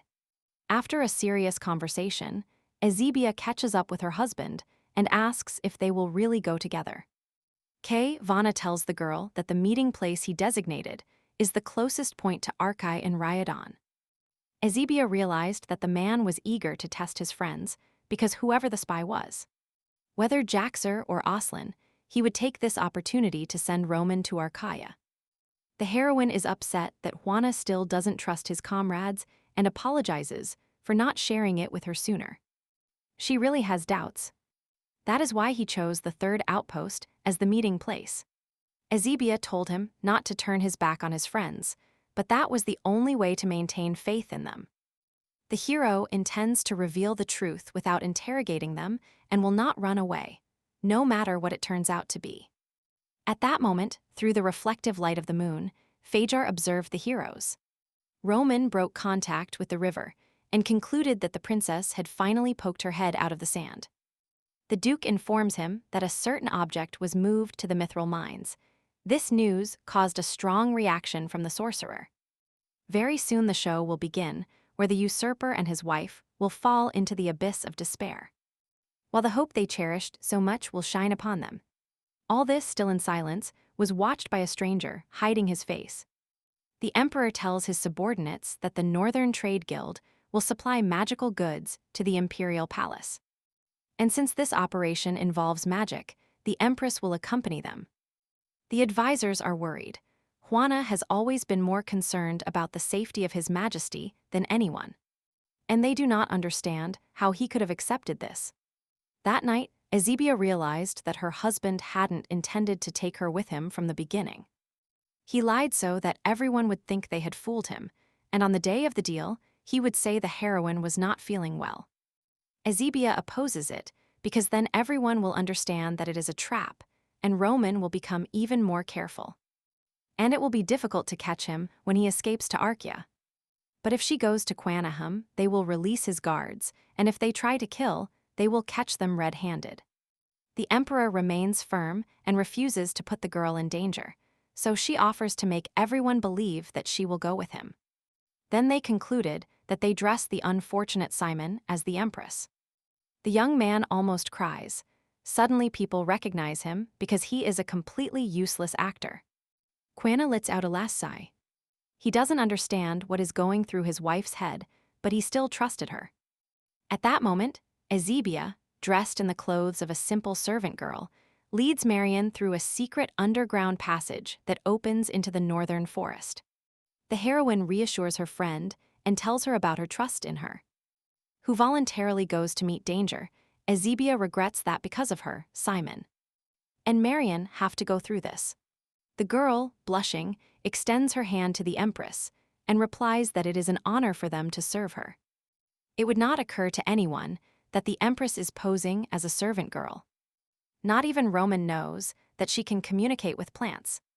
Thanks to this ability, they will find the sorcerer no matter how good his disguise is. Marion and Simon had no doubts, although they knew a dangerous journey awaited them. It seems Ezebia has finally learned to trust people. Trust is not a weakness. The girls mingled with the soldiers and performed tasks like them. Kayvana couldn't help but notice the strangeness in his squad. He looked at this couple for a long time, with impassive faces and ridiculous mustaches. They tried to imitate the voice and behavior of a man, which of course attracted attention. Yaxer approached the emperor and asked what it was that he disliked so much. He points out that the empress herself brought the couple, saying that the more people they have, the less attention they attract.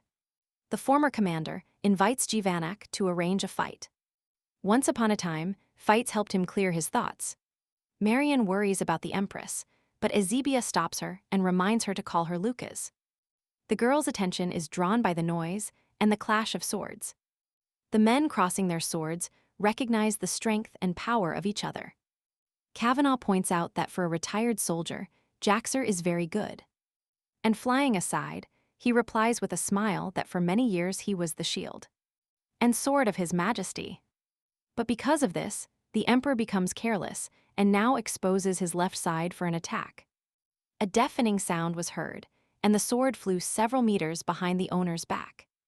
Kavana squeezed the neck of his defeated, kneeling opponent. Jaxer forcefully asks if the merciful emperor will let him go. Kavana looks angrily at his comrade and replies that he attacked him himself, as if he was going to kill him.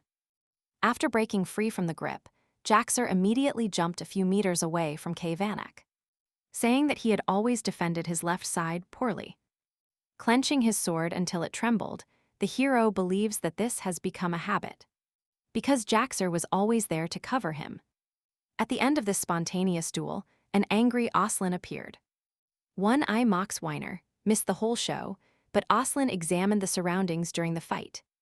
It turns out they had almost reached the border post. Kayvana observes the altercation of his closest friends and no longer knows what to think. If his fate has not changed, as the goddess said, if someone is going to betray him again, who should be suspected? Ezebia admires what she saw of the fight between the emperor and Jaxer. Morian points out that this is the only thing the heroine talks about. Apparently, she was truly impressed. The girl, embarrassed, explains that she had never seen a sword fight before, so she cannot stop replaying the scene in her head. Moreover, Ezebia was able to see a side of Quanah that seemed unfamiliar to her before. The heroine reminds Marian again to call her Lucas, and she obediently asks if it is normal for the lady to do hard physical labor and sleep on hard ground. Ezebia, with a deep sigh, says that for Marion and the emperor, she is apparently like some kind of delicate flower. The maid explains how precious the princess is and that they want the best for her. Ezebia thanks them for their concern, but she is not going to tremble over everything around her. Now she feels as if, for the first time, she knew what it was like to live outside the palace. And yet, she managed to see a new side of Quenya. It is hard to believe how incredible a person can be. That stable child has grown up now. Quenya cannot stop looking in the direction of his wife. He tries to pretend she is not there, but his gaze is drawn to her. He cannot stop wondering how a girl with such a fragile body copes with this hard work. If it were his will, he would wrap her in the finest silk every day. But because of him, she only suffers. Aslin sneaks up from behind and asks how the emperor feels, having eaten almost nothing for several days. Bainar thinks that Vanna is simply worried about the empress because she hasn't left the barracks. But he calms him down by telling him that by night, they will reach the third border post. The day comes to an end, everything goes as well as possible, and Asivia predicts that the case will be successfully completed. And she praises her assistant. Marion asks to be given the floor, and before continuing, expresses her deepest gratitude for the heroine's work. Their conversation was never completed, as the emperor wanted to invite everyone for a drink. Asivia is surprised by such generosity, and the maid explains that this is an old southern tradition, by which they wish each other good luck. On occasions, the emperor also distributes alcohol to the soldiers on the battlefield. The girl is amazed by so much care for her subjects. Quenya is a very good ruler. When Asibia's turn finally came, both their hearts began to fail. They hadn't had to be this close for so many days. The heroine is very embarrassed to look at her husband, because in such a place, she cannot even wash properly. Several seconds pass, and she still hasn't taken a sip. Quan notes a crack in the cup and asks for it to be replaced. Handing the heroine a new cup, the man whispered to her quietly about the established meeting place. By nightfall, they were already planning to cross the right border of the third border post. Already at night, Ezebia heads through the trees to the meeting place designated by Kavana. Her attention is drawn by the sound of human voices. She follows the sound and comes out into the clearing. Peeking silently from behind the tree, she watches the negotiations with the gnome until the girl sees nothing suspicious. But still, just in case, it's better to be sure and turn to the trees for help. The plants awakened, and Ezebia asked if they had seen a person with dark magic here. But they said he arrived too late. The mage had already left here. He was hiding among the people staying nearby. And it seems he wanted to kill the empress. The heroine was shocked by this information. If Romans snuck in to kill the empress, this can only mean one thing. The assassins snuck into Simon's tent, disguised as the empress, and had already raised his weapon. But the doctor is not sleeping and is clearly preparing for when the assassin attacks. Simon turned out not to be as naive and defenseless as he might have seemed. He sprayed a certain powder that caused a strong cough in the enemy. While disarmed, Marion stuns the assassin from behind. Simon jumps out of bed and hides behind his savior, glad to have taken the poisonous grass powder with him.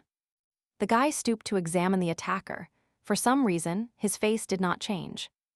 He thought his disguise would fall off as soon as he passed out.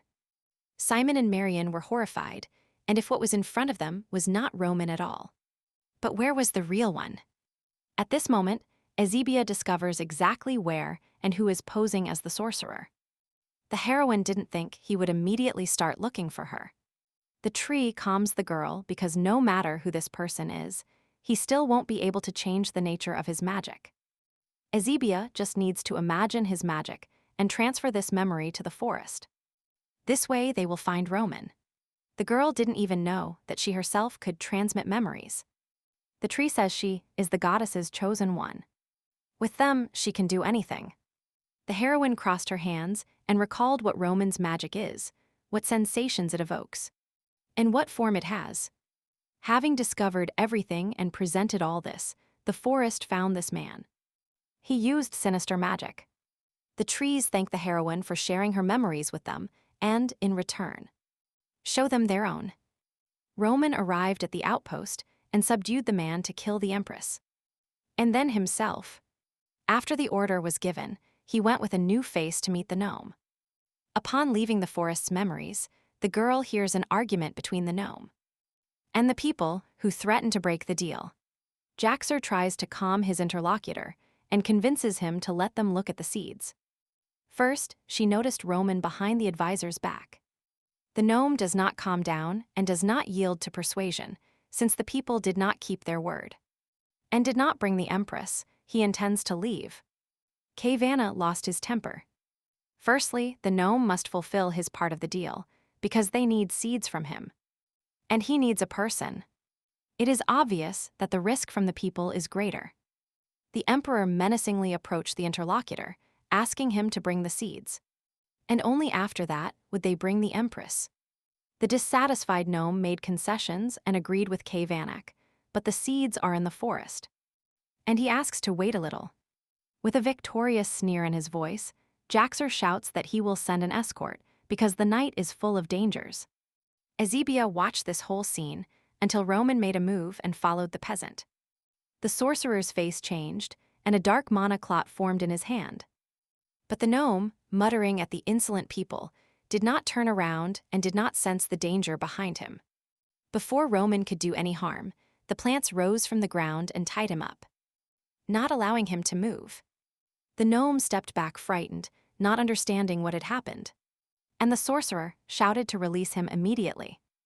Otherwise, he would cast his spell. Ezebia ran as fast as she could to save the gnome from a strong magical explosion.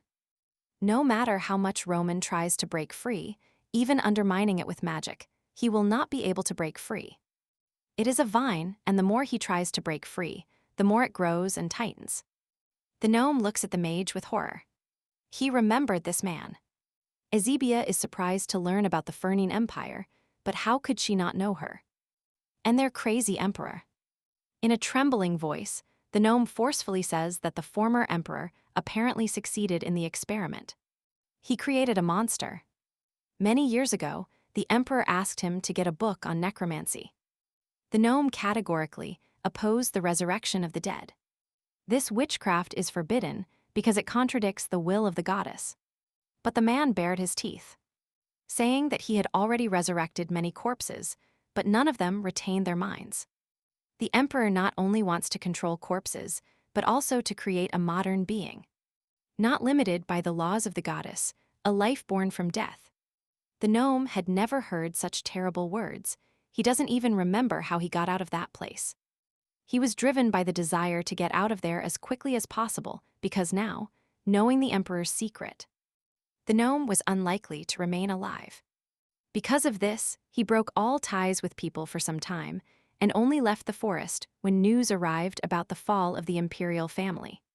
The emperor's goal was to conceive a child on a corpse, to father an heir capable of resisting the laws of nature itself. Roman interrupts the gnome, shouting that it's all a lie and that he is the legitimate heir to the house of Fernine. But the last emperor was not married. If he is the legal heir, who gave him life? Roman remembered his first day. Upon opening his eyes, he saw a mad emperor exclaiming his victory in creating life. Looking around, the boy discovered a body similar to his own next to him and reached out his hand. But his father pulled him close. He closely examined the silver hair and violet eyes, which are the hallmark of the Fernine house, and concluded that one of the two experiments was a success. The servant asked what to do with the second copy, and the emperor, indifferently, ordered it to be thrown outside the castle walls. Roman understood that they were disposing of his brother, but he couldn't say anything. He could only watch helplessly. The emperor immediately talks about his intention to turn his son into a real god. Chaining the boy, shouting his insane speech about how Roman is destined to become the most powerful and invincible ruler of the empire, about whom legends will circulate for centuries. With the help of mages, nightmarish black rituals were performed on him. 10 years later, on the day of the coup d'etat, when the palace had already been attacked, Romano, cornered, awaited his fate in horror. A servant ran up to the heir and reported that the people had rebelled, and that His Majesty had been murdered. In a deep bow, he says that the people should not know about the shame of the imperial family. So the prince must die. Roman was petrified. From the very moment he was born into this world, he saw no joy. His father placed the future of the entire empire and a divine burden upon him. The servant was grabbed by a dark force, wrapping his body tighter and tighter. He squeezed his neck until he died. At first, Roman was praised like a god, but today he suddenly became a monster. As he continued to get rid of traitors, he kept wondering who he was. A group of people pulled him out of his thoughts. Roman followed their voices and decided to follow them. Looking around the corner, he saw a familiar face. He hadn't seen her since that day, a failed experiment. Roman doesn't understand why his brother is here, next to the rebels who have taken what is rightfully theirs. The throne was supposed to go to Roman. Suppressing his anger, he decides to get rid of the traitor and take what belongs to him. Now, woven with a vine, he shouts that he won't tell anything about his family. The heroine says that as the supposed legal heir, Roman cannot even name his parents. Losing his temper, he asks where the person who helped him is. The mage refuses to answer, and at that moment, the emperor rushes in response to the noise. Jaxer, running behind him, was dumbfounded when he saw Roman tied up behind the empress. Their gazes meet, and the mage, using only his lips, asks him for help. Finding themselves in a dark alley, Roman tells the man opposite that he is the only one who can understand him, and that, in return, he will get what he wants. But the man in the cloak is not satisfied with such an offer, betraying his friends. The sorcerer approached and said that if Hwana had found out that he was the heir of the last dynasty, then, regardless of friendship, he would have gotten rid of him to protect himself. And the empress? Roman asks the main question, would he really trust the emperor? Wouldn't he have used his stupid diadem for so long? The mage convinces Jaxer not to worry, because he is not like Kanak and will not betray him. Because they are brothers. Esebia doesn't understand why Roman's magic started to weaken so much and followed his gaze. She stared fixedly at Jaxer, who had already raised his sword over the emperor, clearly wanting to take his life. The heroine's scream made Vanak turn around and avoid the blow. The men crossed their weapons, and Hwana met the impassive gaze of his friend. But after stopping the blow, Jaxer rushed forward and continued the attack. The heroine ran excitedly towards her husband, but was stopped by the gnome. Zevia's magic weakened, and the vine stopped tying Roman. The sorcerer broke free and wasted no time knocking down the heroes with his dark magic. The heroine starts coughing. Due to the smoke surrounding her, she cannot see anything and didn't even notice how Roman was approaching her. He concludes that Dietrich was right in saying that Esebia was just a stupid princess who never had to lift a finger. Roman didn't even think she would be able to stop his plans. He stepped on her hand and pressed her hard against the ground. Esebia cannot use magic now since all the plants are burned, but Roman still cannot be allowed to leave. She says she knows what he did and asks what experiment he performed with the corpses of people who died of sclerosis. The girl caught him by surprise, and the sorcerer staggered, saying that now there was no point in talking about it. Now that he has almost everything ready, Esebia will die here and now.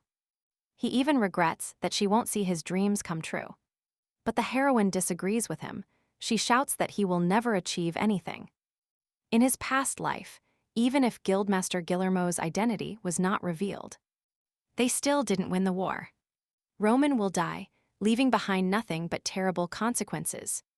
With these words, the girl drove the sorcerer mad. The gnome lying next to her tells her to use the power of the earth. Roman, indignant, shouts at Esebia that she, bathed in universal love all her life, will never understand him. The heroine doesn't let him finish, although she doesn't know how he lived all this time. But one thing is clear to her. Roman easily judges others and blames them for his own suffering, and is unable to see the opportunities presented to him. That's why he lost. At that moment, the ground around Esebia rose, stirring up clouds of dust. Roman looked at this with horror. He doesn't understand how this could be possible. His heartbreaking scream distracted Jaxer from the battle. Kavana took advantage of this moment, deflected the enemy's sword, and cut the air, right in front of his former friend's face. Moving away from each other, he asked the question that tormented him: why did Jaxer betray him?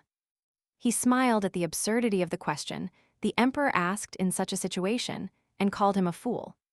As had never happened before, his gaze fixed on Kvanak's right side, which he once covered.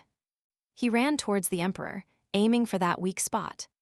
Quanak chuckled sadly, agreeing with Jaxer. He stops the enemy's attack with one hand. The second raises his hand to deliver a blow that will end their friendship. The sword pierced Jaxer's body, and blood splashed everywhere, sprinkling the ground. Esivia calmly turned towards the excited call. Quena anxiously grabbed his wife, examined her for wounds, and the girl reassured him by telling him she was fine. Fortunately, the guildmaster had something to hold Roman back. The girl, perplexed, asks where Jaxer is, but Agwana couldn't give an immediate answer. After a brief silence, he says that he also grabbed him and takes the heroine to the scene of their battle. Jaxer's bleeding has been stopped, so he will not die for now. The eye patch slipped off the exhausted man's face. The heroes couldn't believe what they saw. His eyes were the same color as those of the members of the Fernane house. Esivia asks if this is why Jaxer helped Roman, and if the Emperor knew about his eye. The man, with resentment and anger in his voice, replies that from the very moment he learned about the Fernane dynasty, he hid his eye like a stigma of shame. Smiling and hiding his true emotions, he says how skillfully he was able to fool the heroes around his finger. Perhaps even everything he did was not in vain. At that moment, he falls silent, and the conversation ends. Kvanna asked nothing. On the way back to the palace, the hero says that upon returning to the palace, they will ask Jaxer how he knew Roman, and how they organized everything. Esivia, a little saddened, asks if her husband will handle the interrogation alone. Kvanna understands the girl's worries, and reminds her with a bitter smile that it was initially his idea to catch the traitor. There is no longer any need to suspect anyone, and unnecessary bloodshed was avoided. But one question still haunts the Emperor: when did Jaxer start having thoughts of betrayal? And what drove him to do it? How did they, who were best friends, end up in this situation? Hwana immediately directs the conversation to Esivia and apologizes for what she suffered due to his greed. The girl assures him that she is completely fine and remembers that she completely forgot to show her husband something. Removing the bandages, she points to the places where the newest scars were. Kwan Amira, astonished by Esivia's hand, she herself only realized this right before getting into the carriage. The man suggests that this may be due to the fact that the heroine's magic has become stronger. But Esivia disagrees. It seems to her that something strange is happening to her. Earlier, the girl caught up with the gnome and greeted him, thanking him for his help in finding Roman. He stopped and expressed his gratitude for saving his life. Looking Esivia in the eyes, he concludes that he now sees that she is the true guardian of their generation. The dwarf asks forgiveness for giving them the wrong seed. It turns out that they also needed to check something. He allows himself to be called Rufus, believing they will meet more than once, and offers to meet after their affairs calm down. Slightly narrowing his eyes, he quietly asked Esivia a tricky question. Did she feel that her guardian power had not yet fully awakened? Then, looking thoughtfully into space, the heroine told the Emperor about her conversation with Rufus. Having finished, she turned her gaze to Kvanna and was surprised by such a reaction. Although, if you think about it, he was worried about the girl even for simple scratches before. Esivia called her husband, pulled him towards her, and captured his lips in a kiss. It worked. The sadness was wiped from his face, as if by hand. Now he shone with shame. Esivia excuses herself by saying that she succumbed to an impulse, as the man seemed depressed to her. She didn't think about anything indecent. Looking away, Juana admits that he thought she didn't want to write, especially when Esivia was tired. Esivia got up from her seat and said that Juana still didn't seem to understand how strong she was. Maybe he will understand that if she sits closer, her opinion will change. The man cannot disagree with her. Now he definitely sees her better. And he realizes. Sometimes, Esebia thinks that even being by his side, she doesn't know him well enough. She doesn't know his deepest fears. In moments like these, she feels a little lonely. If only she could use magic to reach his heart. Late at night, a group of aristocrats discussed what happened to Roman. His next attempt on the Empress's life, and how she grabbed him with her own hands thanks to her magic. Panic reigned because the nobility no longer had the same influence as before. But they even established strong ties with the Giller Guild. A suspiciously calm man reassures the others, saying there is nothing to worry about. Because the higher the bird flies, the easier it is for even a slight gust of wind to knock it to the ground. It turns out that the empire was under martial law the entire time. Kwanai explains that when the Empress's assassin is at large, simply closing the castle is not enough. Given the tense atmosphere in the empire and beyond, a transition to martial law is necessary. But since Roman was captured, it means we can breathe a sigh of relief now.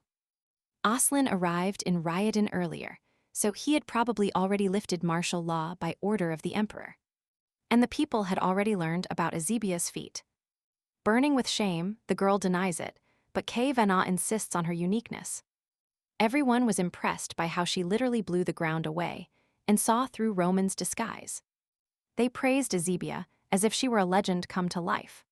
And Aslin would not miss the opportunity to show people that she was an empress in her own right. The crowd's shouts merged with good wishes and blessings for the emperor. And the empress. Quena shows the girl the difference between the cold greeting he received when he arrived here and the crowd that cheers for him now. Then, Quena promised to organize a big wedding ceremony, but it seems the heroine never needed his help. All these people came here for Esevia, who made Ryadan her home through her own strength. Since this is her home now, catching Roman is not enough to avert the danger threatening the empire. And she needs to defeat Dietrich. Aslin reports that Jaxer and Roman are imprisoned in an underground dungeon, where Roman is still unconscious. But Jaxer, due to his difficult past, does not respond to most interrogation methods. Quan A plans to join the interrogations the next day, but Aslin is unsure if the emperor should be present. After all, he is actually quite a sensitive person, although he doesn't immediately become attached to people. But as soon as this happens, it becomes difficult for him to let them go. Quan A understands that this trait only hinders the management of the empire. Aslin reassures his friend by telling him that he understands and doesn't blame him. Jaxer deserved it himself. If he were the emperor, he would do the same, because he also has those he wants to protect. Finally, Aslin says that he is sincerely happy that Kay Vana found someone to love. Entering his room, the hero languidly hugs his wife, slowly inhaling the scent of her hair. Kay Vana is so moved that Zevia meets him in his bedroom. The girl sits him on the bed, because lately there is so much to do that the man barely finds a free minute for his meetings. The heroine is worried that such a workload might affect his health. She is already thinking about locking her husband up here and throwing away the key. Juana laughs at how she can disobey the Empress's orders. She can do whatever she wants with him. She can even tie him up. Taking his word, the girl immediately releases her magic and ties the man. The vine gently wraps around and tightens the emperor's hands, but he does not resist. Juana asks how he can change now, and Esevia jokingly says that she will have to do it for him, and that he will be able to rest. The heroine successfully took care of the shirt, embarrassing her husband more and more, until her gaze stops at the large scar on his chest. All enthusiasm disappears. With sadness in her eyes, she asks about the scars. She has always been interested in Quana's past, but she didn't dare to ask. The man smiles softly. He finds nothing wrong with a woman being interested in her own husband's past. Now she knows that the war and the life as a slave were part of the path that led to Ezebia. Therefore, even the most difficult trials were worth enduring. All these years, he believed only in her. It was Ezebia who changed his life. He whispers into the heroine's neck, promising to be her servant tonight. Ezebia withdraws her magic, and the vine releases the man's hands. Having gained freedom, he hugs his wife and throws her onto the bed. The couple merged in a kiss. Esivia leans close to Kwanahu, emitting a silent sigh of pleasure. The room was lit by the first light of morning. The heroes greet this day as close as possible. Guana is practically lying on top of the girl. She barely slept a wink all night, wondering why Guana is busy with state affairs. And only she is exhausted. The man drew the heroine's face close and excitedly suggested they bathe together. Ezebia burst out blushing at such a proposal, but Kavana doesn't understand why she is against it. Because he has seen everything already. The girl, stuttering, tries to explain to him that these are two completely different situations. The emperor took the heroine in his arms and enthusiastically told her to consider him her faithful servant. Blushing with shame, Ezebia shouts at her husband to drop her on the floor. In the end, Quena emerged victorious and bathed with his lover and asked about her condition. The girl feels fine, but she is afraid that if they continue like this, it will become a bad habit.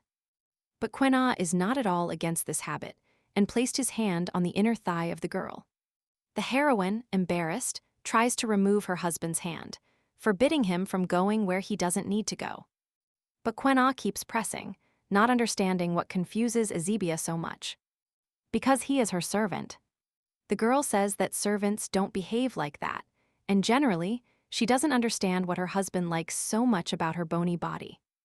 Quena says with a smile on his face how sad he is to hear Ezebia say such things about herself. How during this night, she still hadn't realized how seductive her face was now. A wave of tremor ran through her whole body when Kavana touched her, and a silent moan escaped her chest.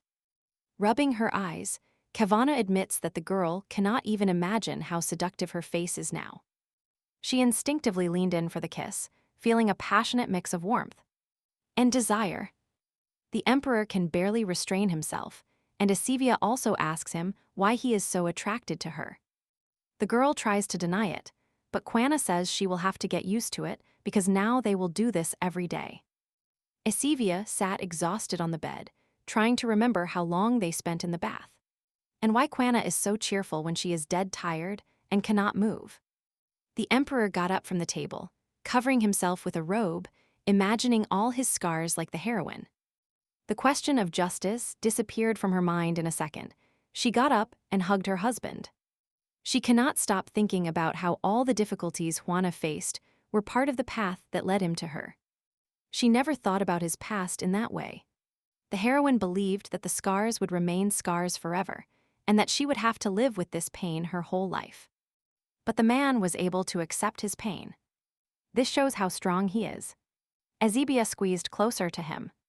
When everything is over, she will ask Ruff about Janice Cadoril, the former guardian of the Kingdom of Arkai. As the chronicles tell, she gave birth to a child, and Ezebia wants to help her husband accept his scars as part of his journey. She will keep trying and will not give up so that they can have a common child in the future. The heroine wants to live with Kay Vana forever. In Arkai, the emperor, also bathing, accompanied his stay there with alcohol. The servant who brought the glass was trembling all over, which made Dietrich highly suspicious that he was really trying to poison him. Enraged, he throws a glass at his subordinate, smashing his head with it himself. He stood up and angrily wondered why he was surrounded by complete idiots. And this Romano, an arrogant scoundrel, promised to take care of Esivia, but in the end, he was shamefully captured. Taking out all his anger, the ruler kicks his subordinate, not allowing him to get up. And breathes. He repeats Esivia's name countless times, and when he finally tires of the beating, he finds the only way out. Ditrib took the jewelry hanging from his neck in his hand, blaming his sister for all his subsequent actions. Quanag arranged for Esivia to meet Jaxer in the dungeon. Due to the poor lighting, the girl stumbled and almost fell down the stairs. But her husband caught her. The heroine was not injured, and Cabana says that the dungeons are in a rather deplorable state and probably Jaxer too. The man admits that he is not one of the most merciful, not even towards those he once loved. But Ezebia is kind, and the emperor is worried that she will be disappointed in him. The girl is determined, because Yaxer committed a grave crime. He contributed to the spread of the epidemic. They are here to interrogate the criminal. The heroine assures Ji Vanak to put aside his worries and finally take her to the cell. Upon entering, the heroes were greeted with caustic remarks that the Empress herself had visited such a miserable dungeon. Probably Jivana did not bring her here of his own free will, although subordinating his will was easier for her. The prisoner continues, as if on purpose, provoking the emperor.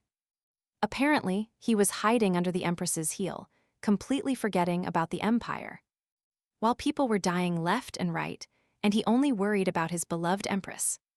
Jaxer managed to anger Akvanak. He drew his sword and menacingly approached the traitor. The hero, apparently, has not stopped considering Jaxer a friend, since he still has the strength to say such nonsense. He shouts that they have no intention of staying here, and that they only came because Roman has not yet woken up. Jaxer squints in pain. He knows nothing. Kavana is furious because, having committed high treason, he can claim that he didn't know what he was doing. Having seen enough, Esivia stopped her husband, asking him to step back and give her the floor. Enduring unbearable pain, Jaxer tries to catch his breath and continues to insist that he knows nothing about Roman.